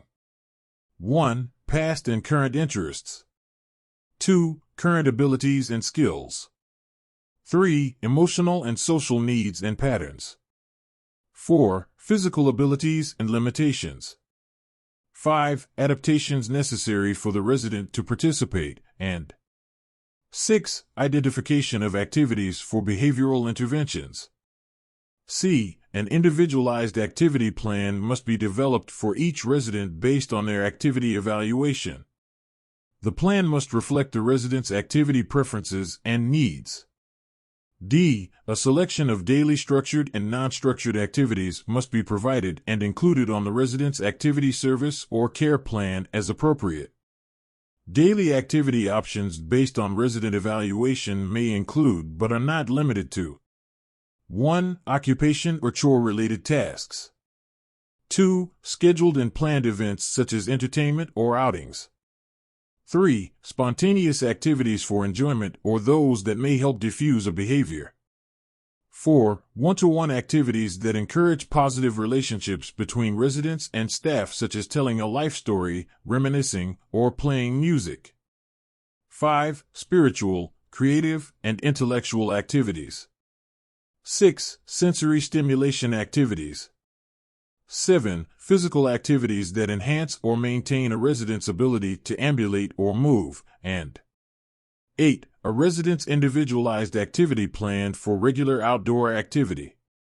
E. Behavioral symptoms that negatively impact the resident and others in the assisted living facility with dementia care must be evaluated and included on the service or care plan. The staff must initiate and coordinate outside consultation or acute care when indicated. F. Support must be offered to family and other significant relationships on a regularly scheduled basis, but not less than quarterly. G. Existing housing with services establishments registered under Chapter 144D prior to August 1, 2021, that obtain an assisted living facility license must provide residents with regular access to outdoor space.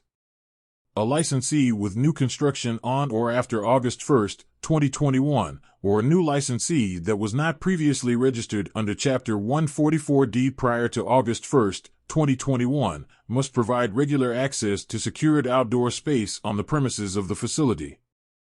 A resident's access to outdoor space must be in accordance with the resident's documented care plan. 144G.90 Required Notices. Subdivision 1. Assisted Living Bill of Rights, Notification to Resident. A. An assisted living facility must provide the resident a written notice of the rights under Section 144G.91 before the initiation of services to that resident. The facility shall make all reasonable efforts to provide notice of the rights to the resident in a language the resident can understand.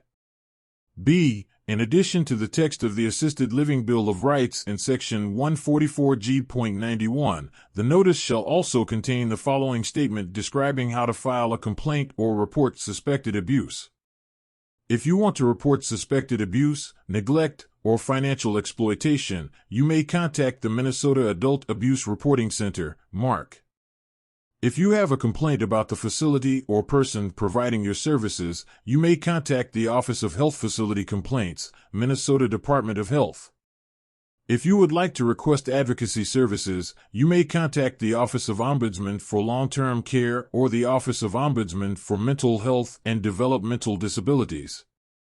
C. The statement must include contact information for the Minnesota Adult Abuse Reporting Center and the telephone number, website address, email address, mailing address, and street address of the Office of Health Facility Complaints at the Minnesota Department of Health, the Office of Ombudsman for Long-Term Care, and the Office of Ombudsman for Mental Health and Developmental Disabilities. The statement must include the facility's name, address, email, telephone number, and name or title of the person at the facility to whom problems or complaints may be directed. It must also include a statement that the facility will not retaliate because of a complaint. D. A facility must obtain written acknowledgement from the resident of the resident's receipt of the Assisted Living Bill of Rights or shall document why an acknowledgement cannot be obtained. Acknowledgement of receipt shall be retained in the resident's record. Subbed.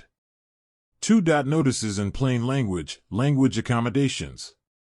A facility must provide all notices in plain language that residents can understand and make reasonable accommodations for residents who have communication disabilities and those whose primary language is a language other than English. Subbed. 3. Notice of dementia training. An assisted living facility with dementia care shall make available in written or electronic form to residents and families or other persons who request it a description of the training program and related training it provides, including the categories of employees trained, the frequency of training, and the basic topics covered. A hard copy of this notice must be provided upon request. Subbed. 4. Notice of available assistance. A facility shall provide each resident with identifying and contact information about the persons who can assist with health care or supportive services being provided. A facility shall keep each resident informed of changes in the personnel referenced in this subdivision. Subbed. 5. Notice to residents, change in ownership or management. A facility must provide written notice to the resident, legal representative, or designated representative of a change of ownership within 7 calendar days after the facility receives a new license. B. A facility must provide prompt written notice to the resident, legal representative, or designated representative of any change of legal name, telephone number, and physical mailing address, which may not be a public or private post office box, of 1. The manager of the facility, if applicable, and 2. The authorized agent. Subbed. 6. Notice to residents. For any notice to a resident, legal representative, or designated representative provided under this chapter or under Minnesota Rules, Chapter 4659, that is required to include information regarding the Office of Ombudsman for Long-Term Care and the Office of Ombudsman for Mental Health and Developmental Disabilities, the notice must contain the following language. You may contact the Ombudsman for Long-Term Care for questions about your rights as an assisted living facility resident and to request advocacy services. As an assisted living facility resident, you may contact the Ombudsman for Mental Health and Developmental Disabilities to request advocacy regarding your rights, concerns, or questions on issues relating to services for mental health, developmental disability, or substance use disorder. 144G.91 Assisted Living Bill of Rights. Subdivision 1. Applicability. This section applies to residents living in assisted living facilities. Subbed. 2. Legislative intent. The rights established under this section for the benefit of residents do not limit any other rights available under law. No facility may request or require that any resident waive any of these rights at any time for any reason, including as a condition of admission to the facility. Subbed. 3. Information about rights. Before receiving services, residents have the right to be informed by the facility of the rights granted under this section and the recourse residents have if rights are violated. The information must be in plain language and in terms residents can understand. The facility must make reasonable accommodations for residents who have communication disabilities and those who speak a language other than English. Subbed. 4. Appropriate care and services. A. Residents have the right to care and assisted living services that are appropriate based on the resident's needs and according to an up-to-date service plan subject to accepted healthcare standards.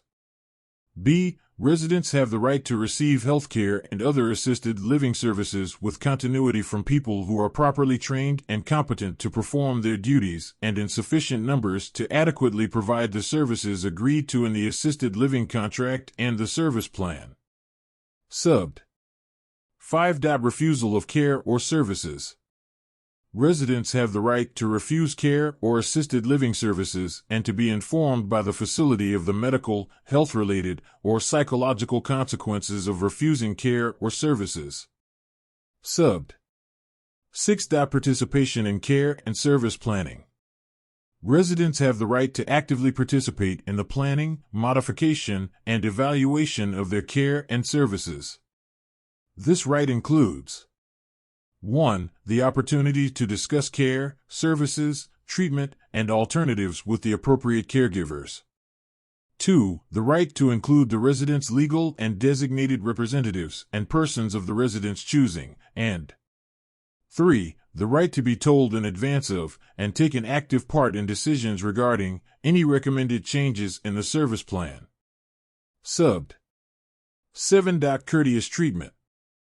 Residents have the right to be treated with courtesy and respect, and to have the resident's property treated with respect. Subbed. 8. Freedom from maltreatment. Residents have the right to be free from physical, sexual, and emotional abuse, neglect, financial exploitation, and all forms of maltreatment covered under the Vulnerable Adults Act. Subbed. 9. Right to come and go freely. Residents have the right to enter and leave the facility as they choose. This right may be restricted only as allowed by other law and consistent with a resident's service plan. Subbed. 10. Individual autonomy. Residents have the right to individual autonomy, initiative, and independence in making life choices, including establishing a daily schedule and choosing with whom to interact. Subbed. 11. Right to control resources. Residents have the right to control personal resources. Subbed. 12. Visitors and social participation. A. Residents have the right to meet with or receive visits at any time by the resident's family, guardian, conservator, healthcare agent, attorney, advocate, or religious or social work counselor, or any person of the resident's choosing. This right may be restricted in certain circumstances if necessary for the resident's health and safety and if documented in the resident's service plan. B. Residents have the right to engage in community life and in activities of their choice. This includes the right to participate in commercial, religious, social, community, and political activities without interference and at their discretion if the activities do not infringe on the rights of other residents. Subbed. 13. Personal and treatment privacy. A. Residents have the right to consideration of their privacy, individuality, and cultural identity as related to their social, religious, and psychological well-being. Staff must respect the privacy of a resident's space by knocking on the door and seeking consent before entering, except in an emergency or unless otherwise documented in the resident's service plan. B. Residents have the right to have and use a lockable door to the resident's unit. The facility shall provide locks on the resident's unit. Only a staff member with a specific need to enter the unit shall have keys. This right may be restricted in certain circumstances if necessary for a resident's health and safety and documented in the resident's service plan. C. Residents have the right to respect and privacy regarding the resident's service plan. Case discussion, consultation, examination, and treatment are confidential and must be conducted discreetly. Privacy must be respected during toileting, bathing, and other activities of personal hygiene, except as needed for resident safety or assistance. Subbed. 14. Communication privacy. A. Residents have the right to communicate privately with persons of their choice. B. If an assisted living facility is sending or receiving mail on behalf of residents, the assisted living facility must do so without interference. C. Residents must be provided access to a telephone to make and receive calls. Subbed. 15. Confidentiality of records. A. Residents have the right to have personal, financial, health, and medical information kept private, to approve or refuse release of information to any outside party, and to be advised of the assisted living facility's policies and procedures regarding disclosure of the information. Residents must be notified when personal records are requested by any outside party. B. Residents have the right to access their own records. Subbed. 16. Right to furnish and decorate. Residents have the right to furnish and decorate the residence unit within the terms of the assisted living contract. Subbed. 17. Right to choose roommate. Residents have the right to choose a roommate if sharing a unit. Subbed. 18. Right to access food. Residents have the right to access food at any time. This right may be restricted in certain circumstances if necessary for the resident's health and safety and if documented in the resident's service plan. Subbed. 19. Access to technology. Residents have the right to access internet service at their expense. Subbed. 20. Grievances and inquiries. Residents have the right to make and receive a timely response to a complaint or inquiry without limitation. Residents have the right to know, and every facility must provide the name and contact information of the person representing the facility who is designated to handle and resolve complaints and inquiries. Subbed. 21. Access to counsel and advocacy services. Residents have the right to the immediate access by 1. The resident's legal counsel. 2. Any representative of the protection and advocacy system designated by the state under Code of Federal Regulations, Title 45, Section 1326.21, or 3. Any representative of the Office of Ombudsman for Long-Term Care or the Office of Ombudsman for Mental Health and Developmental Disabilities. Subbed. 22. Information about charges. Before services are initiated, residents have the right to be notified. 1. Of all charges for housing and assisted living services. 2. Of any limits on housing and assisted living services available. 3. If known, whether and what amount of payment may be expected from health insurance, public programs, or other sources, and 4. What charges the resident may be responsible for paying. Subbed. 23. Information about individuals providing services. Before receiving services identified in the service plan, residents have the right to be told the type and disciplines of staff who will be providing the services, the frequency of visits proposed to be furnished, and other choices that are available for addressing the resident's needs. Subbed. 24. Information about other providers and services. Residents have the right to be informed by the assisted living facility, prior to executing an assisted living contract, that other public and private services may be available and that the resident has the right to purchase, contract for, or obtain services from a provider other than the assisted living facility. Subbed. 25. Resident councils. Residents have the right to organize and participate in resident councils as described in Section 144G.41, Subdivision 5. Subbed. 26. Family councils. Residents have the right to participate in family councils formed by families or residents as described in Section 144G.41, Subdivision 6. 144G.911 Restrictions under home and community-based waivers.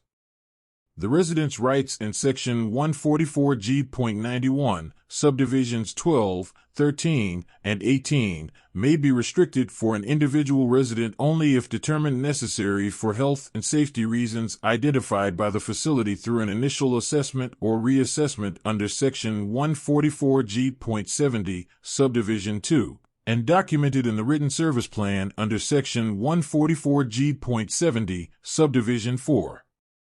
Any restrictions of those rights for people served under Chapter 256S and Section 256B.49 must be documented by the case manager in the resident support plan, as defined in Sections 256B.49, Subdivision 15, and 256S.10. Nothing in this section affects other laws applicable to or prohibiting restrictions on the resident's rights in Section 144G.91, Subdivisions 12, 13, and 18.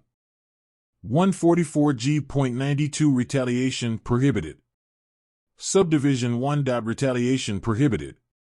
A facility or agent of a facility may not retaliate against a resident or employee if the resident, employee, or any person acting on behalf of the resident 1. Files a good faith complaint or grievance, makes a good faith inquiry, or asserts any right. 2. Indicates a good faith intention to file a complaint or grievance, make an inquiry, or assert any right. 3. Files, in good faith, or indicates an intention to file a maltreatment report, whether mandatory or voluntary, under Section 626.557. 4. Seeks assistance from or reports a reasonable suspicion of a crime or systemic problems or concerns to the director or manager of the facility, the Office of Ombudsman for Long-Term Care, the Office of Ombudsman for Mental Health and Developmental Disabilities, a regulatory or other government agency, or a legal or advocacy organization. 5. Advocates or seeks advocacy assistance for necessary or improved care or services or enforcement of rights under this section or other law. 6. Takes or indicates an intention to take civil action. 7. Participates or indicates an intention to participate in any investigation or administrative or judicial proceeding.